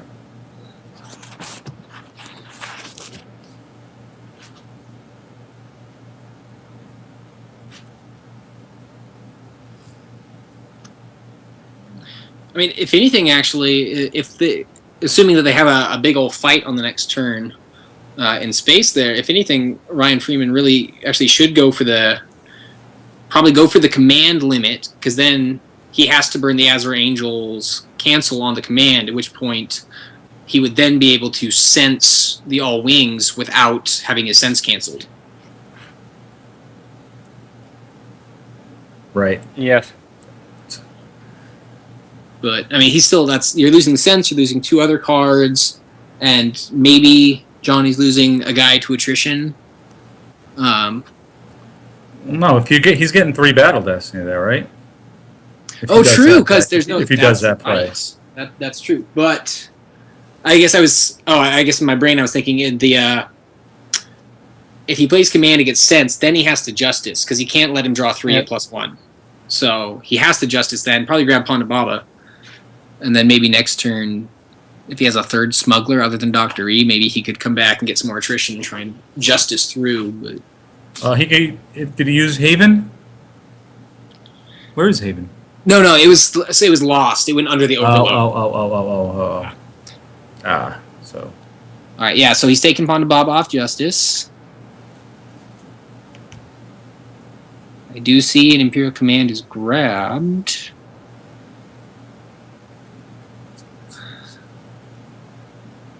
Yeah, that is there since the first turn. how was it? Yeah. So does he have even the force to play another one? I can't tell how big his force pile is. I think it's 2 cards. Oh, did we miss an overload on Qui-Gon? Oh, that must be what happened because I saw the 0. I Yeah. assumed it was just from the battle, but yeah, he must have overloaded Qui-Gon. Oh, probably sneak attack for the battle. I didn't see that either. I'm gonna guess. Yeah, must Because be. otherwise, how did he? Because he activated everything, shuffled with Iggy. How would he have had a 0 track? Ah.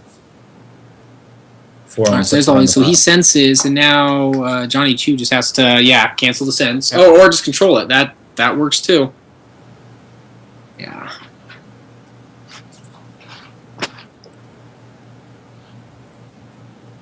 And 5 to draw Fine. and 6, so it's 11.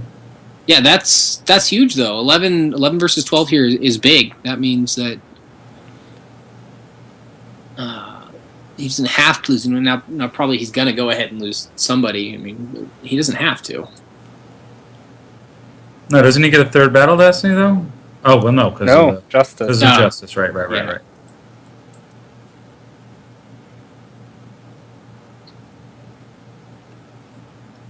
So must have been a good amount of battle damage because he lost Tarkin there. Yeah, I didn't see what he drew for Battle Destiny. I mean, it was the initial Was- power. I think Go ahead, it's Mo. 4. Okay, so that would be 12 for the Executor, 3 for Thrawn, 2 for Tarkin, so that's 17 for 21 on. Then 5 for Bravo 1, 4 for Bravo 2, 6 for the Azure Angel, plus 11, so then 26 to 21. And I don't think he can afford to peel 5, so that's why he lost Tarkin there.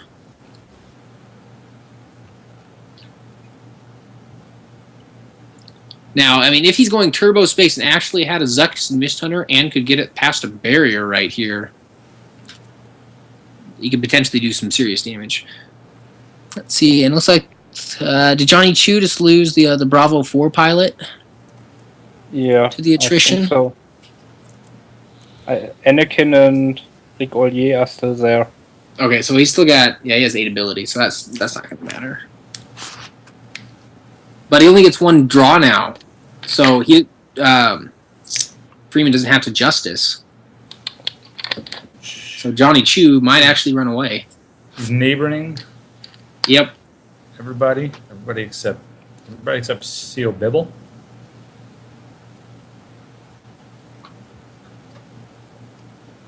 Oh, he's gonna go kill Dr. E and Arica, looks like.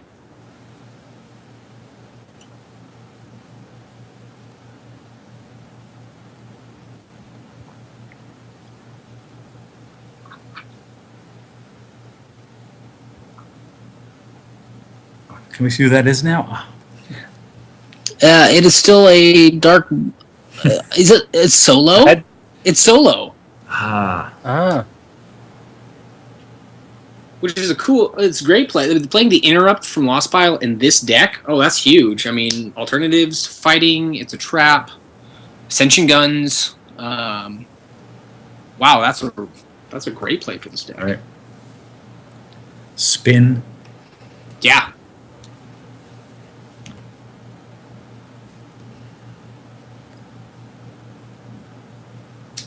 Yeah, which means that spin is in play again for the next battle, assuming he's still on table. Unless he used solo and we didn't notice since we didn't know who was there. He feel hasn't like dug he around did. his Lost Pile. I I don't think so. I agree. don't think so. Yeah, so he actually does run in space. Yeah, now Darkseid can do some damage.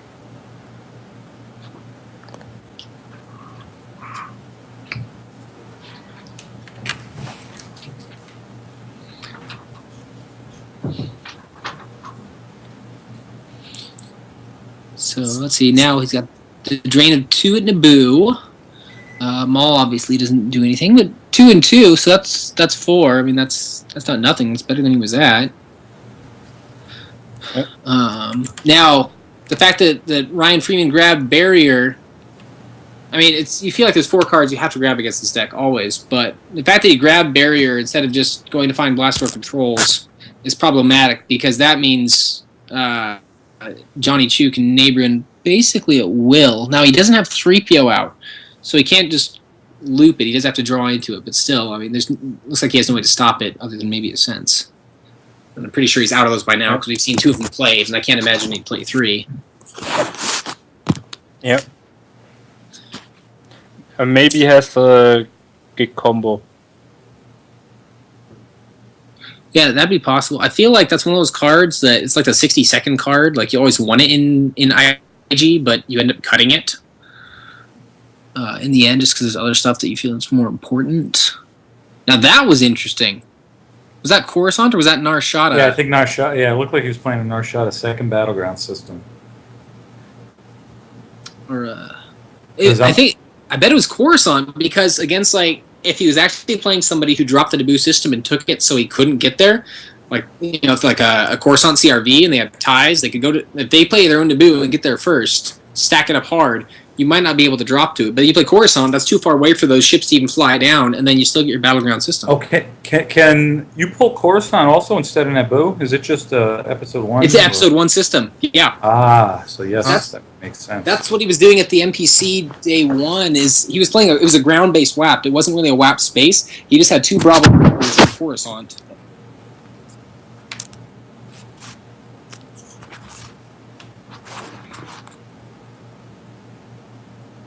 Clearly, he doesn't think he needs it here.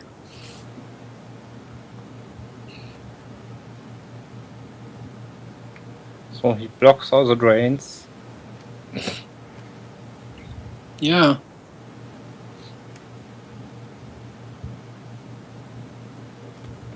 He just walkling, retrieving all wings. I thought it might have been tunnel vision, no? Yeah, he just got back all wings there, so it must have been walkling because we see the out of play card on the right side of the screen. Yep. So could be 3PO means he probably just pulled that back for the 5 Destiny this upcoming turn. Now, so we've got Darth Vader and Forlom facing off against Mace at the security tower. We got Maul facing off against Solo and Jarrus at the audience chamber. And then in space, we got Bravo 1 with Rickley, Bravo Leader, and Anakin Skywalker in the Azure Angel, hanging out at Bespin, tangling with the Executor, which has got... Now Amidala fights IG-88.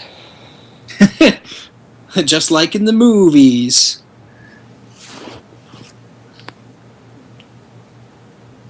Qui-Gon to the audience chamber. Ooh, Qui-Gon on Maul. Right.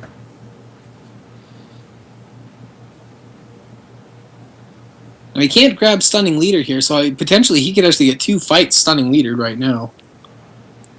Which could get interesting. It's like, a barrier maybe? What was that? Yeah, that was a barrier on Qui-Gon. So he's going to go fight at the Carbonite Chamber. Queen Amidala against IG-88. And since that barrier is played, he could, assuming he has the shield weapons display out, cause 4 force loss if he was going to cancel it. But being how Qui-Gon's not in the battle, he may not go ahead and do that. Yeah. Oh, so he must have retrieved the all wings just for killing IG-88 there. Yep. Just to get a 5 stacked. It's interesting we haven't seen 3PO. It does make me wonder, is he even playing 3PO? You see a We're Doomed at all? I haven't seen that either, I don't think. I saw an escape pod in We're Doomed. I didn't see just a We're Doomed. So then probably not, because you know that's gonna. He's drawn That's so what many happened. cards. Yeah. So May stayed in front of Vader. I think so. Because even if that bounty hunter can't add destinies, because that's Forlom V, so he can't cancel his game text. So, Yep. not a lot I that don't can really think- go wrong there. He had enough force to move every move that he wanted to make. Looks like Ryan Freeman activated about 7 there. So I think he's getting down to around 10 in life force, maybe.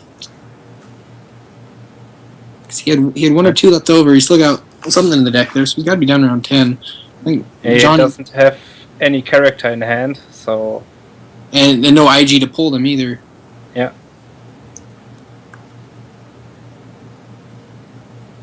Now he does have a Phantom Menace. Yeah, but he will still lose force, or he will lose. Get hit or whatever. Yeah. Yeah, if he gets hit, he's in trouble. I mean, he can pull off the Justice. Because if he swing, hit 2 guys, kill Qui-Gon with attrition, and not take Overflow back, I mean, that's not awful. It's better than getting battled back or just seeding the Dream Yeah. 2. And you put the 7 back in your deck. Yeah. At which point, Dooku can go chase off Seo Bibble. Looks like he's got 2 cards in reserve. 3? Looks like 3. I think it's 3. Oh, he wouldn't have enough for 2 swings then. So Yeah. that makes that play a little less He useful. just moves. So he would have drained 1 at Bespin. Yeah, there goes Dooku to chase CO. And then he's got the Force Lightning.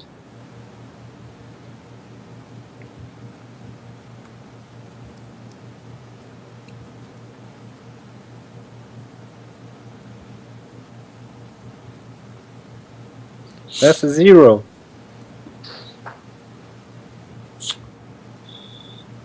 Yeah, that would have been amazing if he fails to Force Lightning Seo Bibble. So let's see, he's gonna take a drain of, or I guess no, he's got to move Vader in front of Amidala. He's not gonna take a drain. Well, he takes a drain 2 either way, I guess, so that doesn't really matter. Unfortunately for him.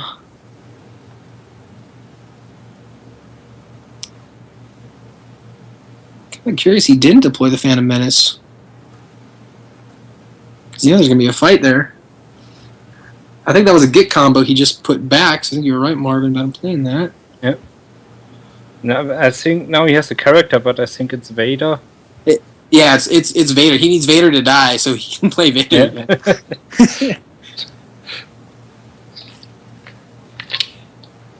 Yeah, but that's true even better than Vader. Probably. I mean, he just gets choked if he battles. He probably doesn't. He probably just drains the mace and then switches the 2 characters. Well, I don't know if he switches the characters because Amidala in front of Forlom is a lot riskier. Because if Fett does come down, you could put Fett Bounty Hunter, draw 2 Destiny, and Amidala could be overflowed. So he may just move Mace in front. Yeah. He had almost a weird equilibrium here where nobody's doing a lot of damage, but choose ahead Yeah, in light first-hand options, but The game became interesting, but I think that Ryan was already down so many cards that will be enough for Chu. Right, and that's what Chu's doing. He's forcing the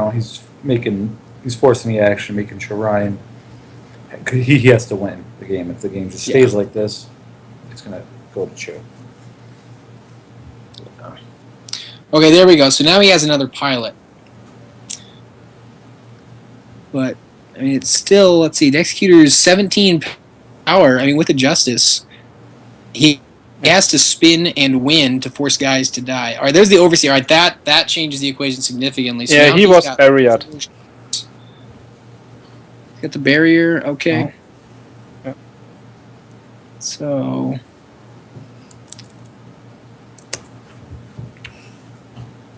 did he barrier the Overseer, or did he Yes. barrier the other guy? Okay, the Overseer. So You he's have gonna to barrier both.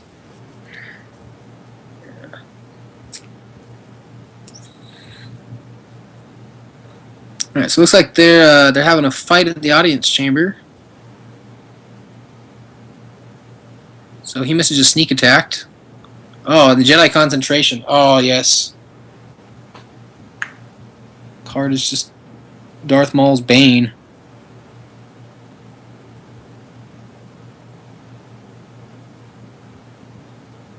Let him draw the 2 destiny. He didn't pull a. Didn't want to take the last card of justice. Yeah, if he, as it is, he can still afford 2 fights in space. Yeah, if he takes the card off justice and goes down to just 1, then there's nothing. And he has a Gick there. He plays it. He played it from Maul. He drew high. Yeah. Chu drew high. Yep. And so if he's gonna Gick anyway, might as well just let him drain, or let him draw rather. So yeah, so he's gonna switch him. Yeah, his life force is such he probably can't even afford to do Fett in battle. And he's only got the 1 card.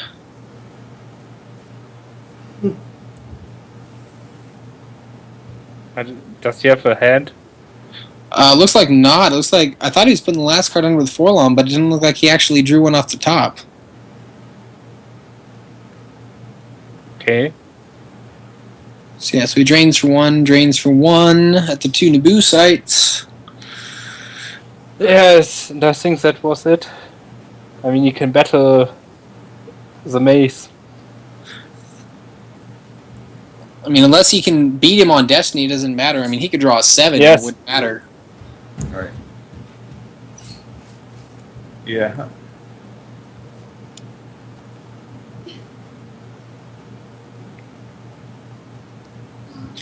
Alright, so that would have been a Destiny to power of, I think it was 5 with Hark Seth, and then looks like the neighboring for the Battle Destiny. So it's going to be power of... Yep. I'm not sure who's piloting Bravo 4. The power is going to be 6, 11, 15 plus Bravo 4, so 16, 17, 18, 19. Around 28 power against his own 21. Yeah, and so... he loses Thrawn, that's it. If he loses... Right. I know he had a card in hand. I know that was a Justice card. Yeah. Did he retroactively take one off for the Maul battle? He must have, because he's down to nothing on Justice now. He took one off in this battle. But yeah, he had 2 left, I thought. Did he only have 1? No, he had Yeah. 1 left. Yeah, it was 1. Oh, I was thinking he had 2 left, so yeah, that makes sense.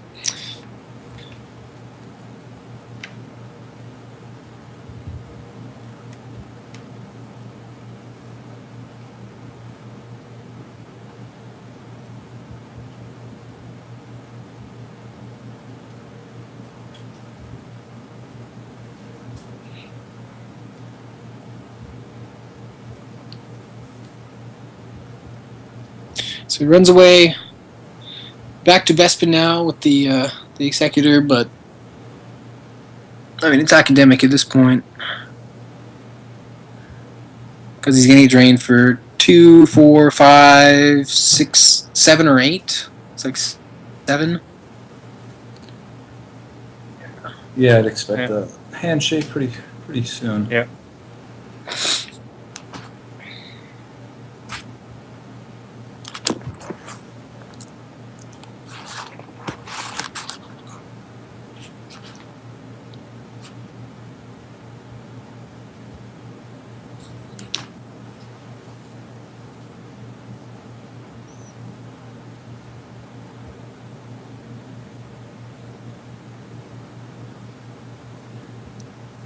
No, they are playing it to the end.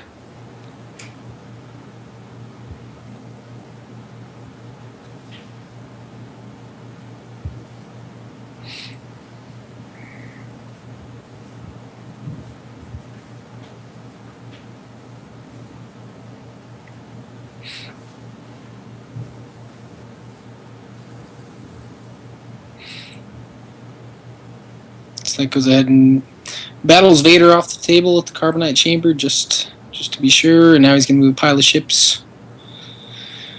Go in front of the Executor. Probably leaves one behind, or no, I just can take the whole pile. But I mean, this game is quite over. Yep.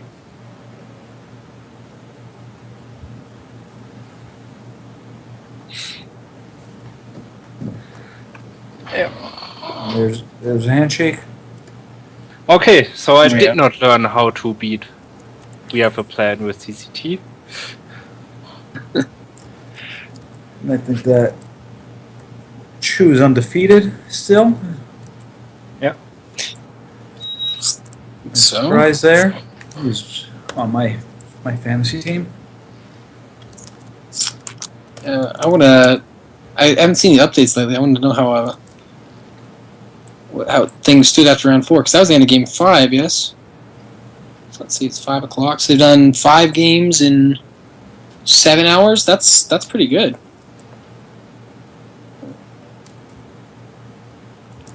Yeah, we started like what, an hour late. Started like 11 almost. Yeah, so that's really good then. That new tournament software seems to be really helping out.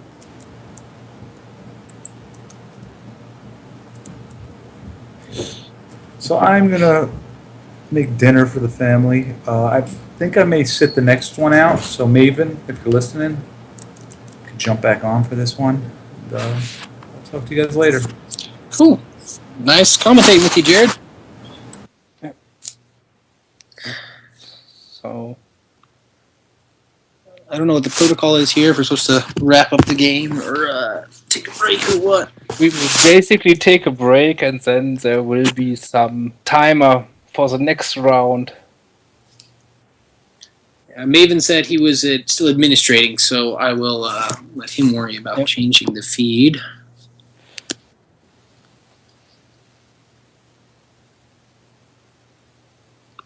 See, very interesting. Looks like the round 5 pairings. See if they started posting the results yet. It doesn't look like it, just the pairings.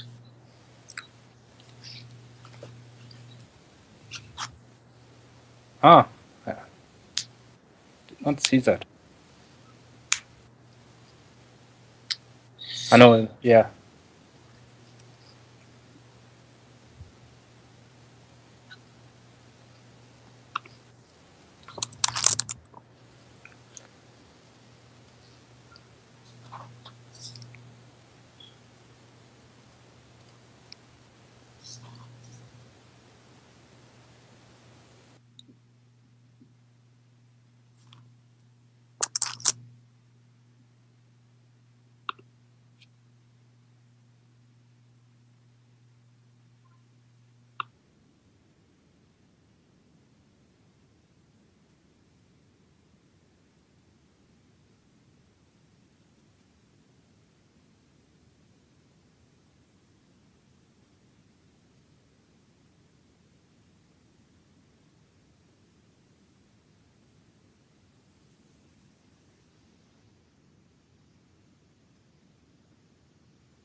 I hear someone there.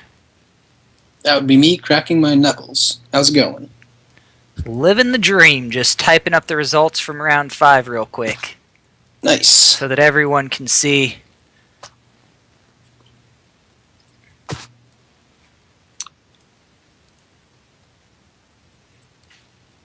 Do we have a way to tag those with the current victory point standings for those guys? I could. It would take a lot more time. Yeah, I wouldn't worry about it for now. Maybe after game 7, or I guess maybe after game 6, just give a between rounds update. That could be cool, just so we know what they look like, because it's hard to tell who's undefeated at this point. It's like round 6 pairings are up, so must just be getting everybody seated at the table. Do we know who the feature match is going to be? Normally, feature match has been either the top pairing listed or the second one. You could check. It looks like we got either Johnny Chu against Ryan Jellison or Hayes Hunter against Tom Kelly. Either one of those would be quite splendid, I'm sure. As long as it's not Tom Kelly's light side, because I'm done with Watch Your Step. It is Tom Kelly's light side, or we got Johnny Chu dark against Ryan Jellison light, or... I'd like that matchup, but we'll see what we get. Ooh, what's Ryan Jellison playing for light? What's Chu playing for dark, for that matter? I don't know anything, so... Chu didn't tell me what he was playing for dark, and we've seen his light, but not his dark. His, Ryan Jellison, I don't know what he landed on. He was talking about doing a, doing his Yavin 4 deck again for light. I don't know if he decided to go with that or if he decided on something else. He thought a lot about it.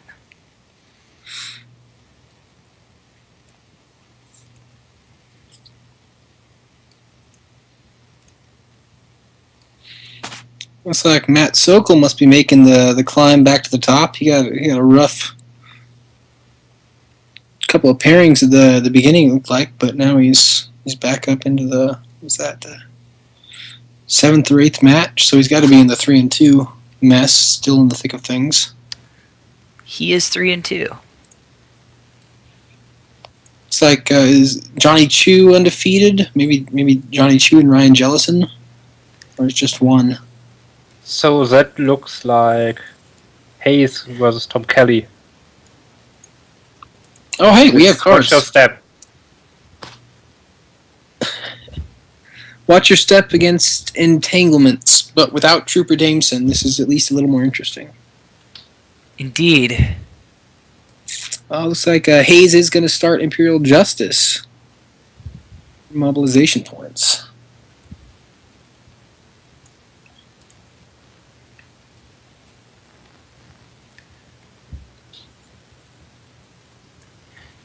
Man.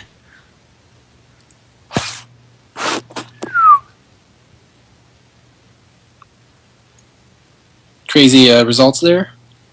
Jan is not having a good day. Oh, what's he at? Oh, is he like 1-4? He is 1-4. Oh, is Brian Fred down there too? He's 2-3. Oh man. Oh, I had him picked on my team. Oh well. That's crazy. So he's 2-3, and he's the third to last pairing. So assuming that these pairings are in reasonable order, which I presume is going on here, then that means most of the people just, yeah. I mean, he's got 2 wins. So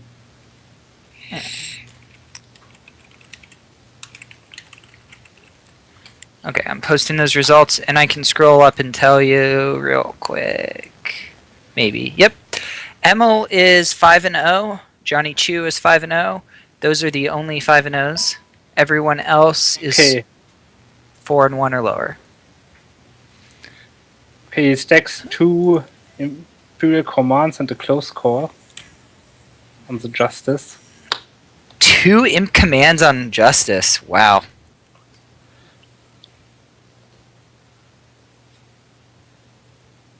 On the round 6 pairings that Robbie put up, I don't see Emil. Did he miss the top line?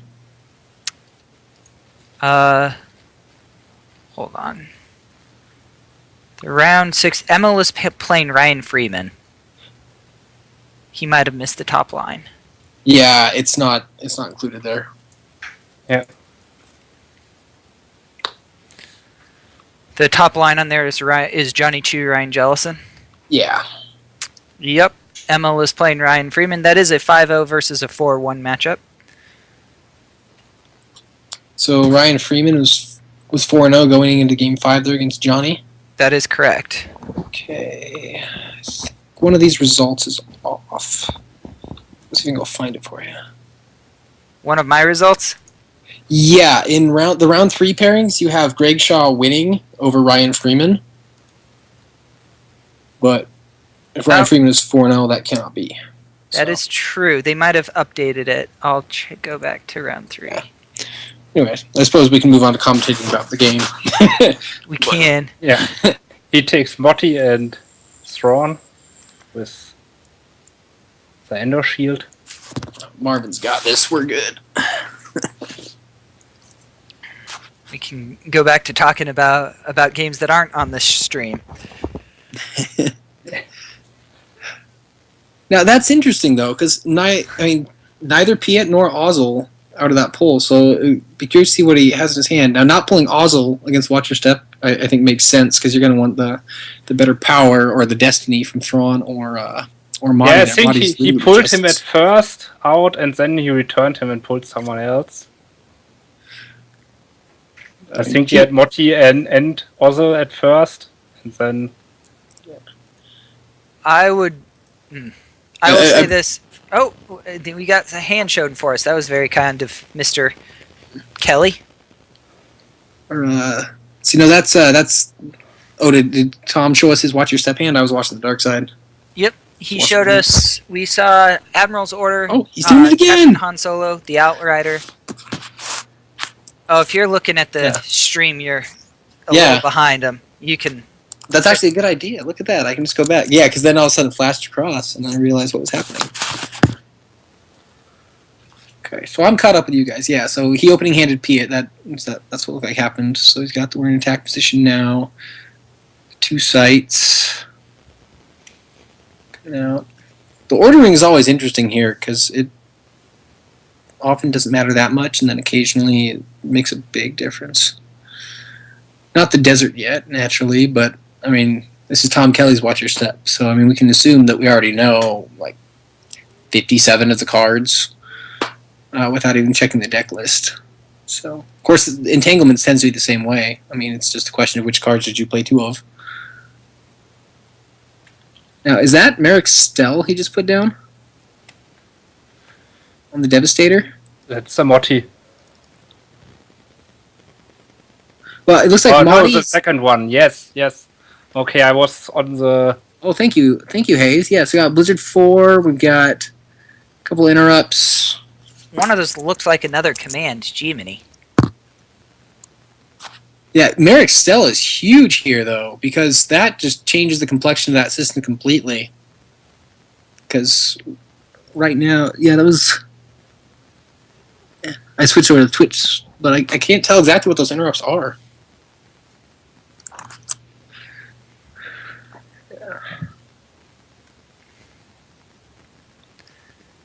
Yeah, with Merrick Stell right away, Justice on table.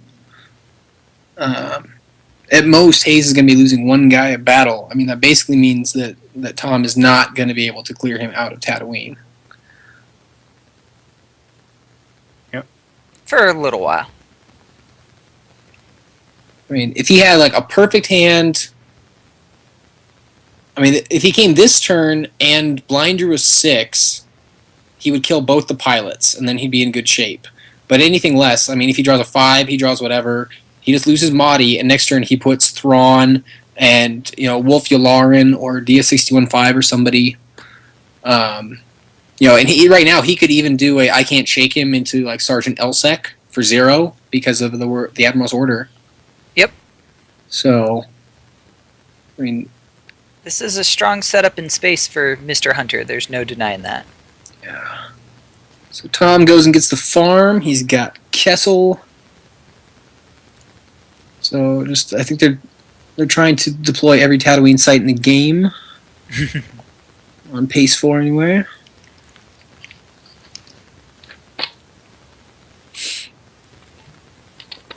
So let's see. So what's Tom's game plan here? Because he may have wanted to go after him in space, but at this point the cost benefit is so bad. It's so easy for things just to go wrong for you there, or at least not to go anywhere positive. I mean, just spending a lot of resources to get nowhere, while the dark side is spending very little to keep the system kept up. Well, I mean, I think he can turn that around, but I think it depends on Tom's hand. Obviously, Luke to the canteen is very strong. If he has a couple of free ride combos in his deck, or even just one, probably 2 free ride combos in the deck, like he'd be able to get a lot of work out of just slowing down, going, take over Kessel, and force the dark side ships to split between the two systems if they want to contest. He sets up that drain for 3 and slowly waits. The other thing is he could potentially try to burn him through Justice, go through 3 small battles, and then attack the ship seriously. Yeah, but then you still have the 2 Imperial commands that are stacked on the Justice. Yeah, I mean... So... Yeah, and Watch Your Step isn't going to get a ton of space power typically unless it's drawing multiple destinies, and especially when they rely on moving to attack position to be immune to attrition. They only really want one ship there. Now, using I'll Take the Leader or something to convert the Admiral's order, he could keep the immunity balance maybe in his favor.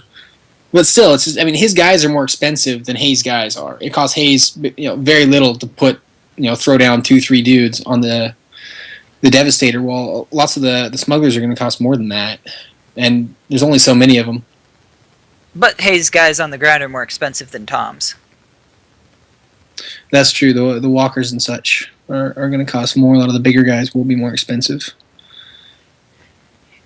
And a well-timed EPP Chewie, or new EPP Chewie, could do a lot of damage. Yeah, that's something I'm excited to see here. If that has a big impact, that would be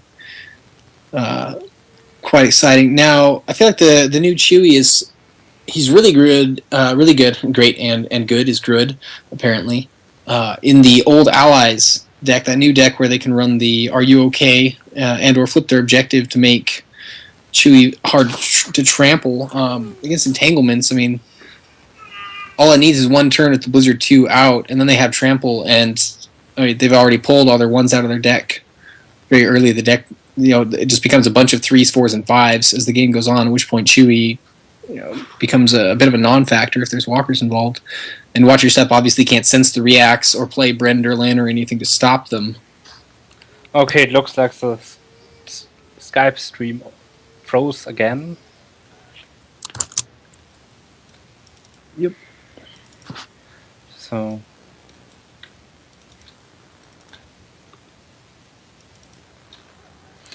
Oh, the hand again. All right, moon attack position now. We got Captain Han. I'll Take the Leader. Awisa. Look at the fairly typical spread. The cards going on there.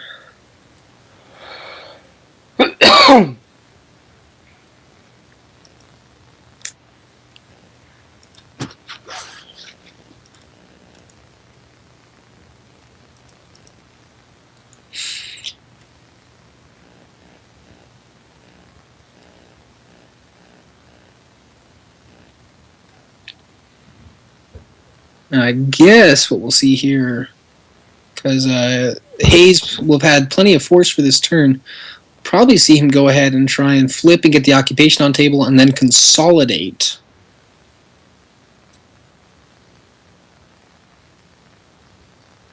Just onto maybe the... Might even do just both docking bays. Might sit at the farm for the extra drain. But that just kind of turns up the pressure a bit. I think that would be a mistake for Hayes to do, but we'll see. Well, this is commentary, so that's interesting. So keep talking. Yeah, that's my job. Make fun of folks. I think that the flip consolidate, it puts him in the position where, I mean, Tom's getting a lot of force, and if Tom is able to get him the flip back, take over a couple of locations, and there's plenty of them out there, it puts Hayes into a really bad position of needing to spread really far or go really hard against a deck that has lots of evasion, neither of which are winning positions. It's high risk, low reward. I think he's better off playing it slow, locking down one location on the ground where his Blizzard 4 is, just going after the system, trying to get more cards into his hand, and just take it slow. And now he's going to shuttle him up, and clearly he's taking my advice of taking it slow. Certainly seems to be the play.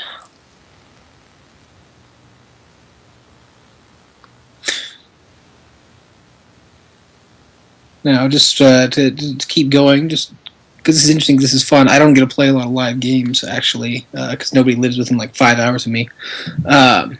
So my thought process for why I'd like to see him spread, if he has the occupation, go ahead and drop down, is you put pressure on the watch your step player, because right now his turn is probably going to be something like loot the cantina, use pile search, Kessel, drop ships, maybe put an extra smuggler there with Luke, so he flips.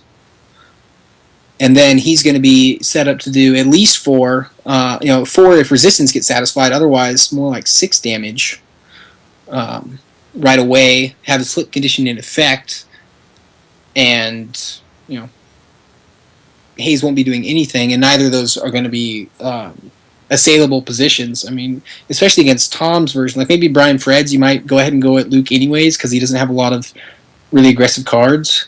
But I think Tom's version, I want to say, has like Clash of Sabers, Sorry About the Mess, at least 1, if not 2 combos.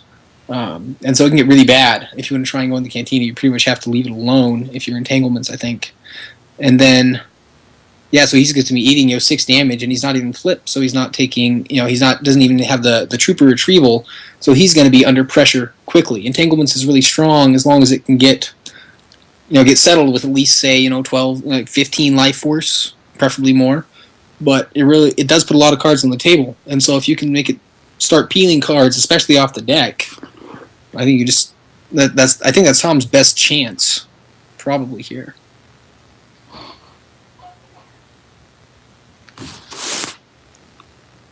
So we see Wedge get flashed. We see Kessel. And we are going to see a Pulsar skate. No surprise there.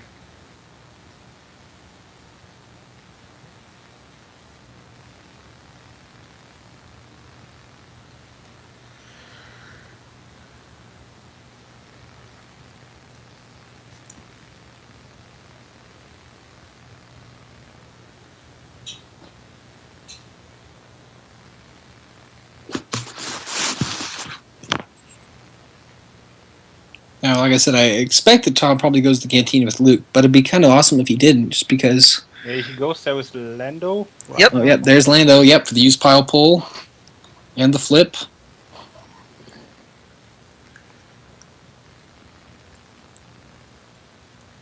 Maybe he needs it to find the Luke.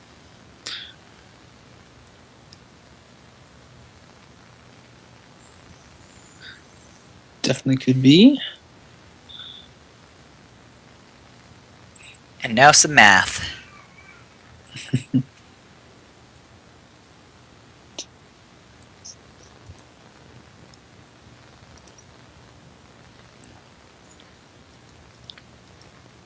Looks like Hayes gets 14 force, but he's got at least one saved there.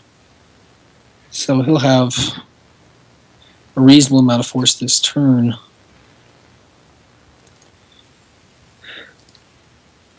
But not a ton. I mean, as you noted earlier, their stuff on the ground is a little more expensive.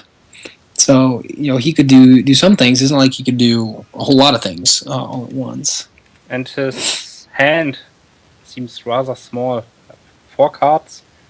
3 cards, something like that. Yeah, that's not very big. But I think is one of them a Mara? I think you're right. Looked like it.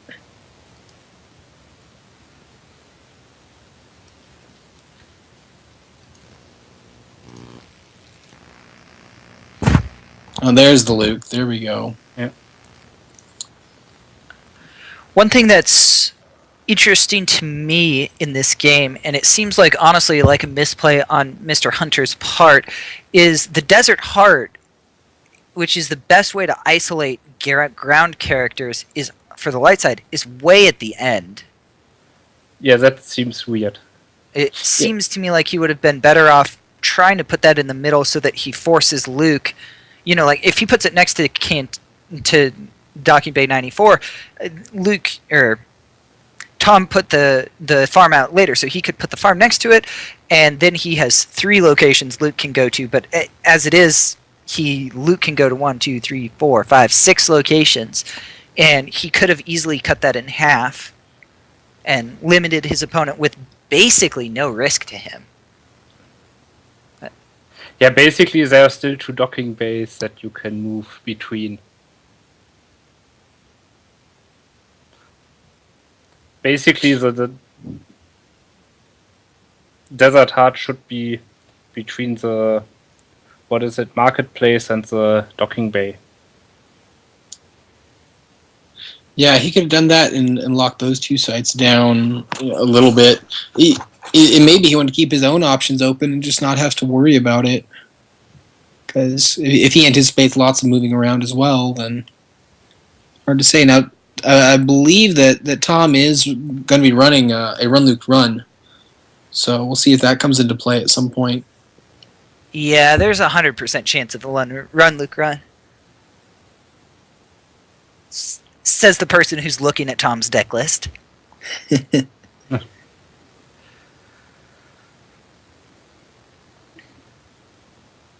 Yeah, so Hayes has a 3-card hand and something around on the order of 15 force, somewhere around that, to deal with 6 incoming damage. So this will be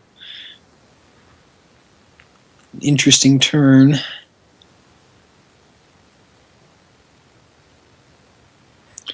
And this right here, though, I am totally glad. Go ahead. Right now it's 7 for force of damage, but I mean, he could satisfy the resistance, but he hasn't right now, and then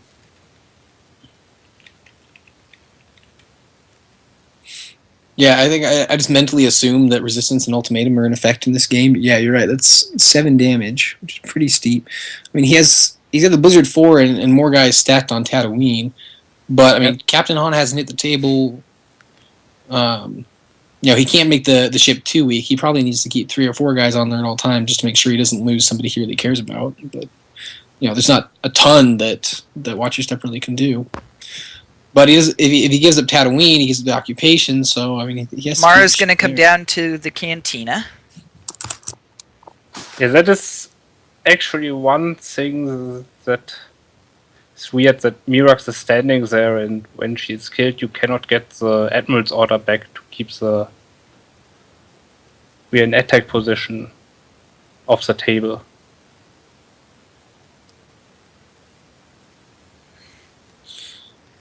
And a trample destiny for Battle Destiny. Both are going to go as long with Merrick's, otherwise known as a good old-fashioned site clear.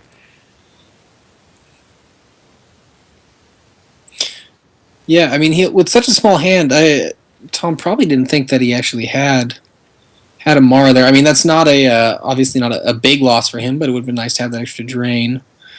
I'd kind of guess that Hayes tries to shuttle down and set up positions, but I don't know that he can do it. I mean, he only's got the Walker. He can't really do two sites strongly. That has to flee, run, nuke, run. And if he's got a true with Bowcaster, I mean, things could get exciting really fast. Yeah. I mean, he basically has to draw now. He can shuttle down a whole Yeah. bunch of fun stuff.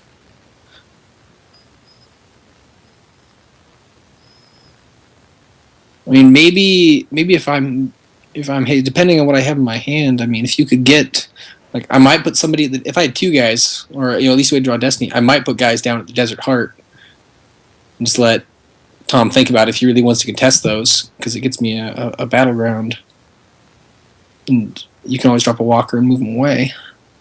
So this is interesting. So he does move over to Kessel to block the drain. I guess he's not about to occupy, so might as well not take the damage.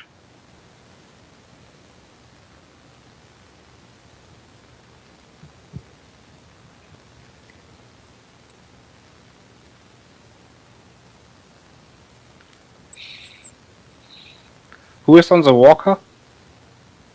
I couldn't tell.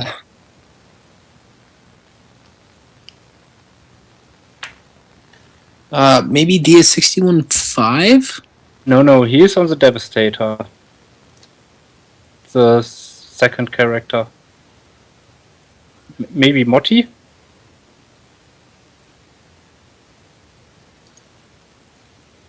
That could be Piet even. I can't tell. Yeah. Maybe he's no longer at the docking bay. Yes. I know he was. That was the last round. Yeah. Yeah, maybe.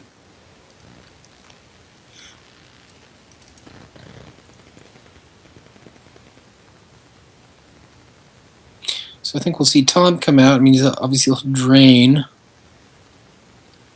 Probably comes down. I don't think he's going to fight the Devastator. I don't think he makes enough headway there. But I don't think Maybe- he has any incentive to.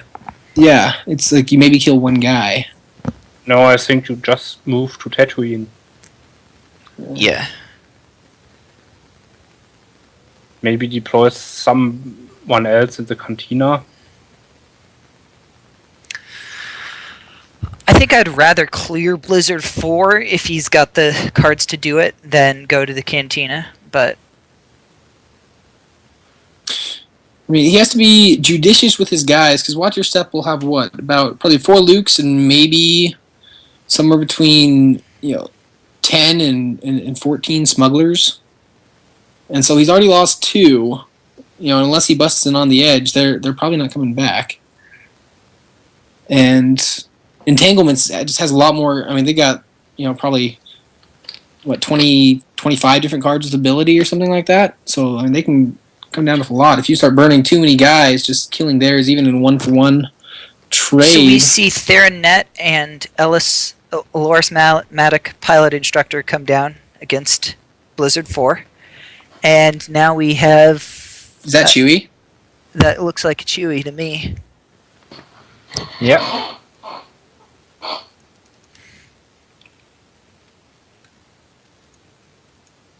Yeah, that's definitely Chewie with Bowcaster. So that puts him at. Hmm? He might get some overflow out of this if he gets a couple. Well, I guess there'll probably be a Justice in play. We'll see if he wants to use it or save it. But he might do. How much force does he have left? Does he not have enough to battle and move? No. That should be more. He should have plenty. I mean, he must have activated close to 15, and he's only got 1, 2, 3. Okay, he looked if he can put someone else down. There we go.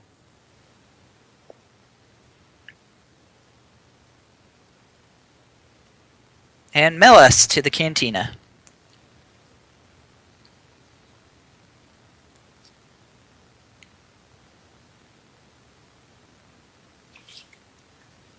It's like an all wings combo. Seeing if Hayes is going to grab that.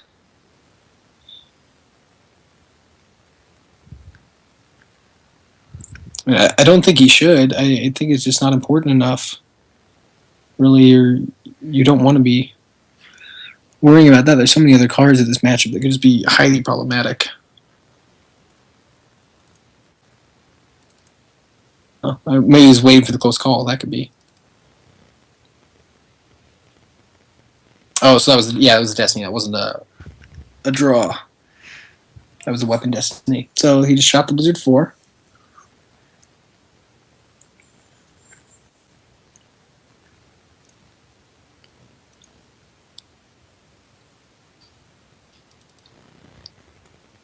And that's significant. So now Blizzard 4 is 8 power and whatever the forfeit of the pilot is, if it's piloting. Oh, it can't be not piloting. And that's definitely Piet we saw, so it's just forfeit 6. So he's got 6, so we know that Tom's going to have, let's see, I think, is Elor's 3 power, so that would be 11 power against Hayes 8, and Tom gets 2 destiny. So I think Hayes just is here to try and make sure he doesn't take any kind of serious overflow. And that's definitely the biggest trick you can pull against entanglements is if you can get off a big beatdown. You can sometimes get them below kind of level equilibrium and they can't stabilize again. It looks like this is just clearing. So now he's got, again, with a drain of 5 or 6 set up. The trick now is Chewy's committed to the board, which now obviously makes it easy to play around. Yeah, they haven't made Run Chewy run yet, so we should be pretty safe.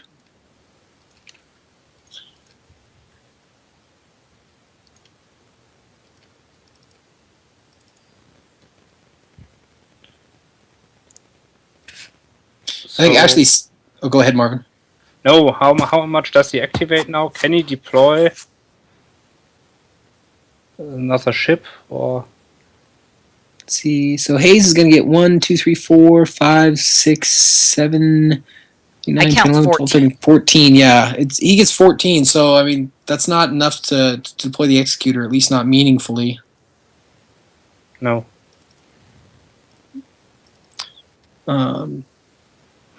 Oh, I guess we're wrong. Oh, that's right. That's the flagship. I was thinking from the Iggy game when it's 15. Yeah, 12 is significantly different. You can afford the flagship with a couple pilots here.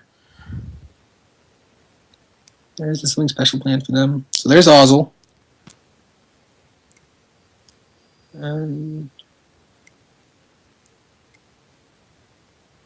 Let's see, it's immune to less than 4 at the moment, so looks like he's going to put somebody down on it, probably a trooper. Yeah, I think that's... Oh, is that Barrick and Elsek? Yeah. Oh, that's big.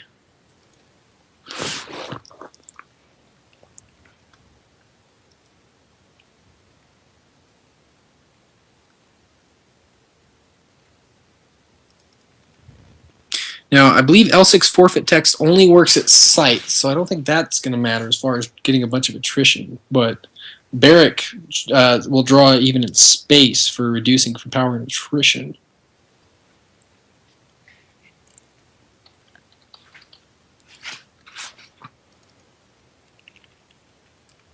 You're right. Which means he's got... I mean, let's see. I think Barrick adds 2 to power of anything, 3 to a speeder bike. So I think Barrick adds 2 here. Elsic only has 2 speeder bikes. Ozzel's at 2. So that's 2 for 16 power and a destiny. Plus he gets to subtract a destiny against Wedge, whatever Wedge happens to draw. And I don't think that Hyper Escape is in play here, and I don't think he has enough force for alternatives to fighting. So he's probably losing his ship right here. Ship and Wedge. Wedge is like, 8 forfeits, so probably no overflow. But... Yeah, he's got 12 forfeit there.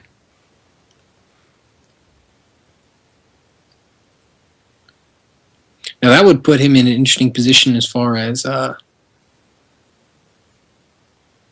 battling back. guess it kind of depends on how. Well, he's going to kill one guy. I mean, probably just one guy there, as long as he at least cracks. Oh well, actually, with Barrack and the weird attack position now, he might clear nobody. Yeah.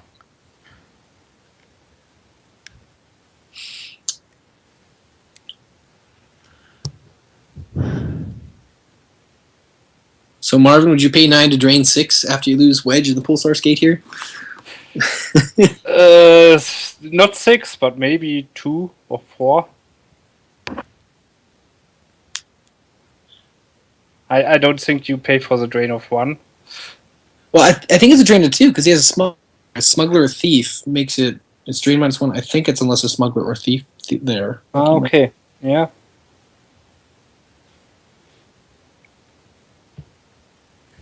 I mean, it depends. Can you ever go back to any system?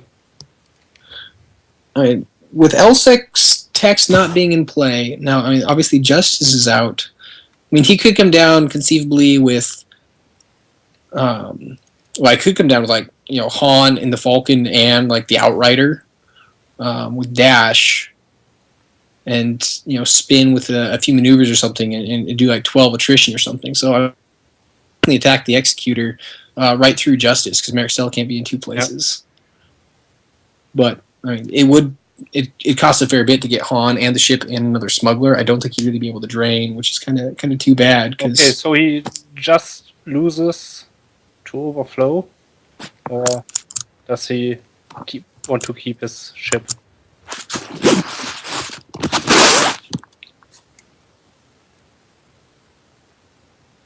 It's like he's got 4 or 5. No, that was the ship and overflow.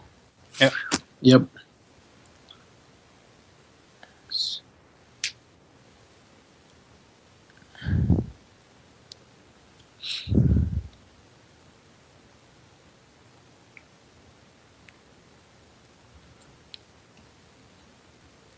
Yeah, I mean, it depends on the hand what you do.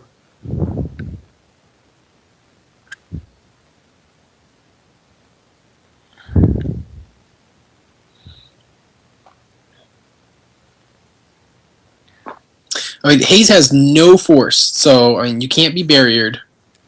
We just saw a close call. There's another one on Justice, so if he pulls it, it's not doing him any good.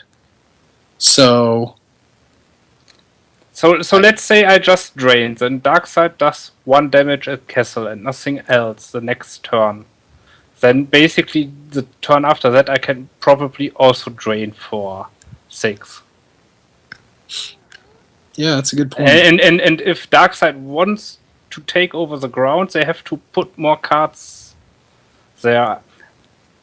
I think when I played WAP against Entanglements, then it was okay to just have 2 locations or 3 to just drain for 2 at each. And it's enough, because if they try to battle you, they lose more than you. Mm-hmm. That's an interesting play right there. Hayes played a command basically as grabber bait to get grabbed. Mm-hmm. Yeah, that's... I mean, I think that's Hayes' way of saying, I have trample in hand. Yeah, it sounds like it.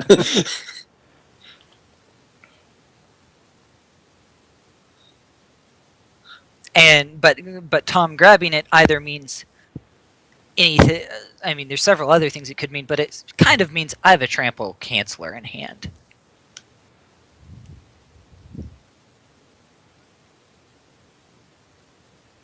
Or just wants to get out of the way. He may want to try and just burn through the commands in Justice and just grind it out with moving to attack positions if he can get in decent battles with all wings. But yeah, I feel like the trample is definitely the card that scares me more in this match, because if he does something like battle Chewie and Ellers and then trample Chewie with your first action so that you can't dodge away or anything, I mean, that's pretty bad. Yep. Here comes the Falcon. Yep. If you all wings for the Falcon, though, you're not deploying it and battling with it this turn. So. And now it's grabbed. Yep.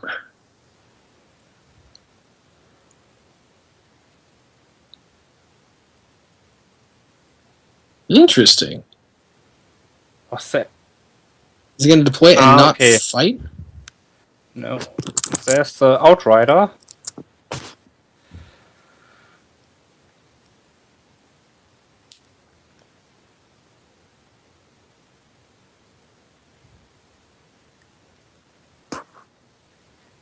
I mean, the light side pretty significantly outpowers dark side at the system. That's not the worst play. Power-wise, Outrider reduced by 6, so it'll be 6, 12.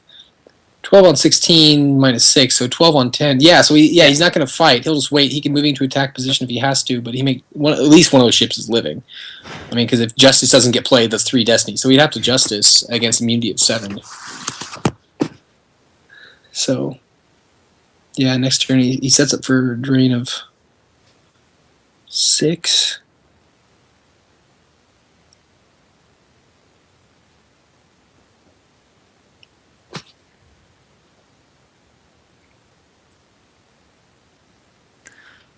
I keep seeing an interesting card that as Hayes is going through his deck, and I want to check his deck list to make sure. It sure looks like he's running a copy of Chimera.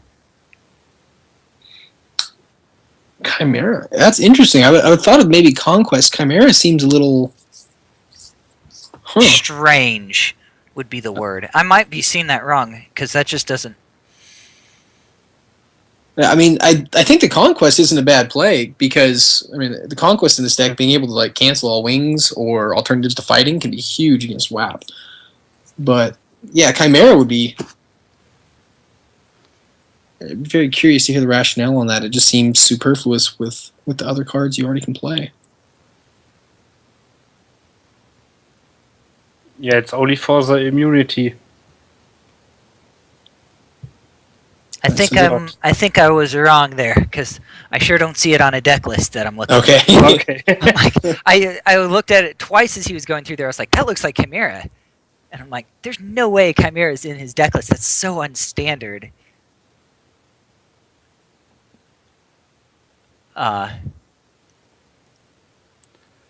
now having 0 force here, telegraphing he doesn't have the barrier and he can't play out a lost pile. Now, Luke can just dodge away here. Unless he has a 6 stack, probably will.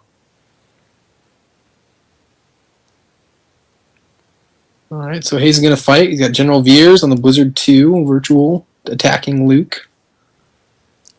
Whoa. And Luke draws the 7. Oh, that's huge. Yeah, that was a clear win for Mr. Kelly.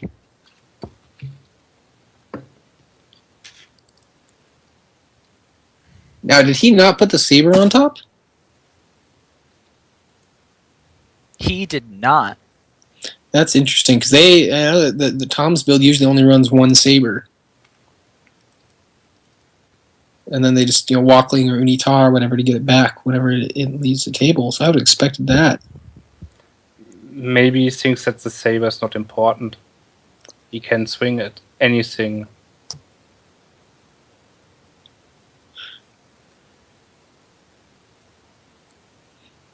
I do not see a second copy of Luke's Saber. Yeah, but you only use it to enhance the drain, and I don't know if he needs it. I gotta run, guys. Well, we'll see you around. Yeah, I'll try and be back later.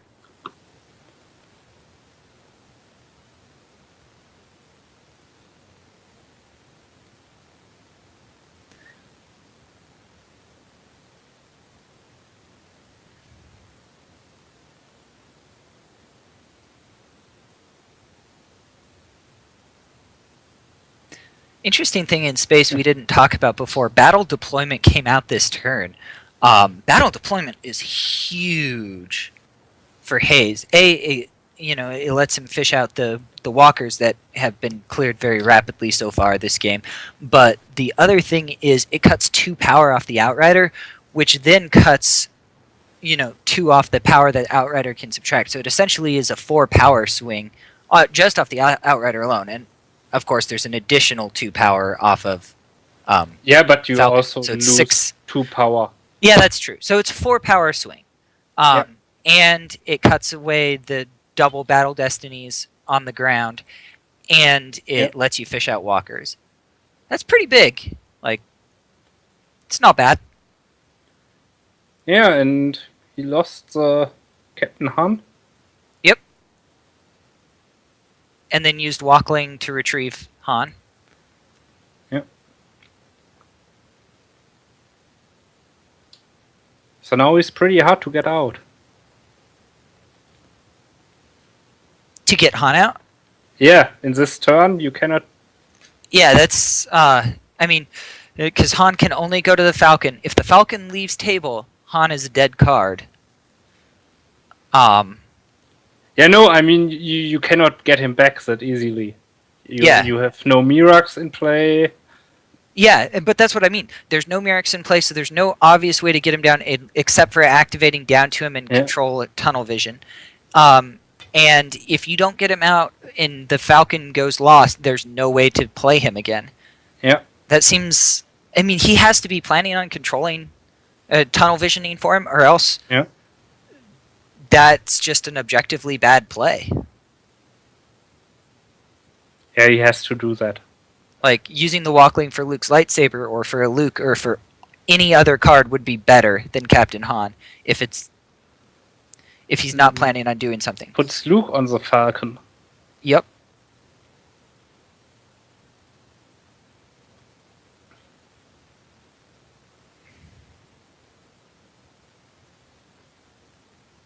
So he's just trying to delay in space a little bit. Luke has a ton of forfeit. He doesn't get 2 destiny now in space though, so he's not going to force burns of justice. Yep. That could be an issue, but I think right now he is winning the game. Darkseid doesn't do much and has more cards on table and loses 4 every round. Yeah, if he was running an alternatives to fighting or 2, boy howdy, that would be helpful at this point, because delaying in space is absolutely the key.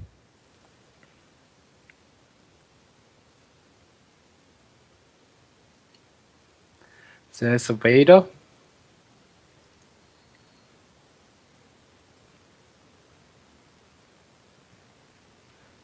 Is that the force pile search? Yes.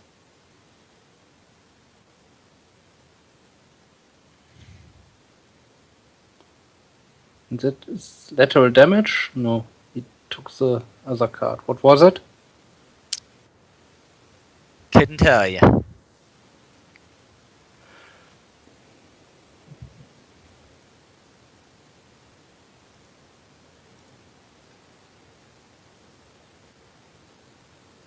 Is that overwhelmed? Yeah.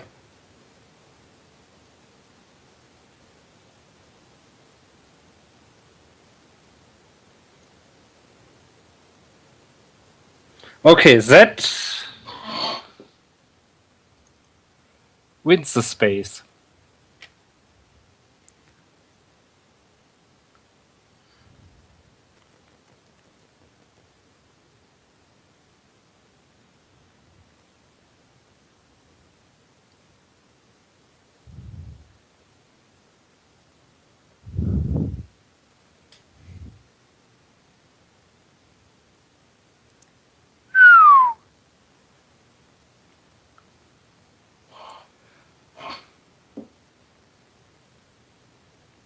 Overwhelmed is a bold move.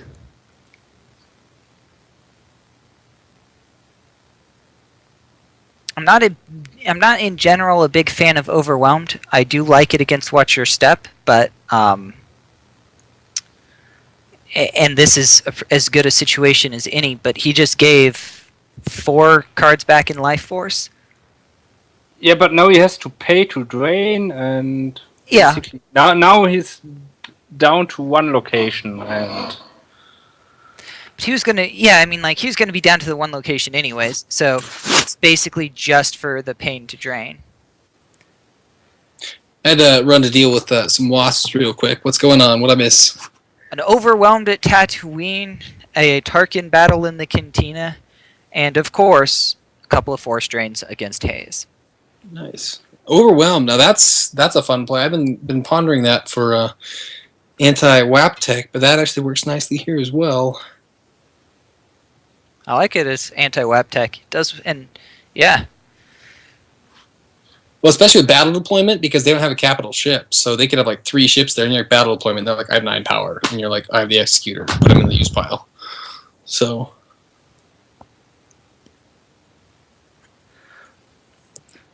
Oh, Skype just froze. and now we're going to see the flip. Oh, wait, so Malas is dead. Luke's dead. Well, I knew Luke died, I guess. I didn't know Malas died. So. Maybe not the flip. Huh. Hayes doesn't choose to go for the flip. He just goes for 4 Imperials to the farm.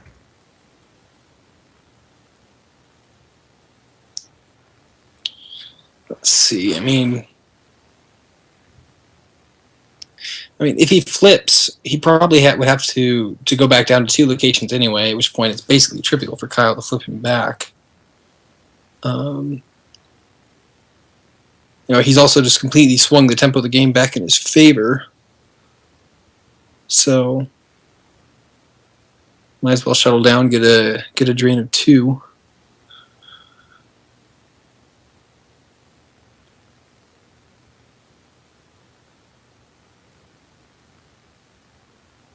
Okay, I think if he activated right, he can get one of the starships he put into use pile, search for the pilot, put them to Ketzel.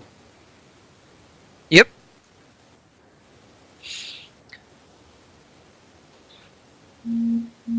With both of the ships that Hayes is likely to run at Tatooine, that's not a bad play if he has other backup relatively soon.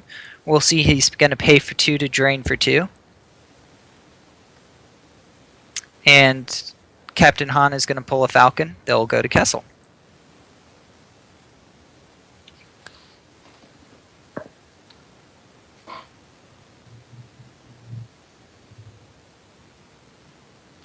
And Watch Your Step is going to flip back again. Yeah. Does he have someone else for the cantina? No, he draws.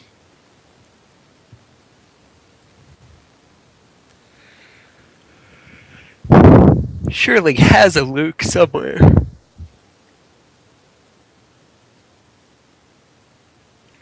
And he thinks that Hayes is going to flip this turn, so he pulls Secret Plans. I like the patience with that pull. We saw a game earlier where we had an aim high get pulled early, or a Secret Plans get pulled early, and then it never saved any. It never cost any force for retrieval, and it ended up costing a few force because of a shield busting into resistance. I like Tom's move here to wait until he's reasonably certain that he wants to have pulled that shield to pull the shield.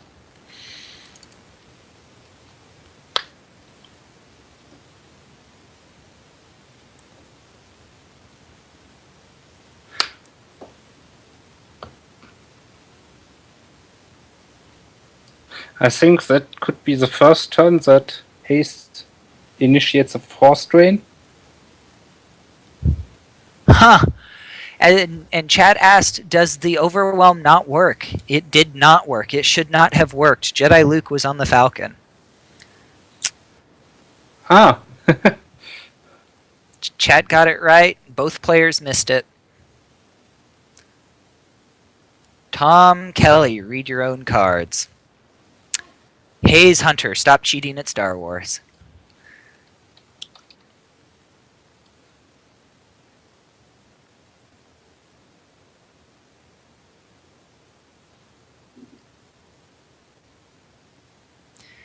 Interesting. We get a grab of it. It could be worse.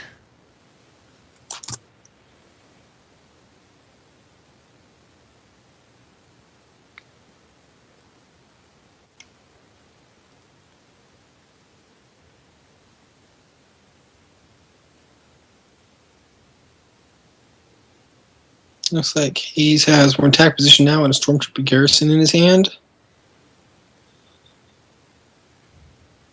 Oh, and the Tempest Scout 3. Well, there's the occupation.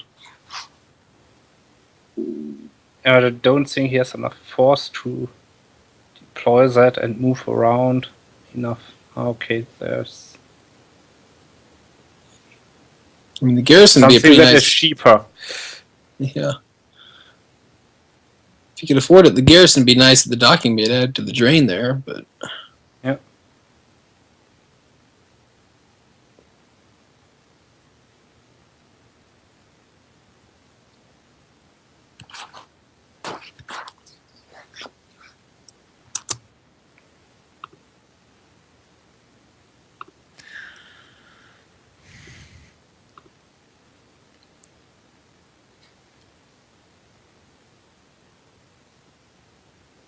It's interesting. Gonna have to pay a little more attention. It looks like Hayes is very close to running out of life force. Yes, he's like, It also looks like he has the control of the table, but that it might not matter.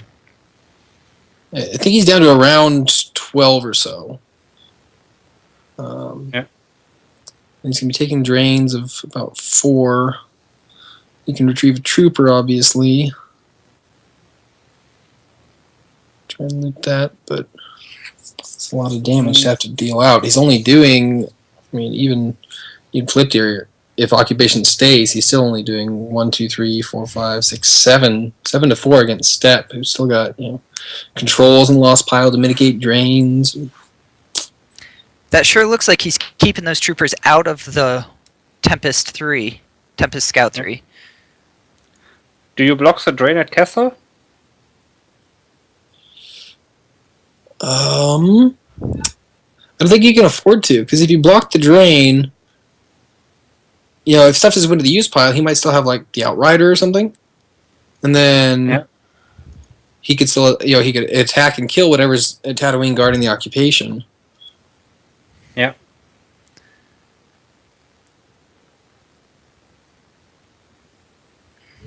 I mean, his best hope here is to set up a trample beatdown on Chewie and just kind of spread out all over, and like with Luke on the table, so he can't be surprised.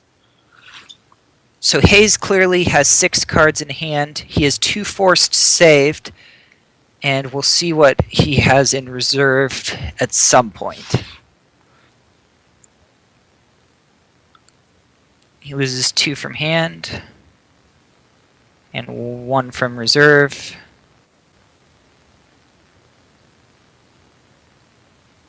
What is he shield busted? Yes. No. Why? Another 1 from hand. Why did he lose 3 for Castle?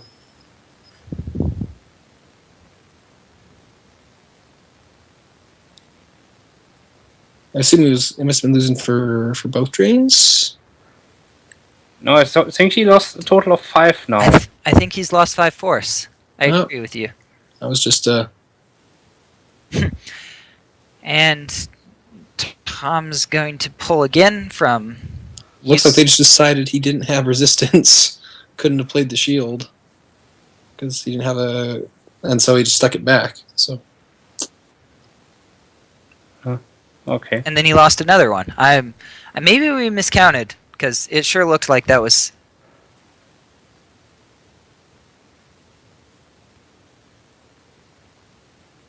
Or maybe he felt guilty for playing the Overwhelmed earlier, so he lost an extra force.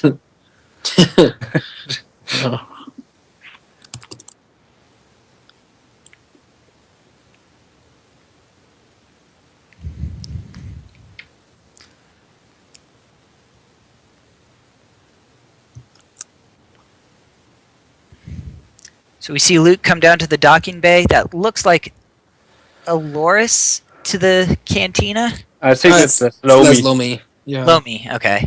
Yeah, Les Lomi to Seema. Freaking Duros, they all look the same.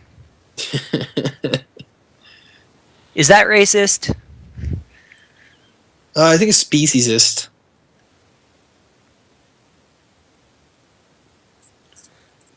I think it's over. Yeah. Yep. So And has done the concession. Didn't Yeah. get fast enough. Yeah, I mean, he waited until the very end to flip there. Trying to go for the win in space first. And he did get the win in space. He didn't get it fast enough to ever be able to be really effective on the ground. Luke drawing that 7 in the battle against the Walker was a real big blowout. Not sure if that's tracked. I'd love to ask Tom Kelly about that if he knew that was on top. But other than that, I would say it was just a matter of that was the only real lucky play I think I saw that game, or potential lucky. Yeah. I just think that the game plan of one of the players worked better and the game plan of the other didn't. So, your thoughts? Let's see, I would guess that I think the concession might have come with time because it looks like it's been about an hour. So that's probably what just did the math and finished it. I mean, the game it looked like that's going to happen regardless. Yeah, the bionic hand draw was big. I mean, the Hayes early play to end up with so few cards in hand, I think was big. Because that turn he only had 3, and he was able to drop Mara, but still, he just had so few in hand there. Then having to try and reload that he wasn't able to put Tom on the defensive ever, and Tom was all over the locations. So I would love to have a rewind and then see what happens if Hayes does try and play fast and flip early and ignore Kessel and just stay on Tatooine. See how that would change things. But now looks like Tom Kelly takes it down. So is he's gonna be 5-1 then? Hayes is 4-2. Let me pull it up. We got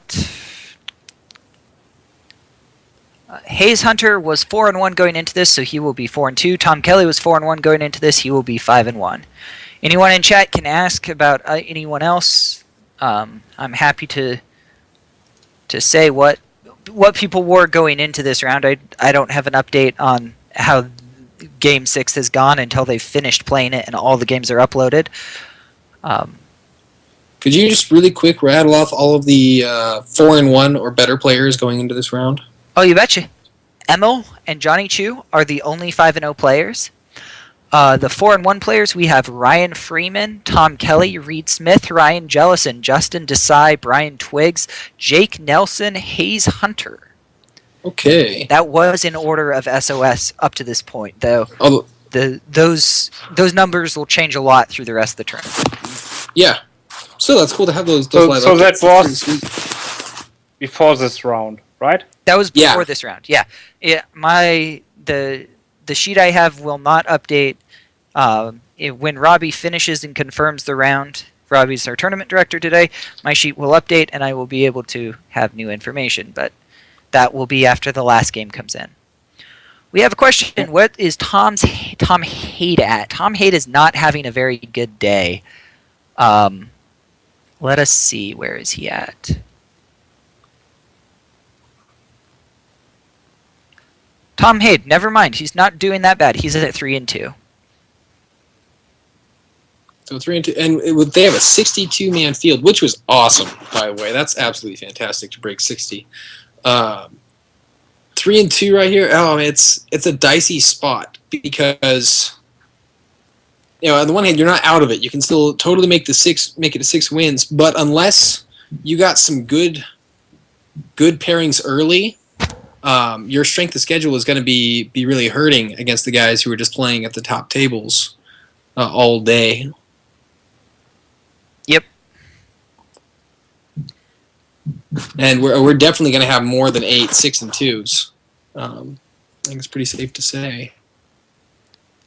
I mean, last year we had, I think, 58 players started the day, and we ended with 11.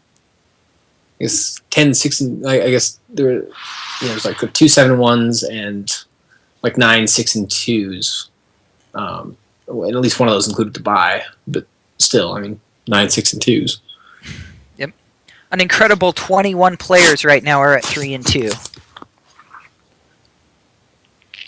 Yeah, I haven't been tracking the results. Has either side been particularly dominant today? Um, that's a good question. The easiest way would probably be to look at my results threads because they're bolded by side. That Yeah, would, they always look a bit more to light side, I think. Yeah, I think if any of you read Brian Fred's post Endor Grand Prix meta analysis in response to someone, it was pretty splendid because he was talking about the top decks for each side, and he was making the point that he felt like lots of people were talking about the dark being really good, and it felt like the dark decks, like you'd always be happier being the dark deck in a lot of matchups, and yet like trying to build a dark deck was actually really hard because the best light decks were so diverse, and it feels like a lot of those light decks really just kind of got a bit better. And so, yeah, I kind of expect actually we will see a light side, maybe not dominance, but a stronger showing potentially here. I mean, last year at Worlds, between all the guys who made the top 8, I think they had a combined 2 dark losses, and they were to each other. Okay. No, I think the last set had some good counters to the strong dark side space. Mm-hmm. Basically, you had the counters to the Baron, you had the counters for the Sith Infiltrator, and now it's hard to get a good space package for dark side. We had a question come in. Are there a lot of set 4 decks? We have not seen any in the feature match. What is the set for deck? Organized Organized Allies, OA. What does OA stand for? Old allies. Old allies. No. Oh yeah, Old Allies. We have not seen that. We also have not seen Diplomatic Mission to Alderaan. I know there were a couple of people who were planning on running both of those decks. Yeah, I did see at the end. I only caught the end of the game. You guys watched all of it. There was Lingrel's deck that did have First Order Troopers in it. Yeah, Scott Lingrel's deck was entirely or almost entirely set 4 characters. On the ground. In space, it was Executor with a couple admirals. Yeah. So, not a bad. The impact has seemed to be relatively muted just because of the freaking crap ton of Watch Your Step that we've had. Yeah, but you have some set 4 cards in Watch Your Step. You have the Chewie, you have what is it called? Seronet. There is some small impact. That's true. I mean, I don't consider set 4 to have Theranet because he was the preview card, but Okay. but that's. I mean, you're totally right. He's technically in set 4. I hadn't thought of him because he's not new. So, well, we've got about 6 minutes until the next game. I'm going to go ahead and step off for a second. Chat can feel free to ask us more questions for the next game. It's always easy for us to try to answer them midstream. Yeehaw. Sounds good. I'll try and be back in a bit.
Okay, we're back. They are not back on stream yet. Just wanted to do a little update because it is after round 6, and some of this could be worth talking about. So, currently we have 2 undefeated players, Mr. Emil Wallen and Mr. Johnny Chu. There are 3 one-loss players. Only 3 one-loss players. Mr. Tom Kelly, Mr. Justin Desai, and Mr. Reed Smith. There are then a total of 1, 2, 3, 4, 5, 6, 7, 8, 9, 10, 11, 12, 13, 14, 15, 16, 17. 17 players who are 4 and 2. All of those players are likely in contention. Anyone with 3 losses at this point is likely out of contention. I am back, Mark. Welcome back, Jared. I wouldn't mind seeing Reed against either, especially if it's Reed against Justin. That would be a good game to see. I think it's likely that we'll get the undefeateds, but have we had both of Emil's decks already? Yeah. Yeah. And we've seen one to choose, so. Yep. Johnny Chu versus Tom. No. I'm not sure I believe what it's saying on stream yet because they're not scheduled to play each other. No, it's going to be Chu, and they're going to change it. Johnny Chu versus Emil Wallen. We get to see Emil play again. And Chu again. Yeah, Reed plays against Tom Kelly, and Tom Kelly plays Lightside, so we just saw that. Yeah, if it was Reed and Justin, I would like to have seen it. I would be interested in Christian. That's just because you're European. I know. I mean, I like seeing what Ryan Jellison play. I wouldn't have any problems with that. And let's see. Oh wow, we had a whole bunch more drops after this game.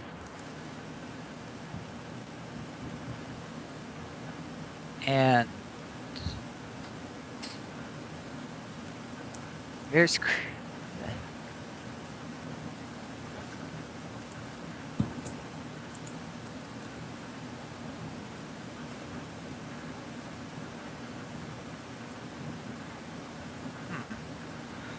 So, but it looks like Johnny Chu versus Emil.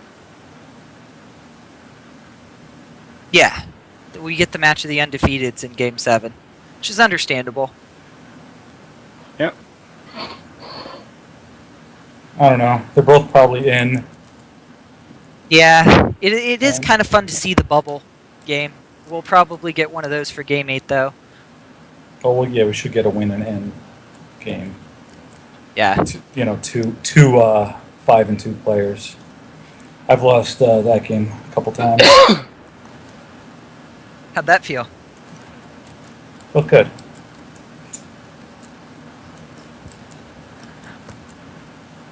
There are 7 games that are pairing 4 and 2 player versus 4 and 2 player. All 7 of those losers will be out of contention. That'll cut us down to 14 players going into Game 8 who are competing for those 8 spots. That's not so bad.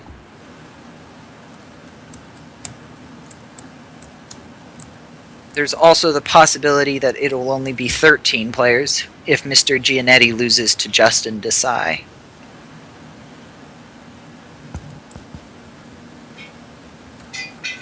So we don't know Chu's playing for Dark, right? We know Emil is playing WAP. That is correct. I'd guess Iggy. Again. The Iggy he played at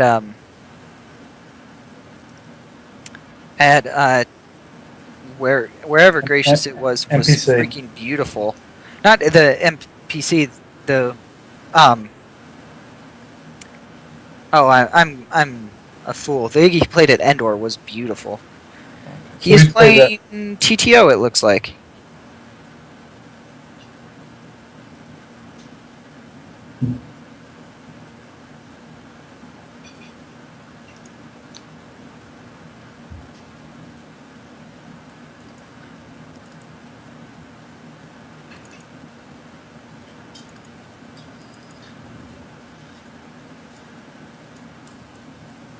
Yep, his deck list is definitely a TTO deck list.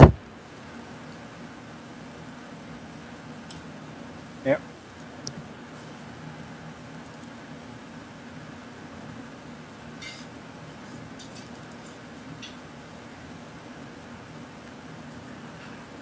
We had a question in chat. It looks like Chu and Emil are pretty much locked for top 8 then. Can't be many more than 8 X2s. They are not locked for top 8. Someone who lost their last 2 games, neither of their strength of schedules are bad, but neither of them are particularly great.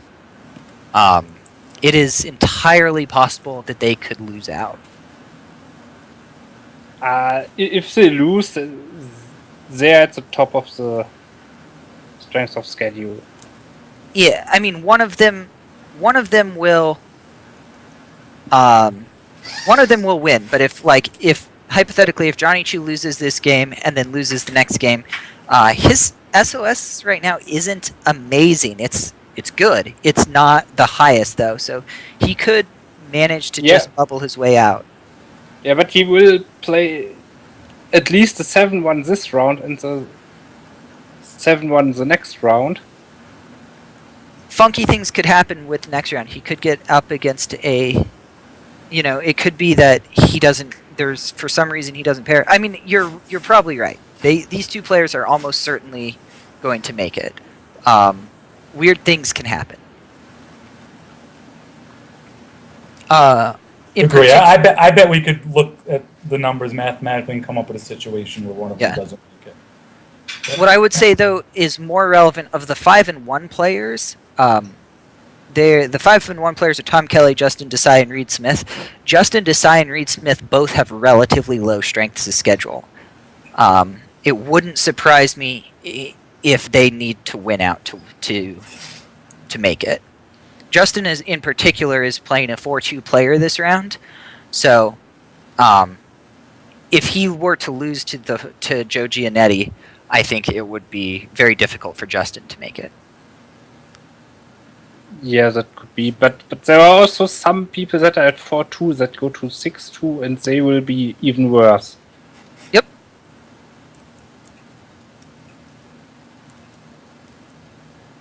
Unless they had like some first round opponent who is like Emil or Johnny Chu.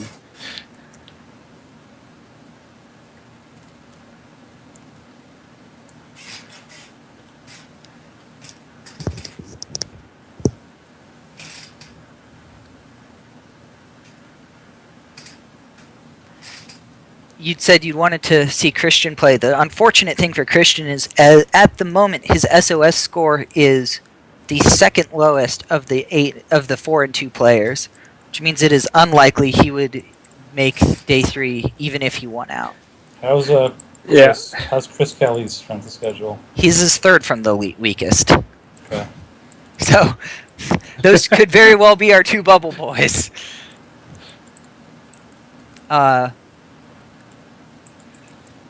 Yeah, the new system's fun. Makes it easy because since there's no division, it's a little bit easier to calculate. Is it Black 2 that Gerard's on? Everybody loves putting Gerard on Black 2. Yep.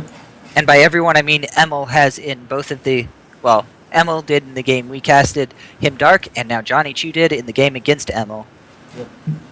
And when you're up against a Squadron Assignments deck, that's a pretty much an automatic play if that's in your opening hand. Yeah.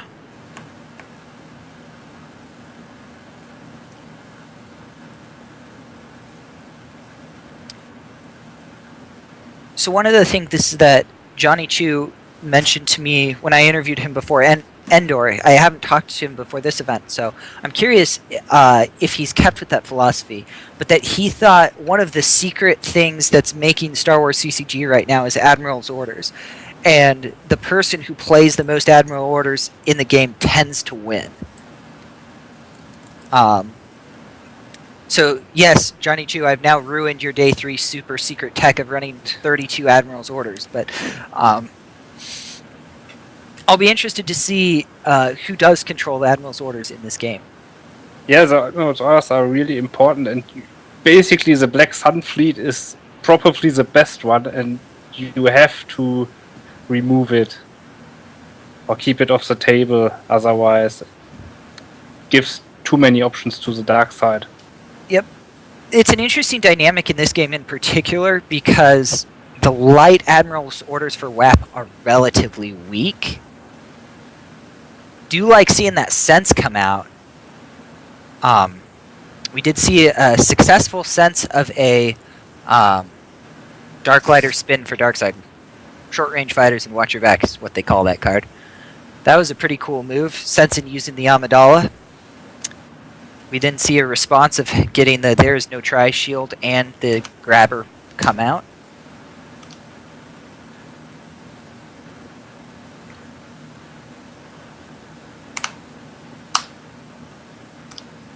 Also interesting in this game that they are not doing the Reed Smith style Endor shield. By that I mean they're using the Endor shield to cover Endor. It's basically my least favorite thing in all of Star Wars CCG.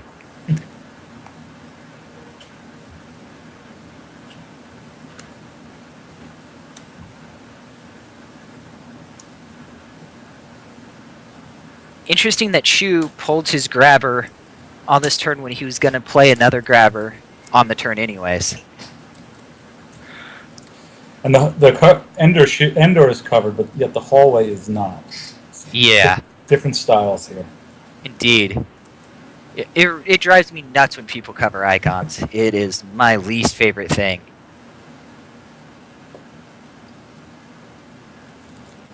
See, in Invasion, it's not so bad because the icons actually are not there. In Invasion, I will make an allowance for Invasion. If I as Reed and I have agreed with, we have had several conversations about this. If you cover the icons, I expect you to not treat it like a battleground, not be able to deploy there, not be able to battle, or not be able to drain there. If you're able to do any of those things, I want the stinking icon available. But obviously, these fellas don't mind, or else, they would have said something. What's interesting is that the hallway icon is actually not present, but is uncovered. Well, whereas Right. the icon that is there is... Go figure, though. Okay. One interesting thing for Johnny Chu is he got out Combat Response relatively early and Imperial Decree. Sometimes in this matchup, because those are two very important cards to get early, it can be a challenge since you only get one starting slot. Which one did he start? Combat response. Yes, really. I honestly didn't see. I assumed he started Decree. Is that the play with the TTO in there? I didn't think it was. I mean, I normally have played TTO Yawn style, where you have so many frickin' all-wing report-ins, it doesn't really matter.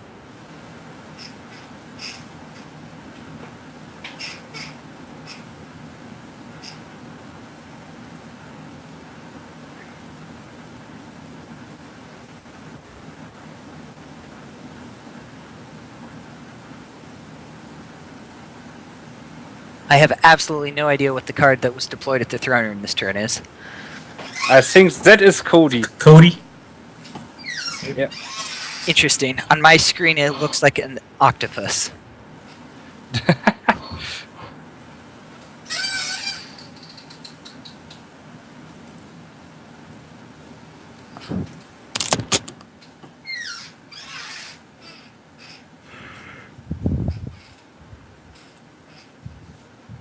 And that is R3PO he pulled.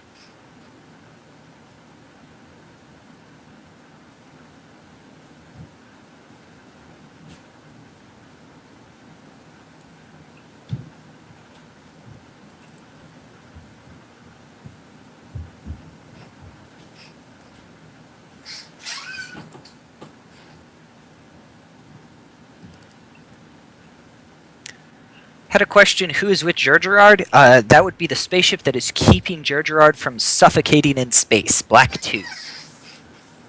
Virtual. Virtual, of course.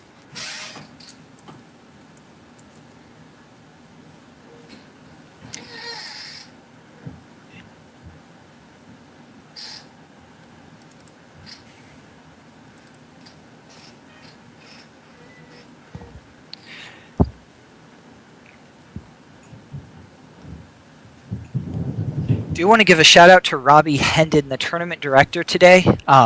He's been doing a really bang up job. He's kept updates going. He's kept the stream up to date, and this tournament is on schedule to get through 8 games in less than 11 hours. That's impressive.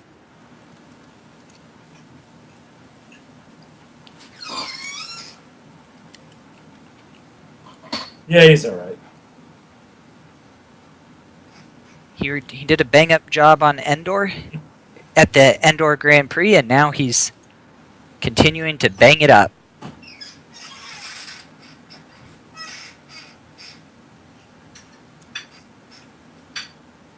Ah.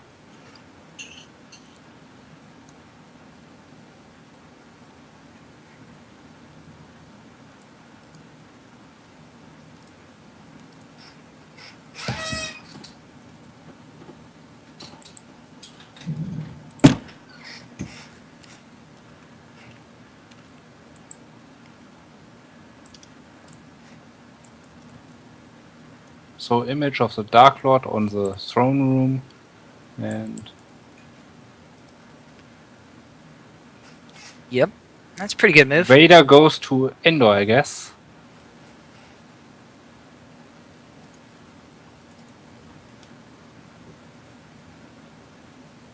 Or some systems that is not on the table yet. No. Yep, that's on Ender. And I think Jared will move out. And Vader can be triggered twice.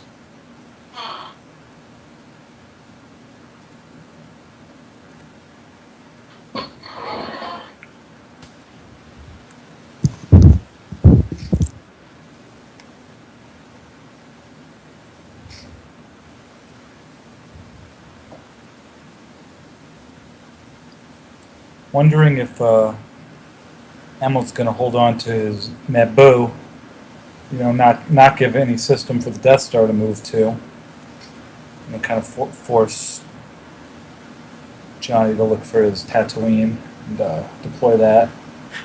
He absolutely should. Obviously if he has something really good to go down there with, but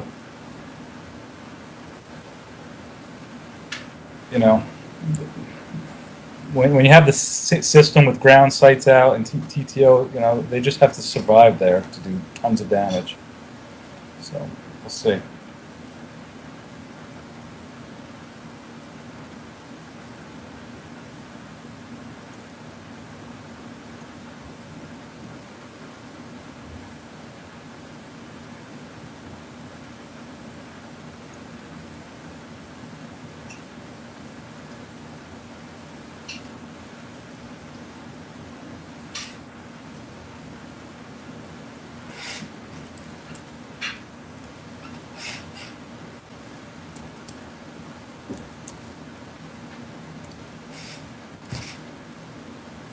Good gracious, that's a shiny shield that just came out. Yeah.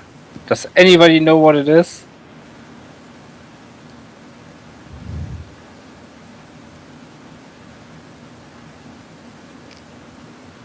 So Anakin goes to the docking bay.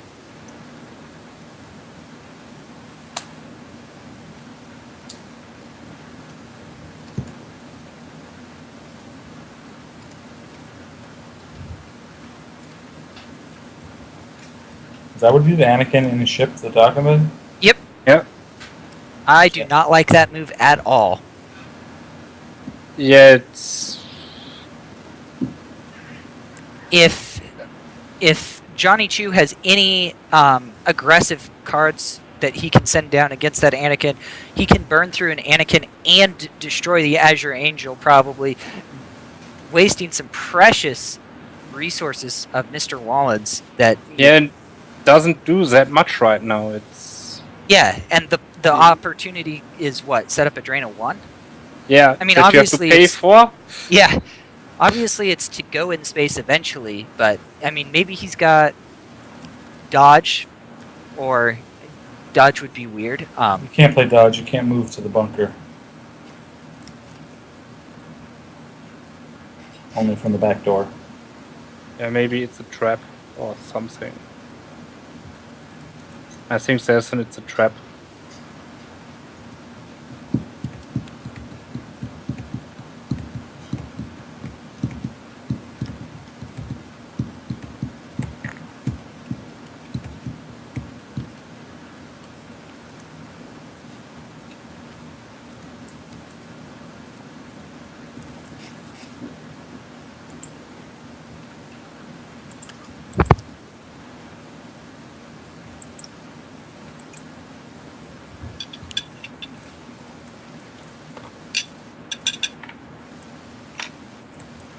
So the Death Star is completed.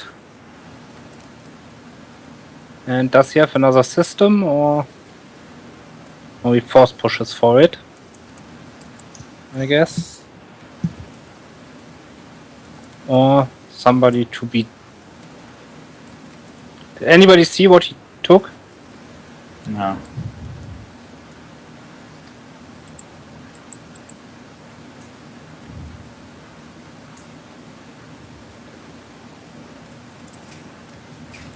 Oh, that's a complicated. Maybe that shield is goldenrod?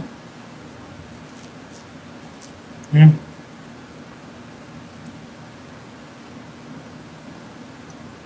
So is that dark side Naboo? Yes. Okay. He pulled surface defense, pulled quad drive yards with it, used quad drive yards to get Naboo.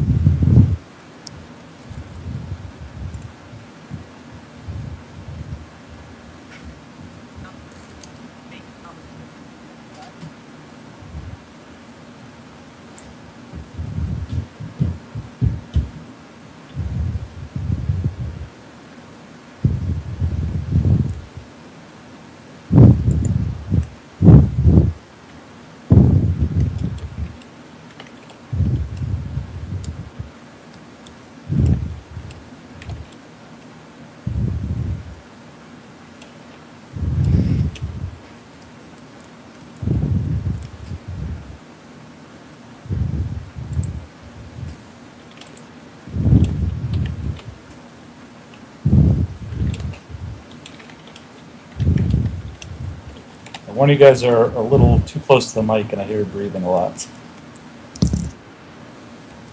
There you go. Yeah, that was a fan moving back and forth.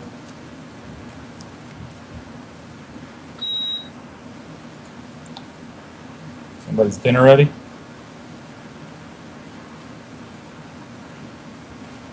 My dinner is good. Yeah, I made dinner during the last round. Some honey barbecue frozen chicken tenders from frozen Fridays meals. That's nutritious. It's good. I'm rocking out some slow-cooked pork with gravy and mashed potatoes right now. Oh, that's good. And I also, for my vegetarian wife, made her some tortellini with Parma Rosa sauce. So see, I did make some real food too. Remember, folks, be careful playing Pokemon Go, or your wife could turn out like Jared's. No, she was playing PlayStation. We legitimately all believe you. I swear, she was playing No Man's Sky.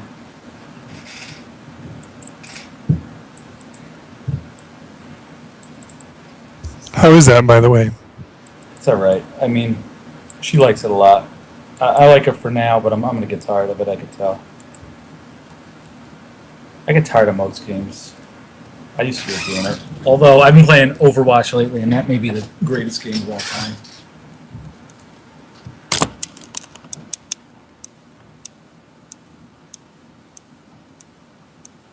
Anything interesting happen? Who is with Anakin?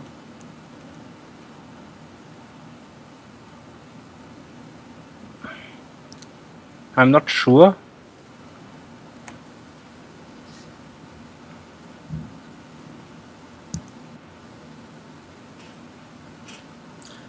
wondering if he's going to go for a Death Star run.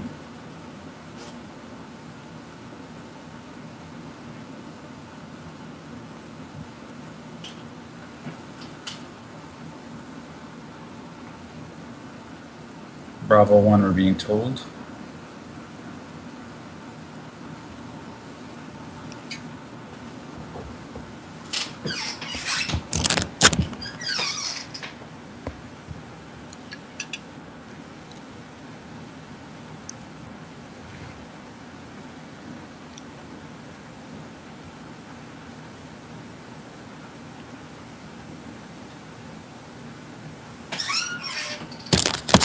So right now we have Emil is doing about 4 damage a turn, and Johnny is doing about 5 damage a turn. But Johnny's put a lot more cards on the table. That is to say, it's fairly close, folks. I think Emil only does 3 damage. I think Johnny only does 4 because I don't see the effect out. He's got 2 for TTO and 2 for the drain. 2, right, 4. Yeah, so Johnny... Okay, I swear I did my math right there. And I forgot that light only drains at 1 at Endor. Basically, folks, I am an awful commentator. Actually, it's 2. 2 only. Yeah, 2. Because it's projection or whatever the heck the dark side card is. The image of the Dark Lord. Right. So he cannot drain at the Like throne ping. room. Right. Ping is of only 1. Because of decree. That's it. Yeah.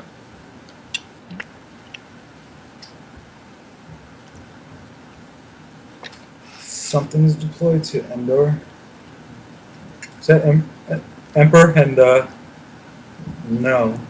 That No, looks like that's- Scythe 1 or Scythe 3 with the Scythe cannons, but...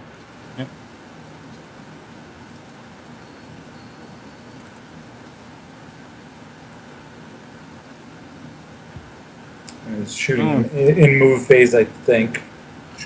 Yes.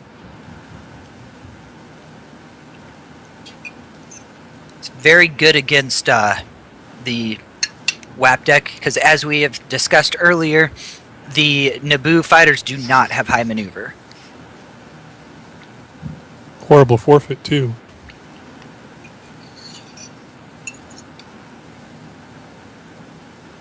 But I guess that doesn't really matter since it's outside of battle.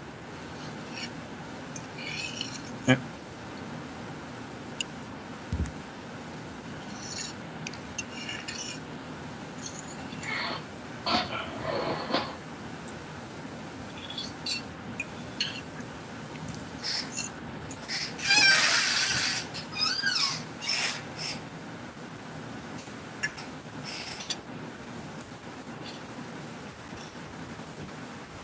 So what are Emil's options here?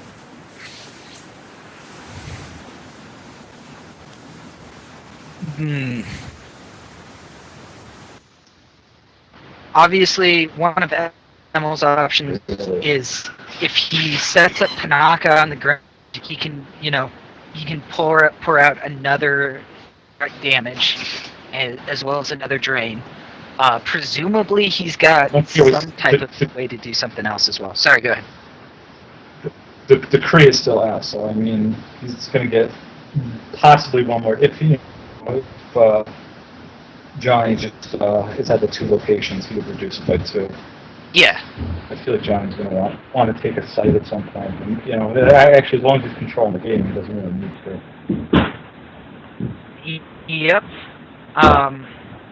And that the Skype ship might just be enough, but it could shoot a ship every single turn at this point. Yeah, but it cannot move.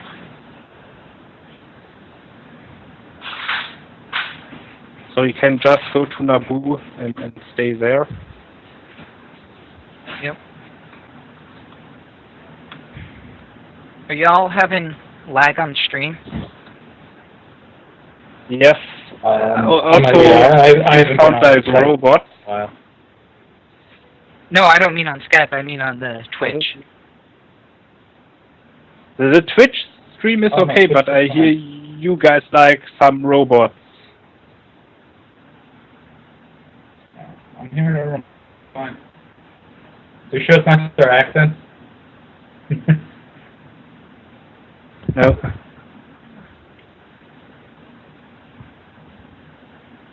No, the audio was getting a little weird there for a bit. I don't know if it still is or not.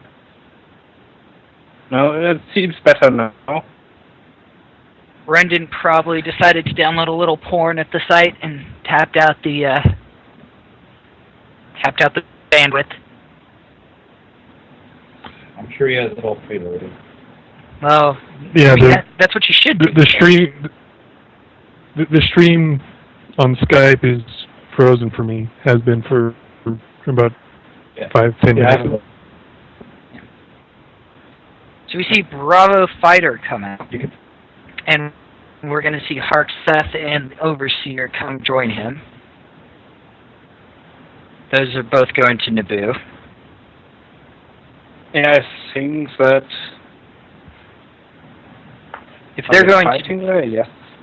if they're going to Naboo, I would I'm not going to assume anything.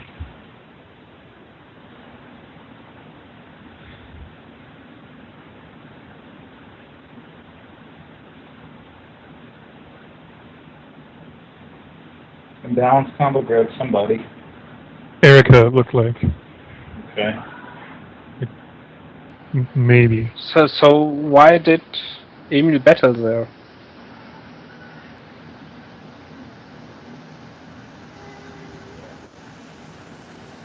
Where'd he battle at Endor? Yes. I mean, I think if you don't get, you want to try to get the Skype off the table. Skype. Yeah, but you can just leave it at Endor. Basically, the only way to move it is to fly the. It can't reach. No, No hyperdrive. No, we've got his combat response can allow him. The scythe ties can't use combat response. They're excluded. Well, that's good. Good job, whoever did that.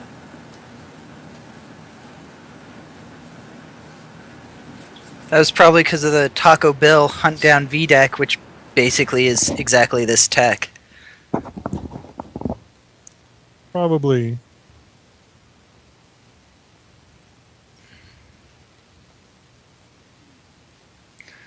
To anyone who can hear us and is having trouble with video and or audio from the site, we have contacted the site and about the problems, and hopefully it's going to get better.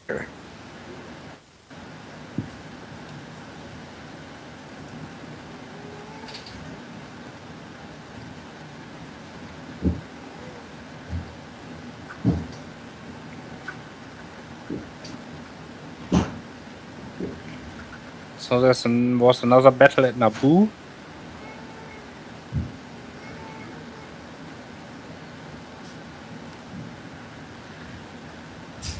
Emil's taken Bravo 4.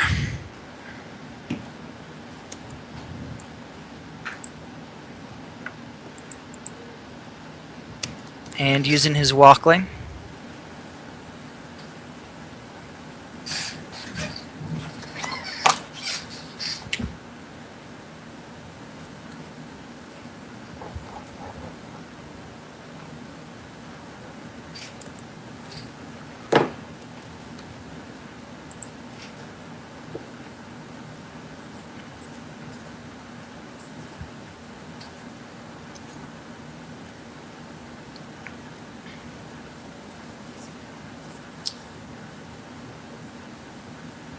They're saying the audio's better, that's good.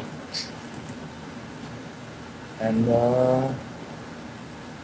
Skype feed was moving for a second, but it looks like it's frozen again.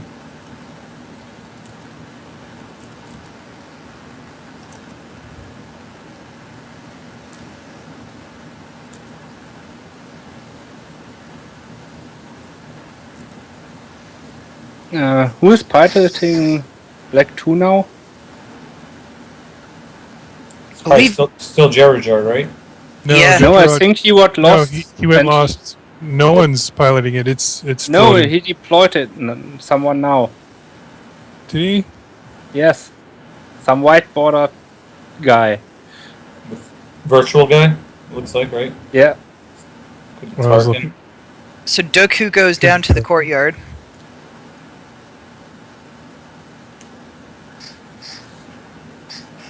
And Johnny's gonna move the Scythe tie to Naboo the very slow way.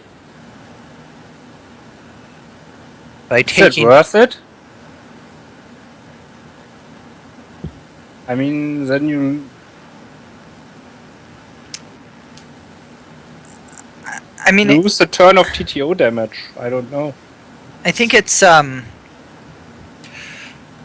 probably worth it. I think Johnny's got a pretty dominating position in the game, and probably the easiest way for him to lose the game at this point is Anakin making a run on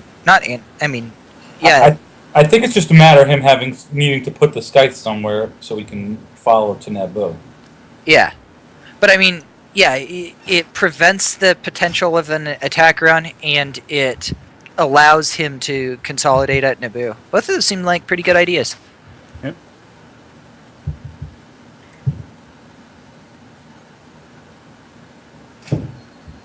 Right, he's not going to see a Tampet or anything, so he's safe there. So interesting, we had Dooku come out and we immediately get an EPP Qui-Gon response. This actually is probably a pretty exciting moment for Emil. He should have had plenty of ground characters in his hand. Having a chance to throw them at someone's not bad. Though of course Dooku and Force Lightning is better against him than almost anyone.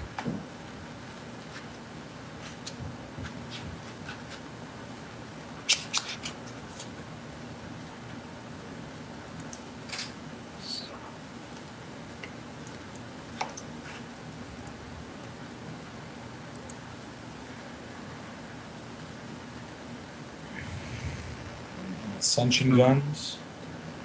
Grab a card and stack a destiny.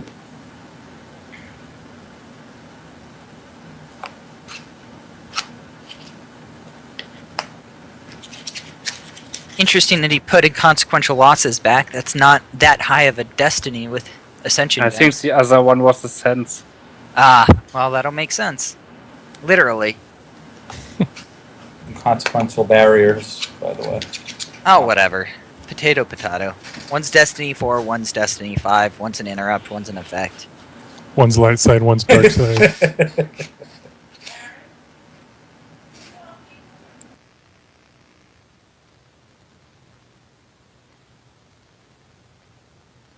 Are you still there?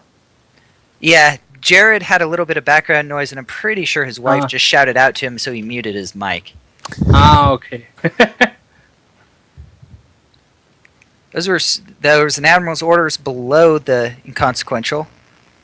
Unfortunately, his battle destiny is going to be low, which probably means Dooku's only going to have to peel 1 or 2, if any. I didn't see what his destiny was. Ooh, a masterful move. That's pretty high. Probably not peeling.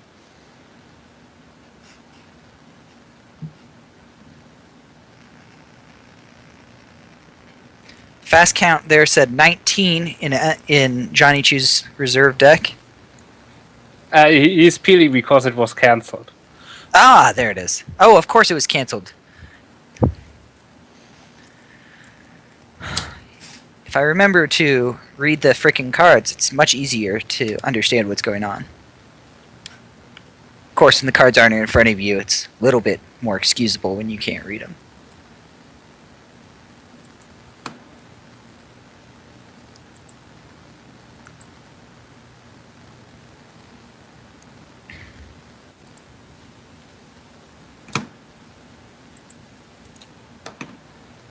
Is there an alternative to fighting in Emil's deck? That is a good question. I never received a copy of Emil's deck. I did receive Johnny's, but not Emil's. So. Ah, okay. Because that looks quite weak at the system. I would disagree with you if I thought you were wrong, but I don't, so I won't disagree with you.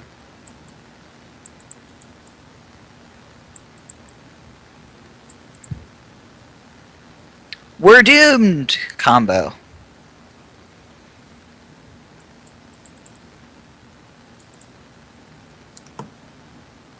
Mr. Wallen clearly disagrees with Mr. Kelly over the marginal utility of We're Doomed combo.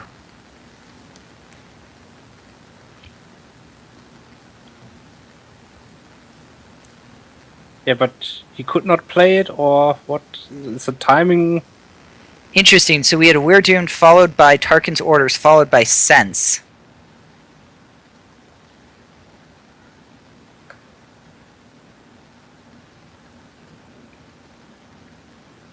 And the It Could Be Worse that was canceled is going to get grabbed.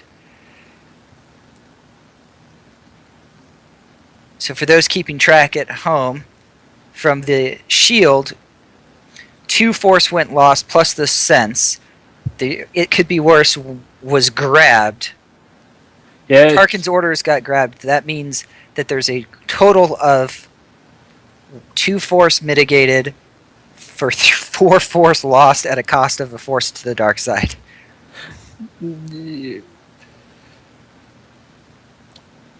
I don't know. I would not sense it. I believe that was my point. Yeah. I mean, you force him to grab it, but... I mean, now the We Are Doomed is free and cannot be grabbed. Or no, there's another grabber on table. So...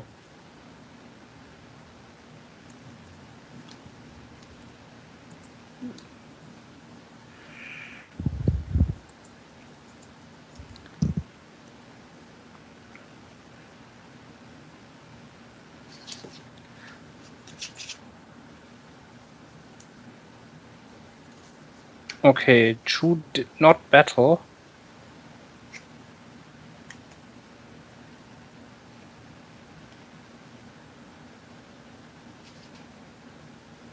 And he did not move the skies to Naboo. No, he moved They were on Endor, right? Yeah, he moved the Sketai was at Death Star. He moved it to Endor, used the cannon firing to kill off Azure Angel, and then moved back to the Death Star. No, I mean now. Now he moved the Death Star back to Naboo, but did not. Right. So he Yeah. left He the doesn't have skies at the Death Star. He can't move the guy from the Death Star because he's already moved. Twice, in fact. Yeah, he's already used his cheater text to move. No, that was last round.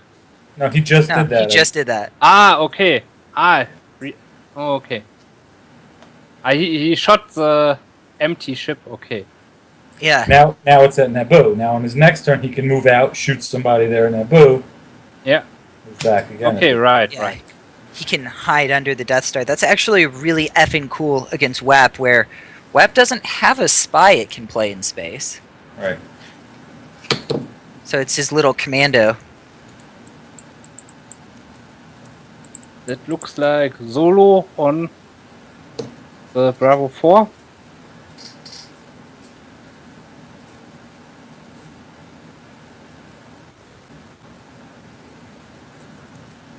It definitely looks like Bravo 4. If you, whatever pilot you say that is, I'll believe you.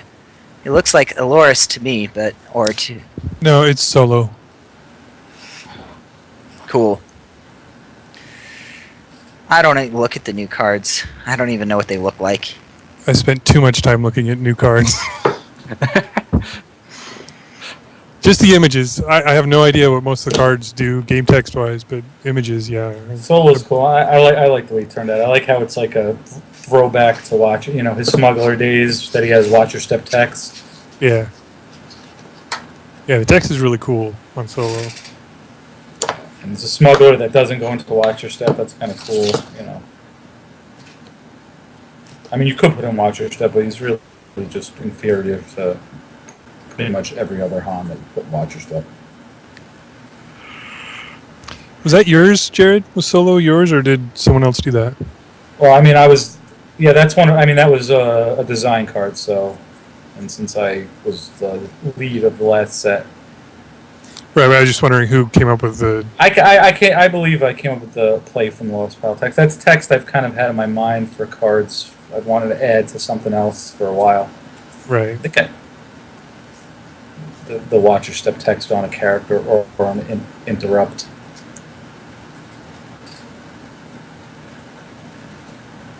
I think it would be cool for Darkseid to have that too, maybe on a once per game interrupt or something.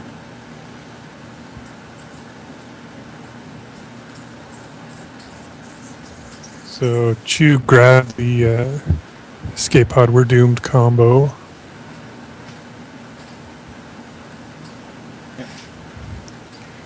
I like that Emil didn't really play it. He just sent it straight to the... Yeah.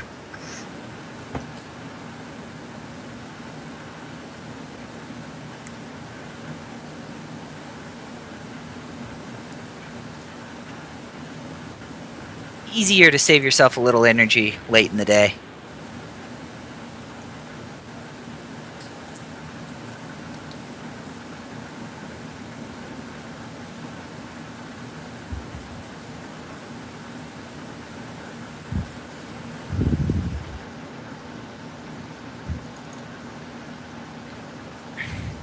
So does anyone, I mean, I think we've discussed that we think Emil's doing a little bit of a, he's behind in this game. You see any comeback methods for him?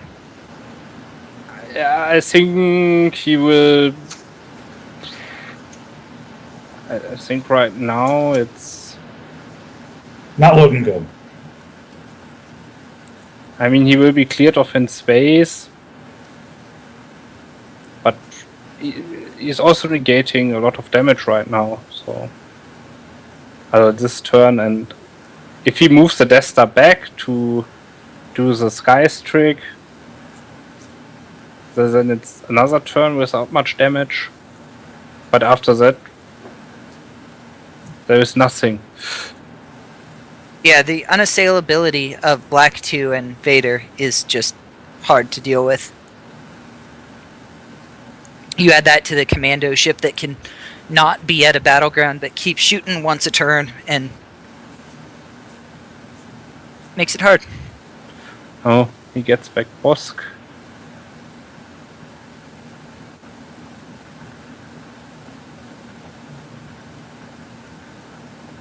There's the move and shoot. And now it's just Bravo Fighter, who's only outpowered by, we'll say, 7 or 8. He stays there with the Skype, but didn't look like he had any force left.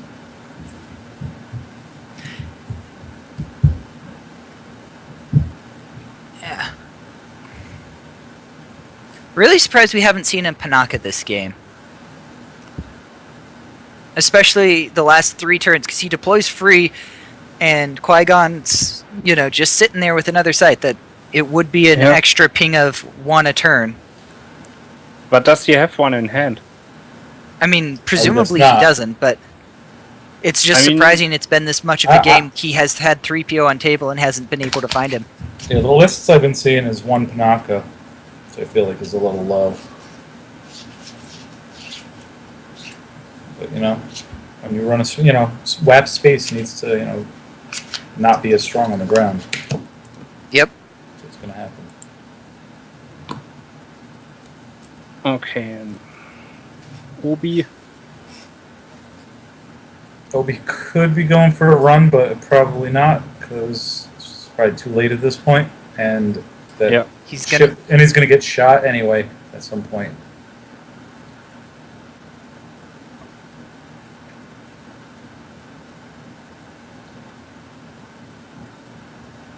Battling there. Cancels both the destinies.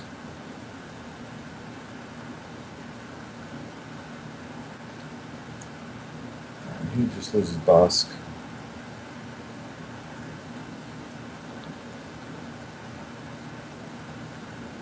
I think he should probably move to Naboo where he can't get shot.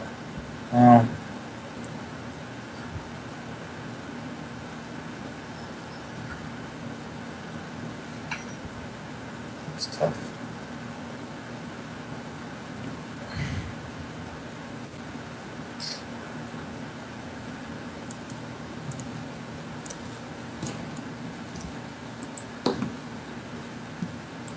Let's see.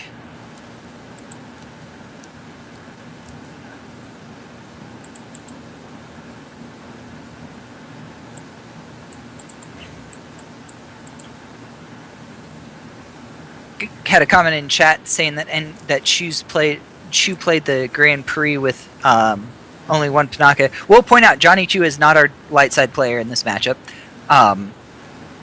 Nevertheless, Emil's deck seems very much based off of Chu's, including, we discussed this earlier, including the lack of a Hujix and including the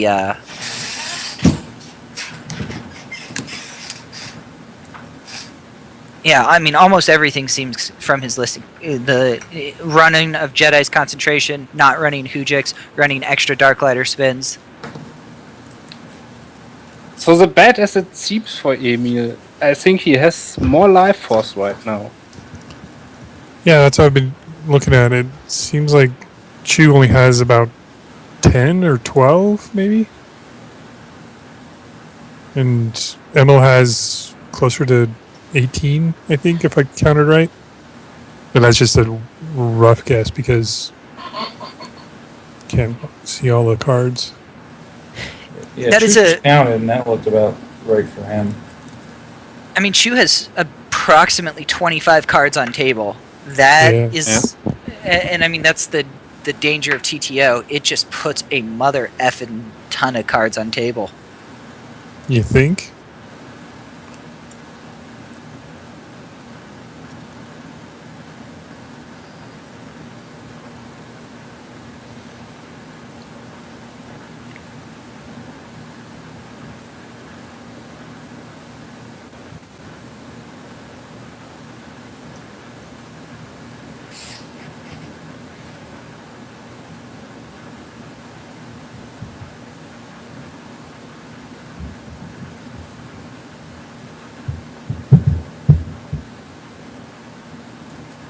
So now Vader is alone.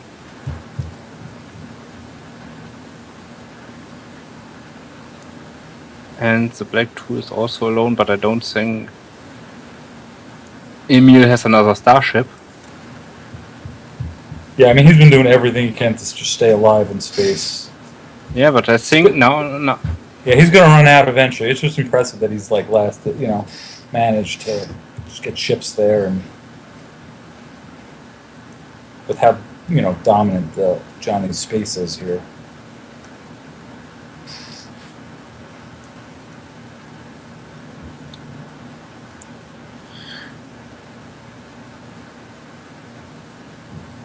Who's the That's pilot another- that? Anakin. Oh, and it's an Anakin, sure.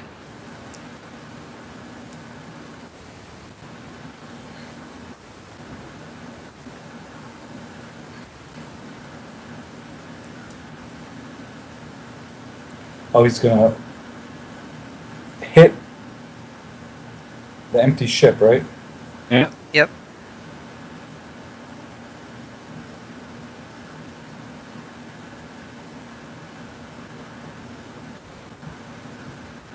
Johnny draws a 1 for Battle Destiny, better than a 4 or better.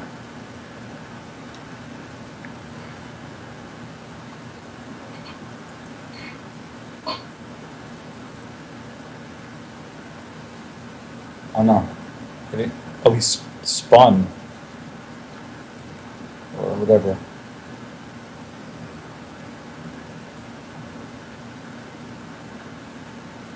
Oh, sensing the short range fighter? Yeah. And the 6 that is. It's cancelled.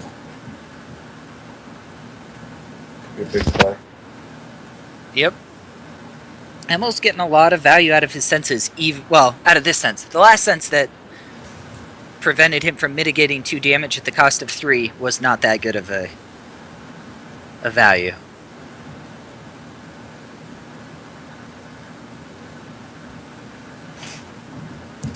And Emil has almost cleared Johnny out of space. All he has left is Black 2 and that Scythe fighter. Yeah. And if you remember, the Scythe fighter can't kill both ships in a turn. Oh, he's going to run away, of course, so he can't kill either of them. I didn't think it was possible, and now it's starting to look like Emil's making a comeback in this game. Yeah, and there's no damage from Chu now. Well, he's gonna. Where's the? I don't know where the Death Star is right now. It Well, was actually, an if he Endor. moved, it must be at Endor. If he's moved to no, Yeah. there he goes. Yeah, Yeah, back to Naboo. Oh no, but he could still move the Death Star, then move the Sky. So Yeah, but he Emma- couldn't do damage that turn. So his Right. turn consisted of doing 0 damage this late in the game. Yep. And Johnny Chu is getting close. Yeah, he loses 2 now. Or 3 from hand See, I mean, there's no other space though. and 4 left in life force for Johnny Chu. Looks like Emil has gotten the win, folks. Holy cow. Wow. That was an amazing game. I am in awe of Emil's play there. Johnny played that one really well as well. That was one for the ages, folks. And with that, Emil Wallen has secured for sure his bid into day 3. I don't think anybody is surprised. I don't think anybody should be surprised. That was, I mean, Emil is an amazing player and a funny guy.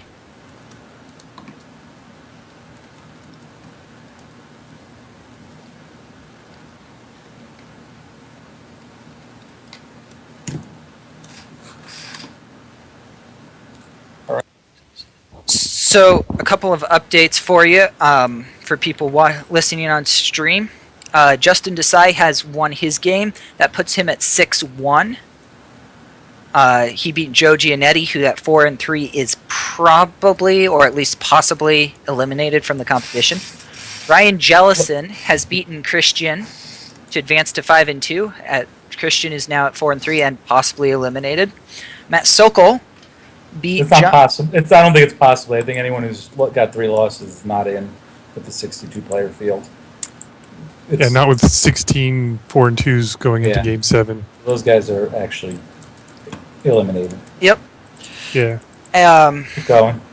We have other games that don't include people who are still in competition, but Matt Sokol advances to 4-3, Mike Richard advanced to 4-3, Chris Gogolin advanced to 4-3, and Trevor Partridge advanced to 2-5. Wow. Jan is just having a horrible day, isn't he? 1-6. I also heard that Angelo won against Jake Nelson. It's now 5-2. Good for Angelo. Sorry for Jake. That will probably remove Jake from contention. Yep. Then.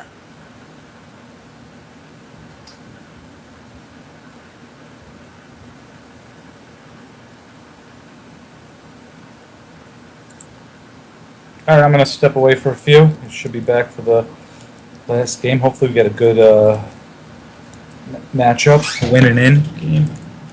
Cool. Make sure to mute yourself if you're heading off. Yeah, I will. Nice. And chat, feel free to ask any questions. As always, we like to answer them as humorously as possible, preferably while also making fun of you and or other people. So.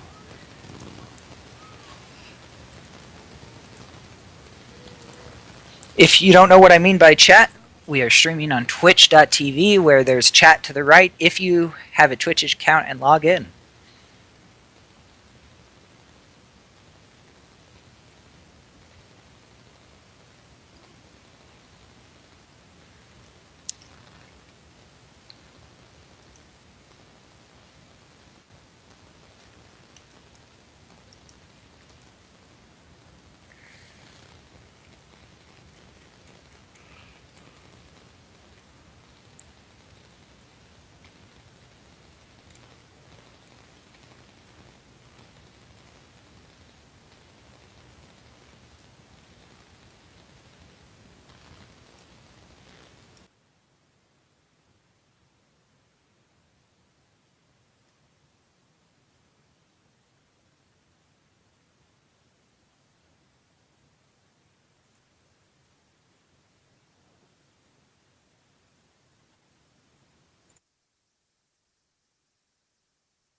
All right, for anyone listening out there, looks like we've got some more updates on all the games have been entered in. So Reed moves on and is at 6-1.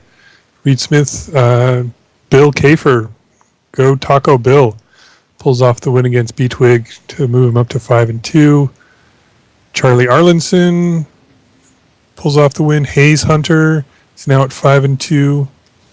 Angelo's at 5-2. Tom Haid is at 5-2. So quite the comeback there for Tom. Didn't look so good for him a couple games ago, but now he's potentially in the running to make top 8. Casey Annis pulls ahead also at 5-2 over Greg Shaw. And so those are your 5-2s. Casey, Tom, Angelo, Hayes, Jellison, Charlie Arlinson, Bill Kafer, and Tom Kelly. Those are your 5-2s. So yeah, Reed Smith, Johnny Chu, and Justin Desai are your 6-1s. And then, of course, undefeated Emma Wallen at 7-0. Yep. Of your 1, 2, 3, 4. I'd like to see one of the high strength of schedule 5-2 games. Absolutely. Where the winner's in. Yeah, where winner is almost surely in, and we think that 5-3s won't be in. Maybe you get one, but Yeah. it would have to fall. The cards would have to fall pretty right. So that's why I think that's a game we should look into getting. Indeed. I will put in the kind request. They generally don't give an F what we think. So yeah, it looks like pairings. We have Emma and Johnny again. Okay. Swapping sides. Which means it's going to be Reed and Justin, which sounds like a good game on paper, but they're both probably in. Yeah. Reed's SOS is really bad. That's true. If he loses, Still, they're if he loses even with the boost for playing Justin, it would depend. Like, there are ways Reed could not make it. Right. Justin is much more likely in. Yeah. Yeah, In I know. case- I'm just saying that the 5-2 games would, where the one person's in and the other person's out. Yeah. Those are games I like to see. Yeah, the Reed Smith game of the top 8, as going into game 8, Reed has the lowest strength of schedule if he loses. Right. But yeah, that could change. So Tom Kelly is playing Hayes Hunter. That's probably your highest SOS. Yeah, because Tom Kelly's the highest 5-2, and Hayes Hunter's the second highest. We've also seen Tom Kelly and Hayes Hunter each. I'd actually prefer not to see those two play. I think It's the opposite side this time, at least, right? I'm pretty sure. Tom would be dark. Tom's Tom playing would be dark. dark. Yeah, but we saw Hayes' light, right? We saw Hayes' Watch Your Step. Did we? I don't remember. Was that the very first game? It was Hayes. Yeah, I think. No, the first game was Gogolin versus Right. Partridge. I'd like to see Tom Haid, Angelo Consoli. Yeah, that's a game I'd like to see too. Either that or Taco Bill and Twig. I think would be a good game too. It's Brian Twig or Chris Twig? Chris. Chris and Brian are both at 4-3. Both Twigs. Then I don't want to. I don't want to see the Twig game because they're 4-3. Well, then you have The Angelo game. Yeah, the Angelo game sounds good. The jealousy. I mean, they may just give us Reed and Justin because like you Reed said, and Justin. right? It's it. Yep. I could see being Chat, feel free to pitch in with who you want. We had a question from the chat of what are the decks people are playing so far. All we've pretty much seen have been Watch Your Step and WAP. That doesn't mean that there haven't been lots more variety from the rest of the field. It just means the top tables have been Watcher, Step, and WAP. We have seen an epic ton of TTO. And Iggy, 2 Iggies, right? Yeah. And one hunt down and a Scott deck. Yeah. Scott deck. There's no other way to describe it. That's the entire category. Was it Scott or was it someone else playing a Scott? No, it was Scott playing. It was Scott. Playing the Scott deck.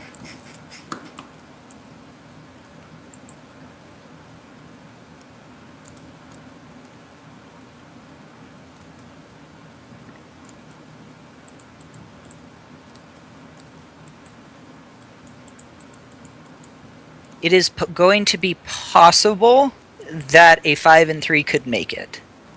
Right, that's what we said. There's gonna somebody said there's either gonna be 7, 8, or 9. That is correct. So it's possible a 5 and 3 make it. It's also possible a 6 and 2 doesn't make it. There could also be 10. Oh, there could be 10. So it's possible. If 2, 6, Emil and beats 2. Johnny Chu, there could be 10 that are 6 and 2 or greater. Okay. Oh, we had a question for who's commentating. Well, my dulcet tones are, of course, those of Maven. The fellow with the very dark voice who's about to speak is Jedi Jer. That would be me. And our third commentator is Jared Konsker, our lead designer for Set 4. So.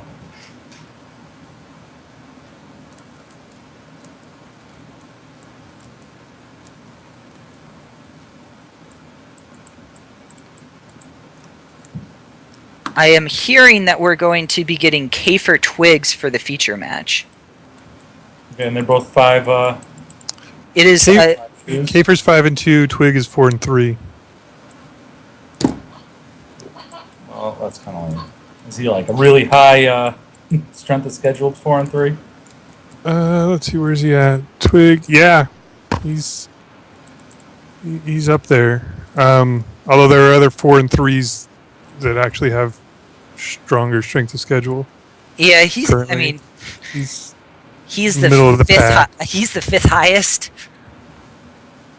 Nah. Of the 4 and 3 horde, and good lordy, there's a horde of 4 and 3s. Oh wait, that's Chris Twig. Chris Twig is at the freaking bottom of the 4 and 3s. He is he? second from the bottom. Was I looking at? Were we both looking at? Oh yeah, we were both looking at Brian. That's funny. Chris Twig has basically no shot of making it. Brian, though, is 4 and 3? Or were you wrong about that, too? Brian is 4 and 3 as well as Chris. Both Twigs are 4 and 3. But Brian has a higher strength of schedule going into the last game. Still, only one 5 and 3 could possibly make it, so... Yeah. I'd rather one of the other matches.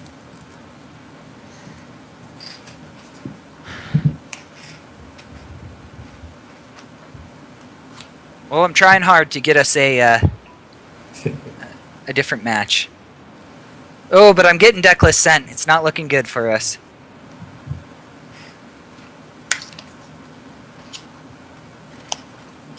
Yeah, I'd really love to see Tom Haydes' deck because he always comes up with something crazy. So say we all. I'd like to see him play. I don't think I've ever seen him play a game. Maybe don't watch too many games. Fewer than I would like.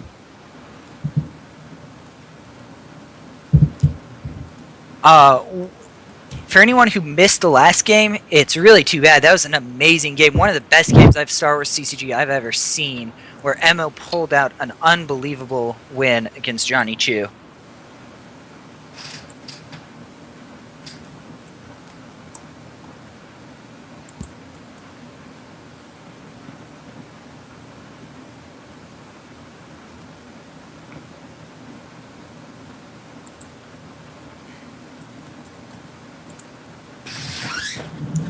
Be back in a few moments. We'll go grab some water for the final broadcast of the day.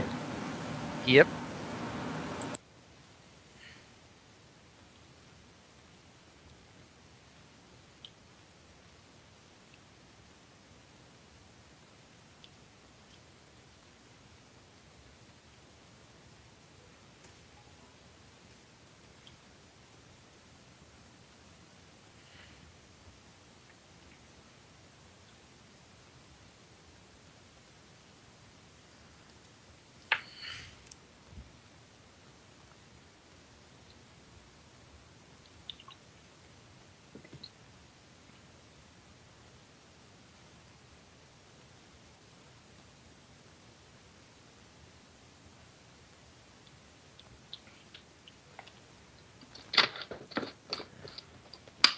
Oh, they're already set up and playing. It does look like we're going to be getting Taco Bill Kafer versus Chris Twiggs.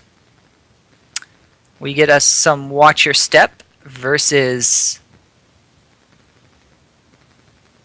That is FAP versus Coruscant. versus... Yeah, it's WAP and Coruscant V. Is- Coruscant CRV. Okay. I was like, there's some special art on there. I was like, that's pretty Coruscant. I'm pretty sure that's Coruscant, but there's definitely some art cards going on. Yeah. Bill's playing Coruscant CRV. What is he starting? Is it CRV that he's starting? Yeah, because there's... So one interesting thing about this game in terms of the tournament at large is that one of the interesting things about this game for the tournament at large, the winner, if Chris Twiggs wins the matchup, then there will be a 5 and 3 that get in. So it could be Chris Twiggs, though it almost certainly won't be. If he loses, then almost certainly no 5 and 3 will get in. So that's something. And it's WAP. We get to see another WAP domination, perhaps? Yeah, maybe not. Now it's against main stack. Oh, it's not. Sorry, it's not a Coruscant CRV. It's a ATMD. He's Emperor's starting on the table. No, he must have threw it out there. Did he? Played it. I mean, Yeah. you can't. You have to play it to your own site. So Oh yeah, that's right. Okay. yeah, I just came in late too, and I saw the Emperor on the table. I'm like, what the hell? This is Star Wars. Darkseid does go first. And we did miss the first minute or so of the game Yep. before they started streaming it. Play I like better is put Emperor to the hallway turn 1. I've been doing that lately in my testing games. It works better. It's a lot of pressure. You can't just move 2 guys over. And Emperor's sitting at the hallway to force lightning Amidala and really Right. F him up. Yeah, that's pretty fun. Right, I did that against SWCCG in the NPC first turn. He took a while. He obviously hadn't seen that play for a while, but he pulled it out. I think he had a timed win by 1 in that game. So we see Chlorslog come out and hit table. We see Bravo 1 with Pilot come out on turn 1, excuse me. We also see Chris Twiggs play another ship and Pilot. I didn't catch which one it is. It has a short title, though, so I'm going to guess it's one of the other Bravos. Probably. Could be Overseer, though, honestly. What's The name of the character on there seems pretty long. what's Bill's other effect? I see combat response. He started security precautions, and what's under combat response? Anybody know?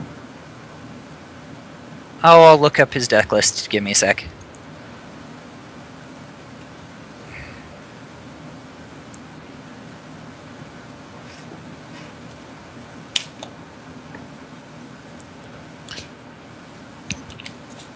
Anakin is the other pilot, apparently. Okay. Bill Kafer's got standard start says combat response, quad drive yards, and security precautions. Great drive yards. Interesting. The other ship is as your Angel. So the Angel and the Bravo chilling at Naboo.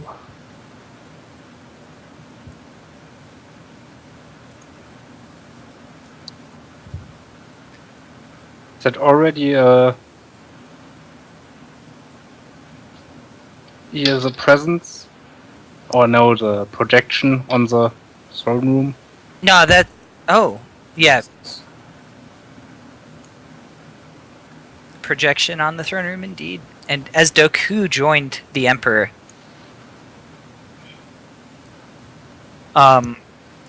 if it becomes relevant, I suspect it won't be relevant for terribly long in this game. Mr.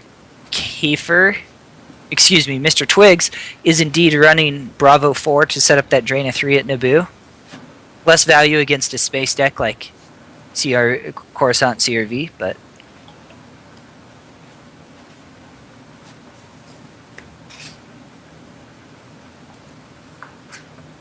Kashyyyk is lost.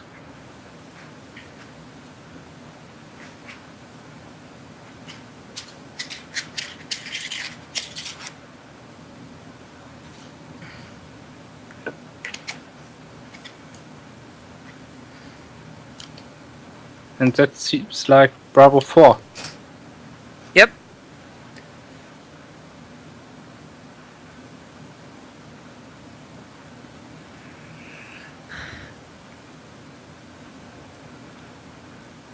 That's an interesting move, using the Maul strikes to grab a lightsaber.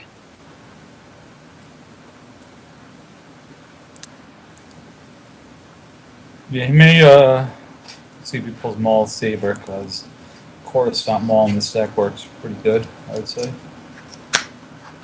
He is not running Maul's saber, Really. so Dooku's saber, I believe, is the only saber in the deck.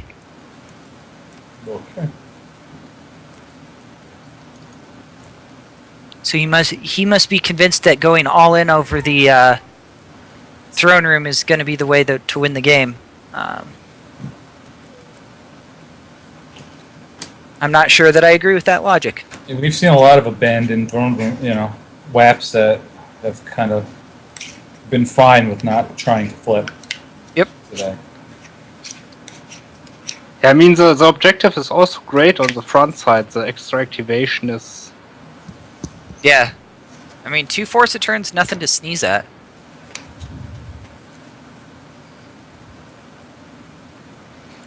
Is it the Monarch? Indeed. And that's a Monarch lost. Let's see.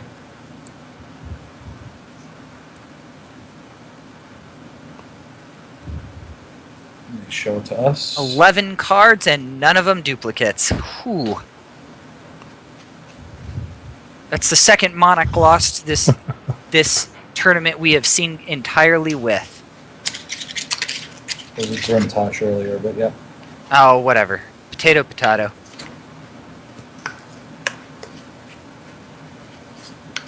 But at least now he knows about quite a mercenary.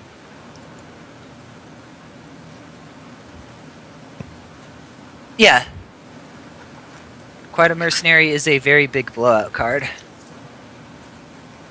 think that's the weird Doomed combo. Lost.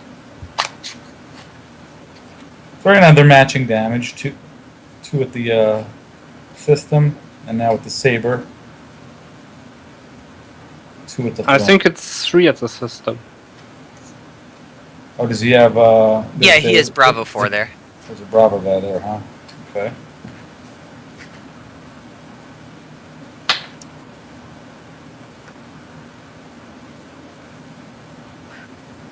We've already seen Cash hit the lost pile. Do you think that Taco Bell should be trying to get out more systems?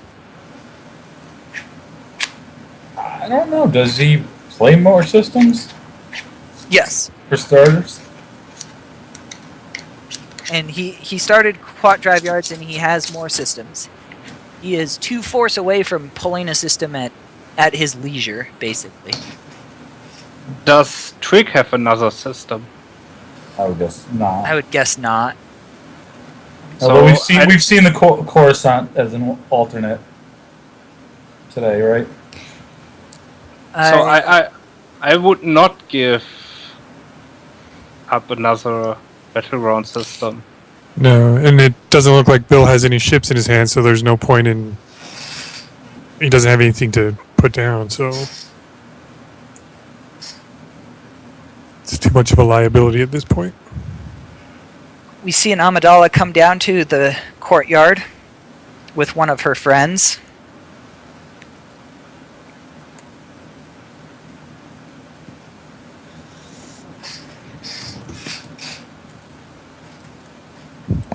Who was it? Was it Rex? Or was it someone else? I cannot tell. I will commit to saying it was not a Luke. But that's just because that would be cheating. That was a Yoda. Yoda? No, No, doesn't Yoda counteract WAP? Doesn't he make it so you can't cancel destinies? Yeah. no, it's a Republic character, and I think it's a virtual card. It's either a clone. Maybe it's one of the It's clones. definitely a virtual card. That's It's what I'm not thinking. Seal It's, Bibble. Because there's No. Seal Bibble. so I think it might be Rex. No, it was a Yoda. Was it? He's convinced it was a Yoda. We're gonna get a fight over this. Let's. All right. I missed it. Yeah, well, none of us are too sure. He's very sure that Oh. it was a Yoda, so. Yeah. There is one Yoda in the deck list. I do not like Yoda for WAP. Yeah, that's what I was saying before. Chat says it's a Yoda as well. So Yeah, I don't like it for WAP either because it doesn't work. He makes it so you can't use your text. yeah, I would put the Master Yoda. Yeah, but Master of the sometimes you Force are field. not flipped, or like now. I guess he's good on the 7 side or the 0 side to get you while you're getting set up. That's what.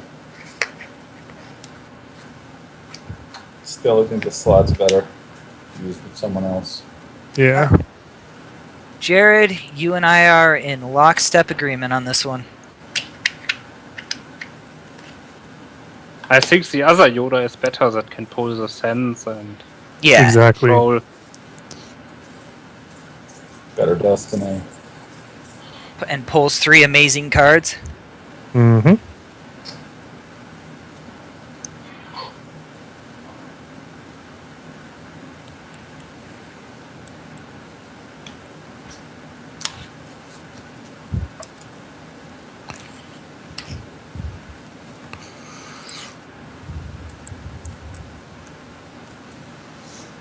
And we see Although- it verified given up by Mr. Kafer.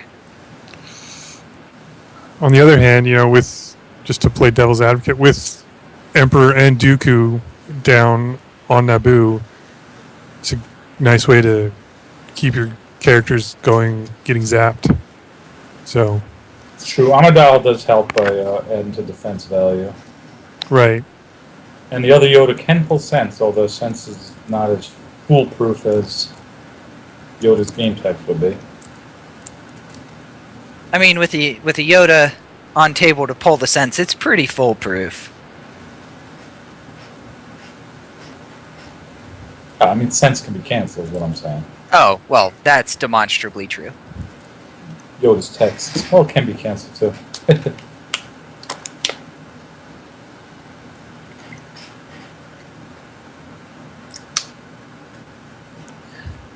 And yeah, actually, in this situation, it's helping him because he's going to be able to move in his deploy phase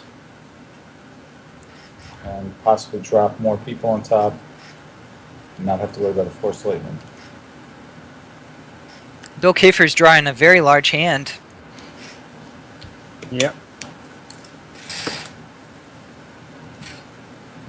It's also lost a Vader from, for a combat, for deck starting combat response, we haven't seen any space at all. I Yep. think he has drawn a ship now. I think there was a black 2 or something like that. With the number of cards he drew, I would hope he's gotten some space by now. It looks like there's a I couple counted things in there. 21 cards in hand, including a black 2. There's Vader's shuttle. It's more than one Vader in this deck list.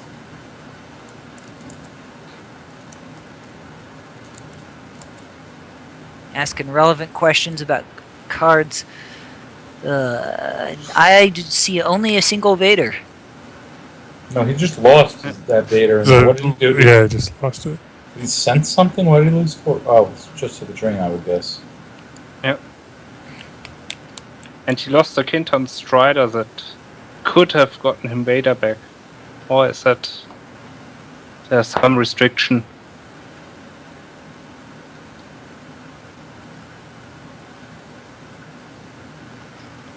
Twigs is drawing a large hand as well.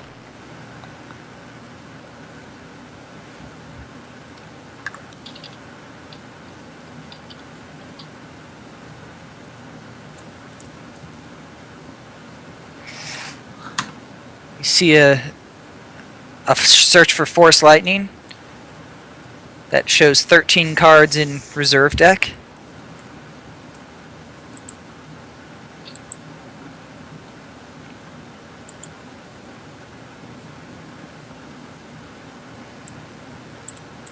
Fast math there counted, or fast counting there got 19 cards in Force Pile for Bill Kafer, and somewhere around an 18 card hand.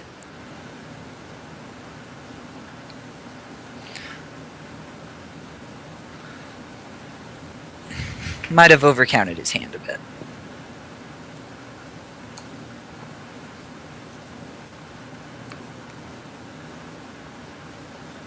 So he will go for Kifix.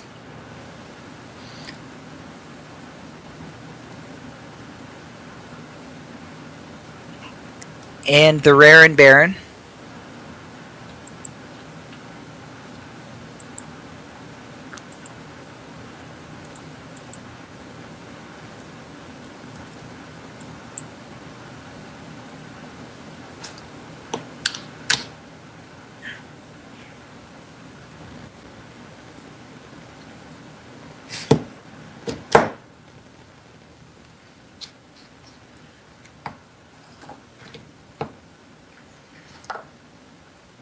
And black 2 with presumably DS612. We didn't see the card.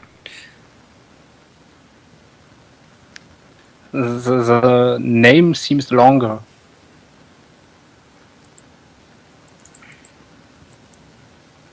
So we've got official word that Chu, Desai, Reed, Emil are all in. So half of the top 8 is already decided. Then the next 3, the winners of Tom Kelly versus Hayes, Tom Hayes versus Angelo, Casey versus Ryan are in. Then for this game, Bill wins and Charlie wins. Then there'll be too many 6-2s, and one of them won't make it.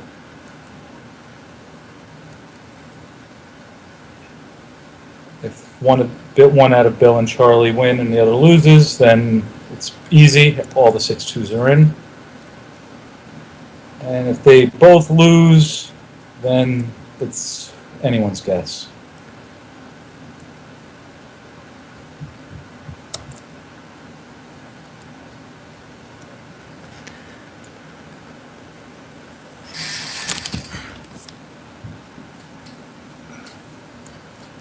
Was that a Nabrun for Yoda to the courtyard?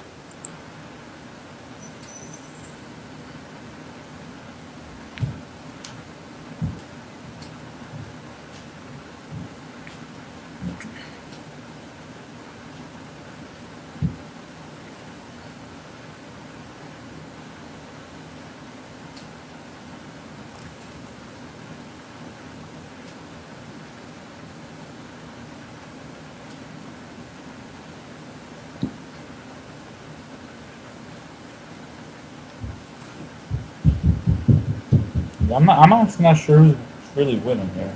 Well, Oh, it's clearly the light side. Yeah, light side's winning the game, I suppose. But Taco Bell has so dealt he's 0 damage this game. I mean, he's gotten drain. He's paid to drain for one, maybe once or twice. Eating drains of 3. It's a drain 2 there, isn't it? There's projection. And Saber, though. Yes. Oh, right. Yeah, so Yeah. he's Should be a drain of 2. He's gotten a So- couple of drains of 2, but he's been eating drains of 3 still, so... Now he's in space. Yeah. Yeah, but I now mean, they it's not like he So can't let's come see. back. now they do the same damage, but I think Lightside has more options. How so? I think they can go to Coruscant and drain for 2 there at the side, or basically block the drains at the system. Or no, they don't. The hyperspeed is enough of the Naboo fighters, right? It's 3. Yeah. The hyperspeed will get him to Kifix. So seal. And at some point, he can go to the throne room. And CO Bibble's there. He really doesn't have to do anything because Yep. now it is a drain of 1. Yeah. 1 and 2 in space as opposed to 3 and 1.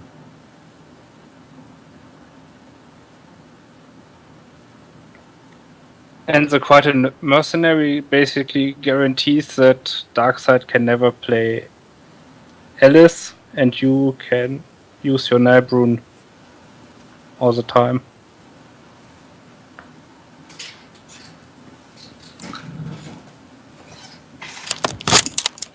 Again, I'll try. I'm gonna try to get get that shield into one of these sets one of these days.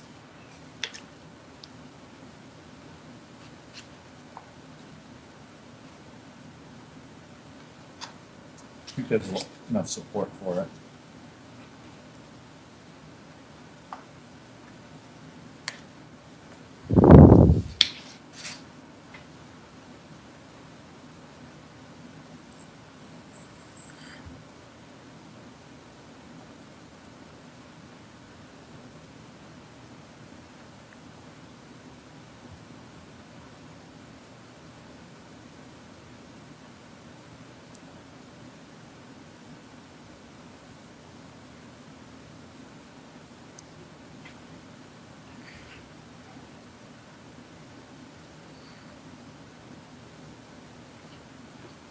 My idea is really just to virtualize the aim high and secret plan shields to have the text that the combo versions of those effects already have. Limit them to move phase. Power creep. Maybe.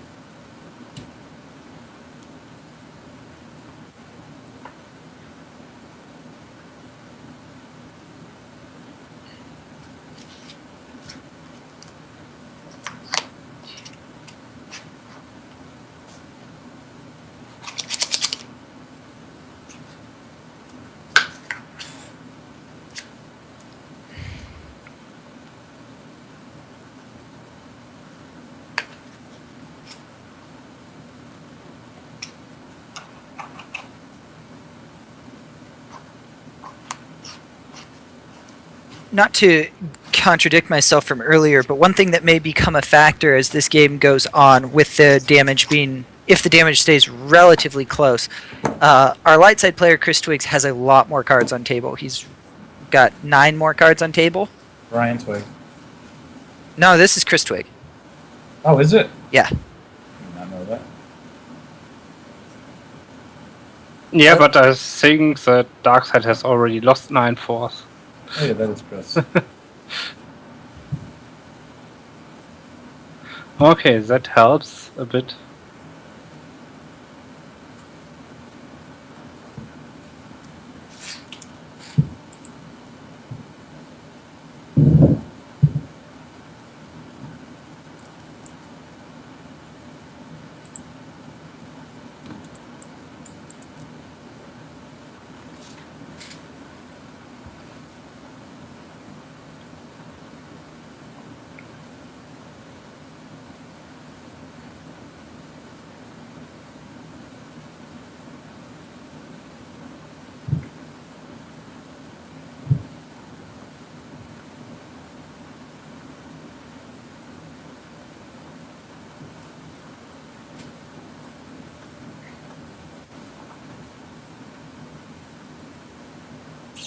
Interesting. We get an altar coming out on the image of the Dark Lord. Yeah.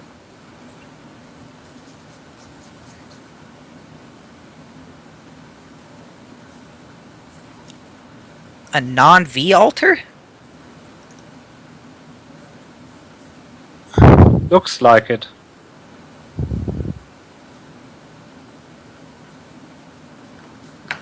The deck list says that's an altar V. That looks like a little bit of cheating going on. I think he noticed. No.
So.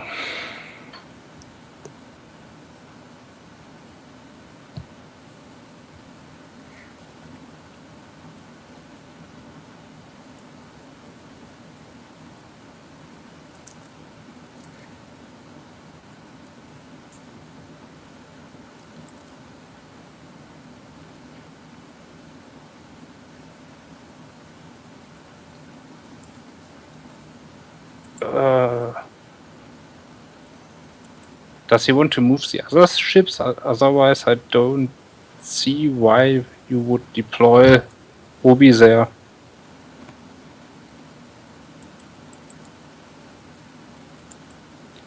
Just basically losing another card.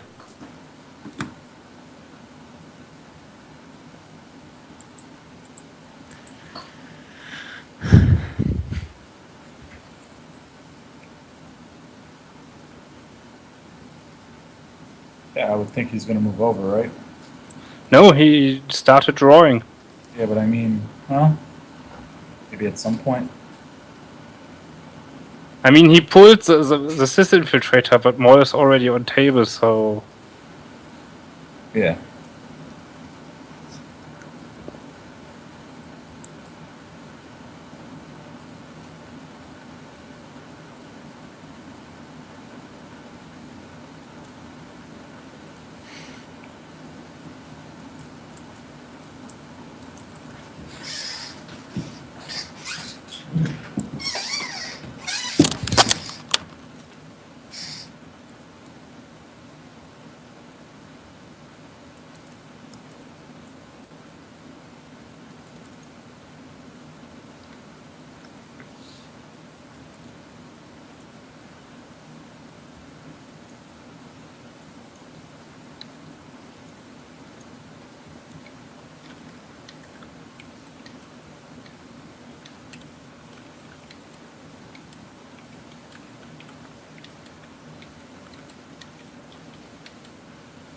Both kind of running low on force, it looks like. I think Twig is still winning. Oh, there comes the battle. You Vanguard? realize that it does not have enough force?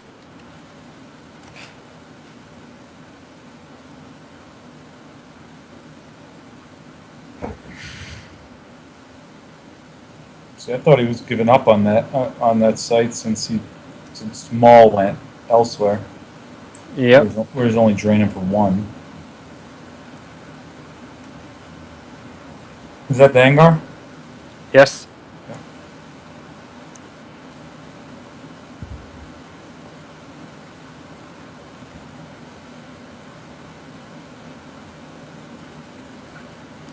There are still 2 force in the force pile for the light side, right? Looks like it.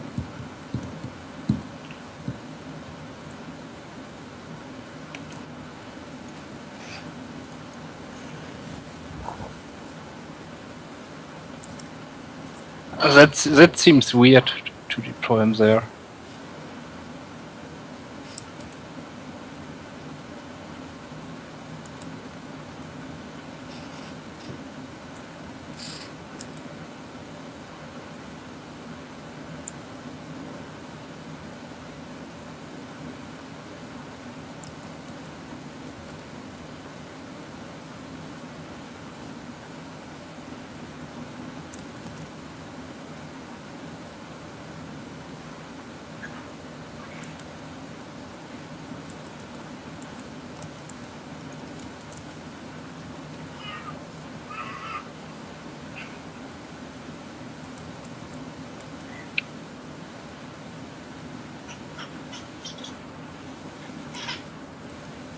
If somebody's enjoying the game.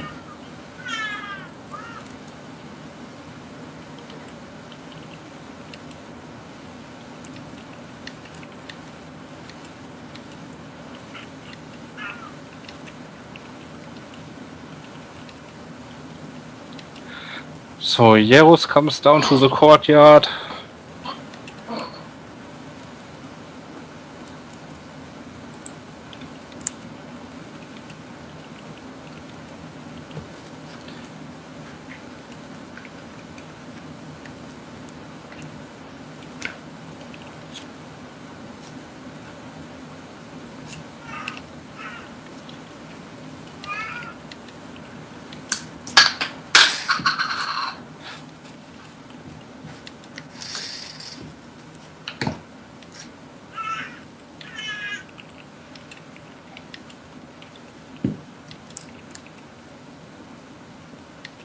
And 3PO now runs over, so he does not die in the upcoming battle.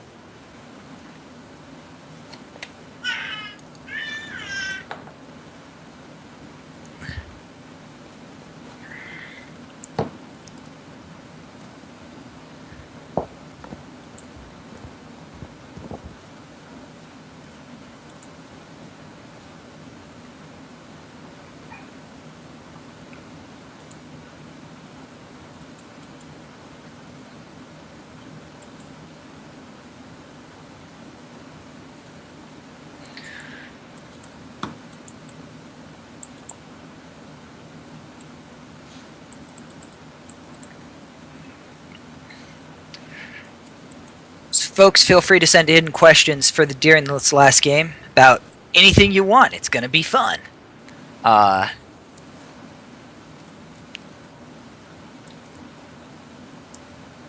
This game's going a little bit slow as they fight very, very carefully. So, if anyone has questions live, feel free to ask them. I'd like to say this might be one of the quickest worlds, 8-game tournaments we've seen that started close to 11. Will be done before 9, so really about 9, under 10 hours. Very, very impressive. That new tournament software we've been busting butts on, and by we I mostly mean Heavy Doughboy, it's just fantastic.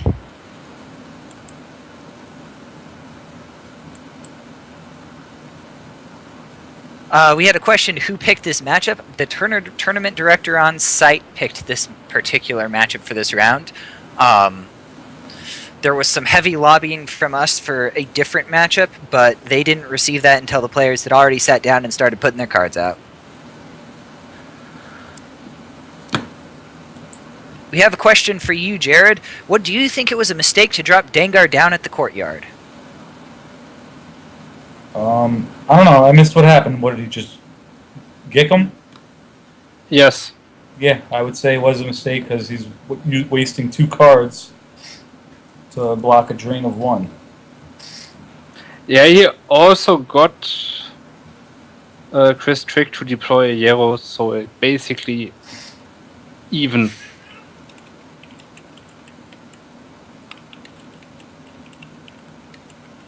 I would like to see him save the mall and go after that site, but you know.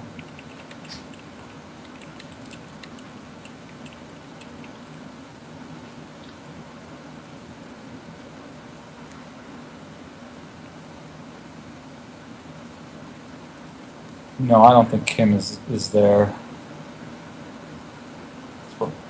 Could be. I really don't know. I just got when I texted Robbie for recommendation, with our recommendation, I received a reply back that said the TD decided to do this other one. So he could have been talking about himself in the third person, or it could have been someone else who made the call. Could have been, one of the advocates who's there, or really anyone.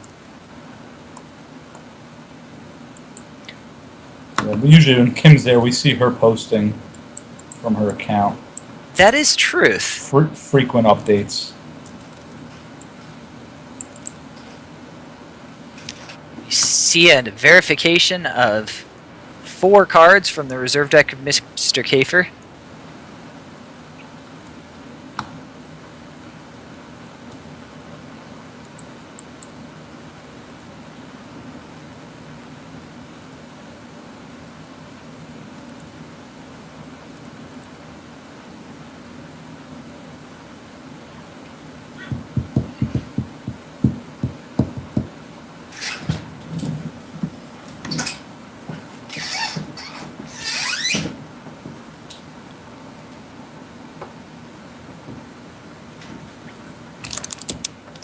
So Doku goes to the hallway.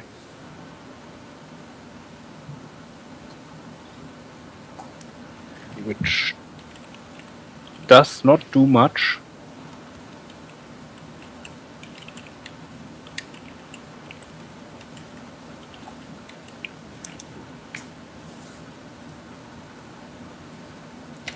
We had a question, what happened to Brian Fred? The actual particulars, I don't have any idea as to why he's done relatively poorly. He is at 3-4 at the moment. He started off, I believe, 1-4.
And another ship.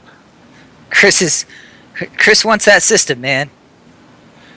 He has to be no. moving some stuff now. Moving them all. No? Leaving a little bit there. We had a question, was there any key new tech seen throughout the day? Gonna go with no. We saw a lot of Tarkin's orders, lots of It's a Hit lots of Quite a Mercenary, lots of Hear Me Baby Hold Together. Those are about as old of tech cards as you can get at this point. A lot of extra grabbers for Darkside, but again, not particularly unusual. Of the new cards, we've seen some Were Doomed combo, but that doesn't seem particularly unusual. Probably the most interesting card we've seen that you don't see much of was a full-scale alert coming out of Scotland Girl's Trooper deck. Yeah, I mean, we saw a lot of stuff in Scott's deck. Yeah, I mean, Scott's deck was an interesting deck, and obviously it didn't win the game we saw it play. But that was interesting in there that showed some of the power of First Order Troopers. Other than that, though, it has been a very vanilla meta of the last couple of years.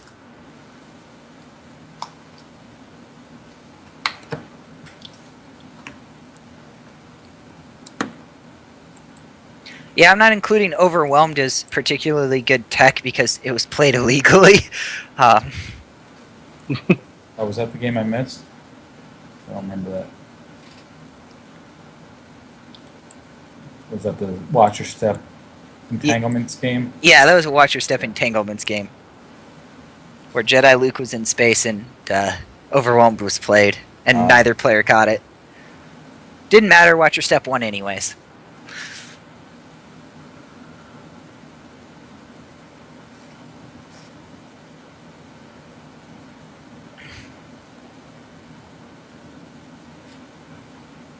Had a question. Did Mr. Freeman win Game 7? Have I not posted the results from Game 7 yet? No. No. Nope. Okay, well, I will post those results right now. Is that who Casey's playing?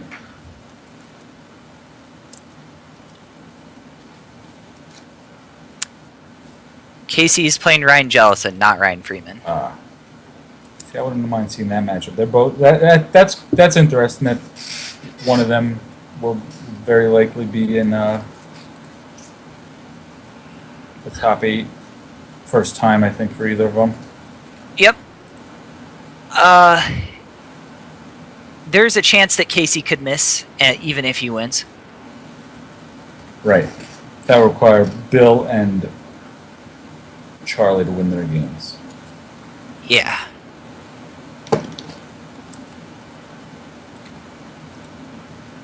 So we have a big battle in space.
There's quite a bit of space that got killed there, huh? Yeah, 2 ships. The Azure Angel and the Saber 1.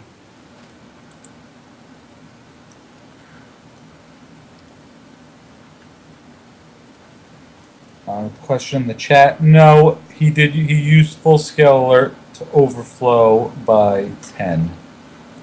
Believe it was 11, but, you know, same diff.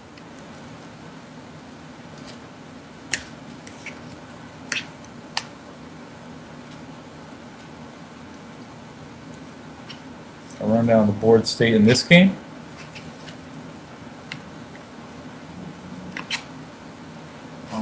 Looks like Taco Bell has really lost board control here. Yeah, and And the handshake, and there you go. There's the board state. The board's about to be cleared. And, Board state is good game. Taco Bell has lost. Chris Twiggs has won. That means that we will not have a... How does that work? Darn it. Charlie can. So now, if Charlie beats Shaw, he is in There it is. automatically.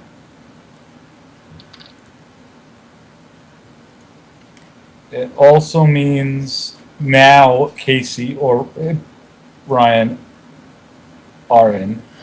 The winner of those games are in. Yes, if Charlie loses now, then the one of the 5 threes will be in. Looking Right. at SOS so far, it will be either Ryan Freeman, Tom Kelly if he loses his game, Ryan Jellison if he loses his game, or Matt Harrison Trainer. So of the 6 and 2s currently who are playing, 6 and 2s coming, 6 and 1s. Good gracious, I'm being 5 and 2s going into this round. 5 and 2s going into this round. Tom Kelly and Ryan Jellison are both 5 and 2. They could lose their game and still make it if Charlie loses. Of the 4 and 3s, Ryan Freeman and Matt Harrison Trainer, if they win and Charlie loses, could probably make it. Those 4 players are the 4 players who could be bubble players. They're pretty much the only ones, unless all 4 of them manage to lose or not be eligible for the slot.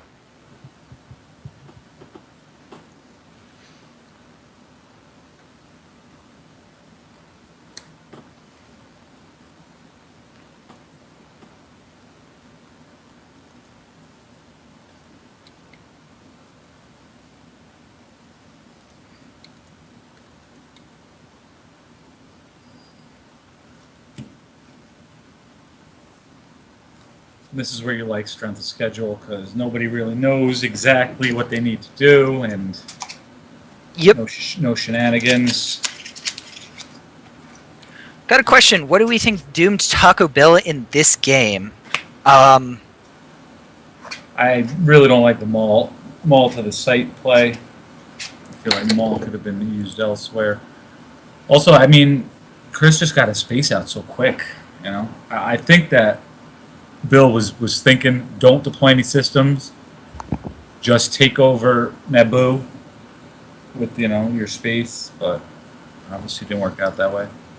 And I mean, I think that's the wrong thing. Naboo, WAP space is good in exactly one scenario, which is if it can pile all its ships at one system. Like, Right.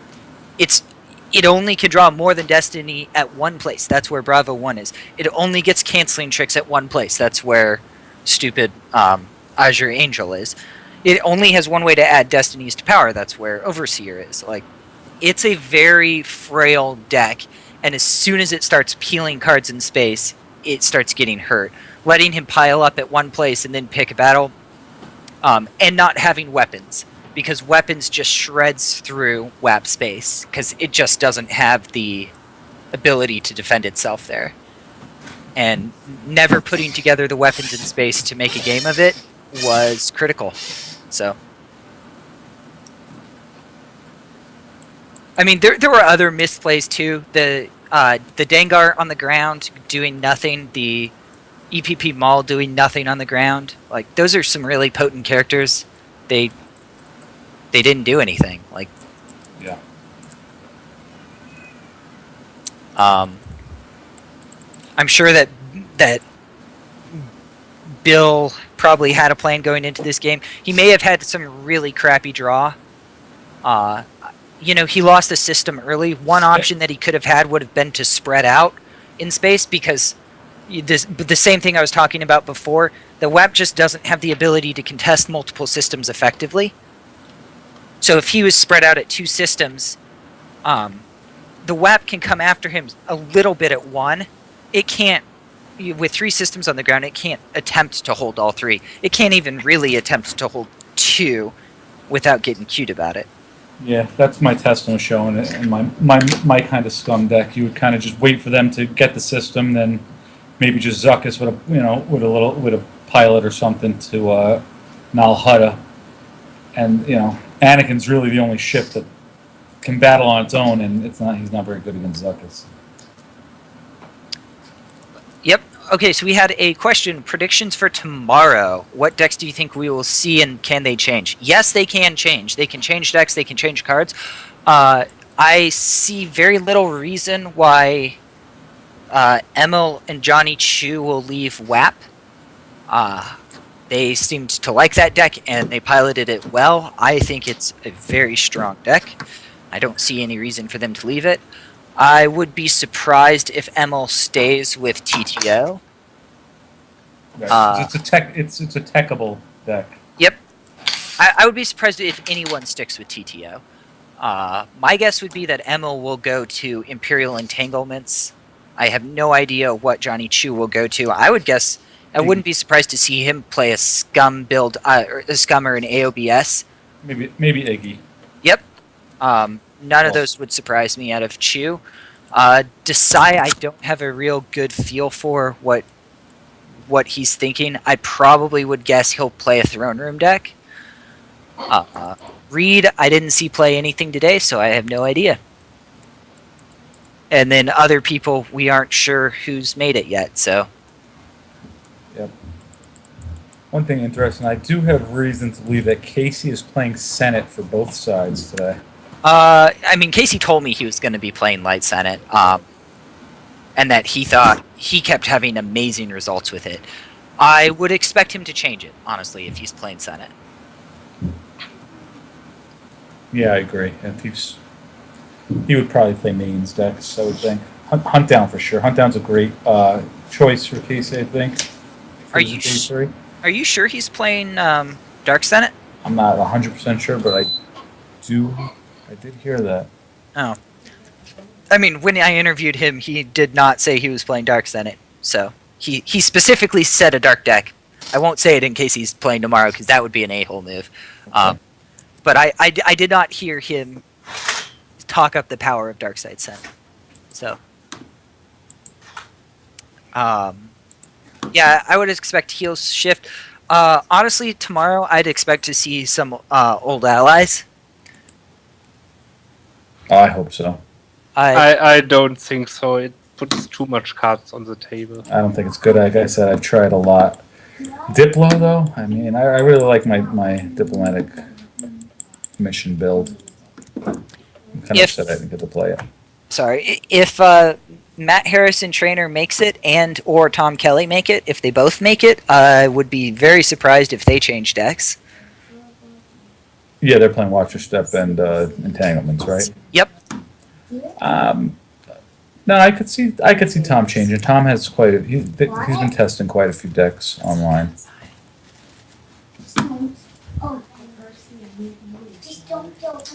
Because people are gonna exactly like you just did, put them on those decks. Yep. We have no word yet on any of those games yet.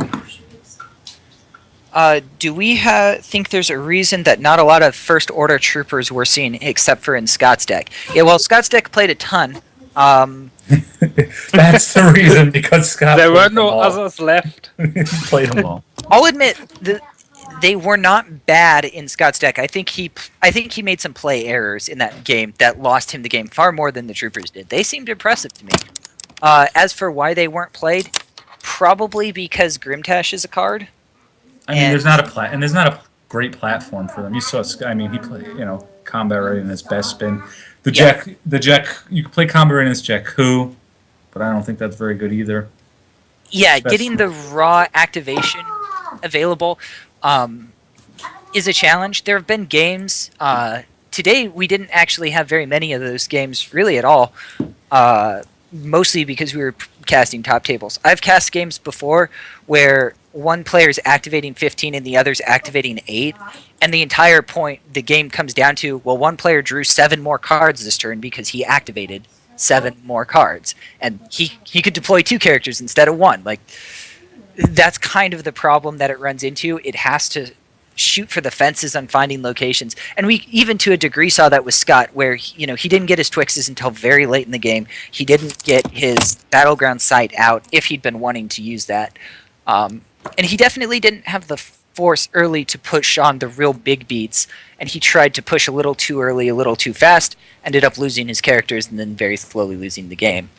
Yeah, and the activation issue is something we've kind of been talking about in the D&D forums here and there. And I've been pushing here and there, but we know a lot of people don't like pseudo activation. Things like where you get plus at locations, or you take people's icons away and stuff like that. But it's really hard to because the other thing is nobody likes Twixes.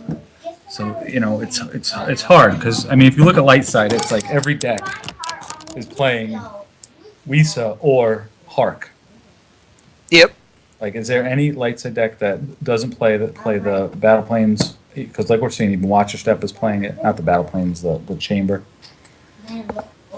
Or Hark, which is basically flips the activation game over. Yep. I would say, for what it's worth, my opinion is that Hark is much more fun to play with and against than the Boss Nass Chambers. Right, and that's why, and that's a huge, that's pseudo activation, and a lot of decks in Legacy had that. Yep. Which is why you saw a lot more variety. Yep. And some of the pseudo activation is more tolerable than others. You can sometimes start to reach a dangerous point where you get some of the things like the old not Iggy decks, the old AOBS decks, where you have so many different modifiers going on that a card that looks like it deploys for 1, forfeits for 3, instead deploys for 0, adds 3 to power, forfeits for 9, and you're like, oh. Right, and you could see in our our new builds like old allies, we're like, how do we make these scrubby characters better and everything? We're like, we're trying to avoid the global bonuses. So what we went with was, the -2 on the objective as a way to keep your characters alive without throwing a global bonus on an effect somewhere or anything like that. Which is brilliant. Yep, yeah, and also activation was was an issue there too. We wound up throwing deploy modifiers on a lot of guys. I think Poe got one. And Han and Chewie are both -1 on the Falcon. Ray is -2. So rather than do pseudo activation or anything there, Yep. we went with deploy bonuses. But like I said, every deck kind of needs something for its activation, or we're gonna just keep seeing Wisas. Yep. Was one side stronger today, or was it basically just better play each time? I would say that in the games that we saw today in the feature match, which is we saw 8 games out of a tournament that there were 64 times that many. So, or 60 times that many. Ours was not a representative sample, but at the top tables, I think it was fairly even. I don't think any of the games we watched were a true stomp.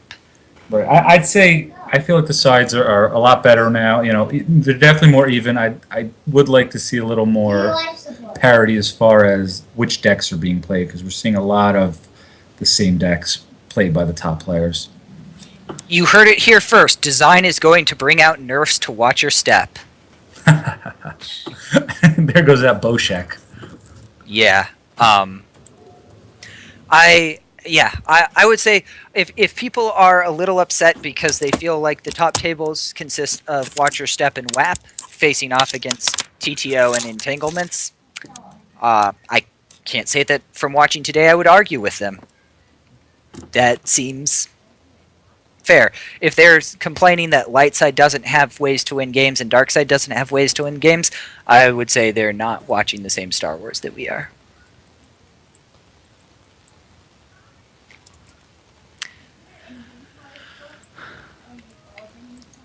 So let's do the refresh and see if we have any results for folks. And no results from Game 8 have been saved into the system yet.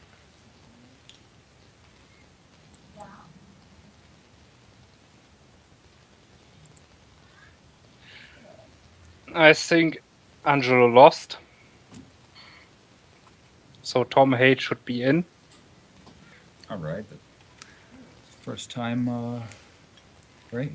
Just I think he was. I think he was a 6-2 that missed last year, if I'm not mistaken. Does that sound right? I think he was a 5-3 that was on the bubble last year, but Oh, did a 5-3 made it? No, Oh, he last didn't. year? I think he was 5-3, but he was a high 5-3, and he lost his last game. Oh, okay. I seem to remember that from Worlds last year, but I am not 100% sure because I was pretty frazzled by the end of Worlds last year because I played like garbage. Admittedly, I didn't care very much, but because I didn't try that hard.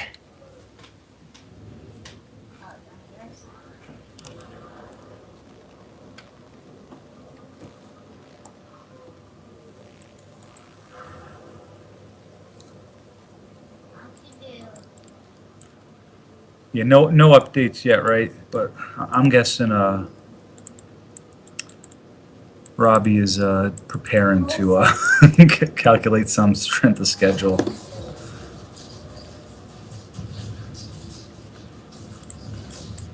Oh, I apparently was wrong. Tom Hayden was a 6-2 bubble boy last year. Ha. He was at he went 6-2 and got 10th place. So glad to see him almost certainly make it. Yeah, I already counted. He has to certainly make it because Bill lost that game. Which Yes, he did. cannot be more than 8 6-2s. Like we said, we're still fine. So who is this Charlie person that might be playing tomorrow? I don't actually know who he is. He's played at the NPC and played at Worlds last year, and he's one of the few people who was at Worlds last year who I never met. And by few, I mean there's literally 3 of them. So, he didn't. I think he went 4-4 last year at Worlds. So, a 6-2 finish potentially out of him is very impressive.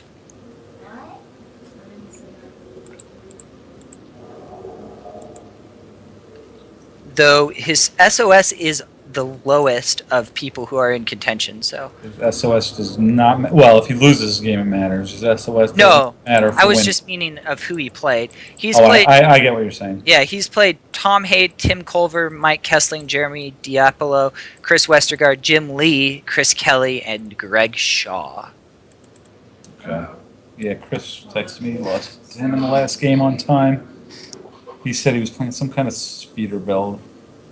He lost to who last game? Chris lost to Charlie, I think, in the last game. Ah. Oh, yeah, that's right. And it was Black Sun against some kind of deck where he was playing speeders. And Black Sun can have trouble with speeders.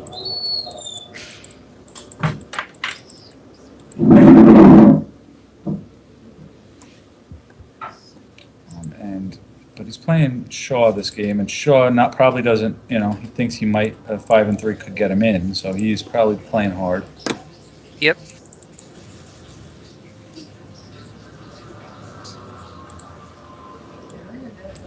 Unfortunately for Shaw, he is not likely to be a 5-3 who makes it. I agree with that, but yeah, saying he doesn't realize, so. Oh, absolutely. He's going to try, pull out all the stops if he can. Especially when, if he hears that Bill lost his game.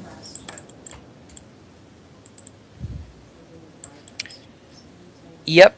And considering their friendship, it's fairly likely that Shaw will find out Bill lost very quickly. Right. Right. And that's the other reason he was probably playing hard also, because it was possible for Bill to win and not be in unless Shaw could beat Charlie for him. So there's more motivation for him to play hard. Yep.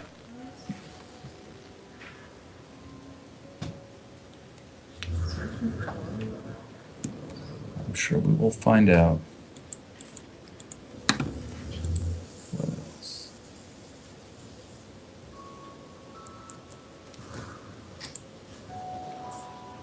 Any other questions? Mark, do you plan on coming to the NPC again? Were you at the NPC? No, you were at Worlds, right? I'll have to go in there. I did go to Worlds this last year because it fit very nicely with research, and I could get my university to pay for it. I would love to have that situation come up again in the future. It will not come up this next summer because I am graduating in May, and so I will be unaffiliated this next summer. 2018 is always a possibility. There's definitely going to be more research in Philly I need to do, so Worlds in Philly could be a possibility, or Worlds that's close enough to Philly that from doing research in Philly I can get there. All of those things are possible. But NPC in this January, not looking good. There is no chance of NPC this January. There's negative chance. The major professional job interviewing and etc. time for my profession is the same weekend the NPC will probably be. Which either I will have academic responsibilities for all the other weekends because I'm taking that weekend to go interview for jobs, or it will be the weekend I am interviewing for jobs. Regardless of which, this January is off. Okay then. So, unfortunately, but in life we do what we must so that we can do what we may.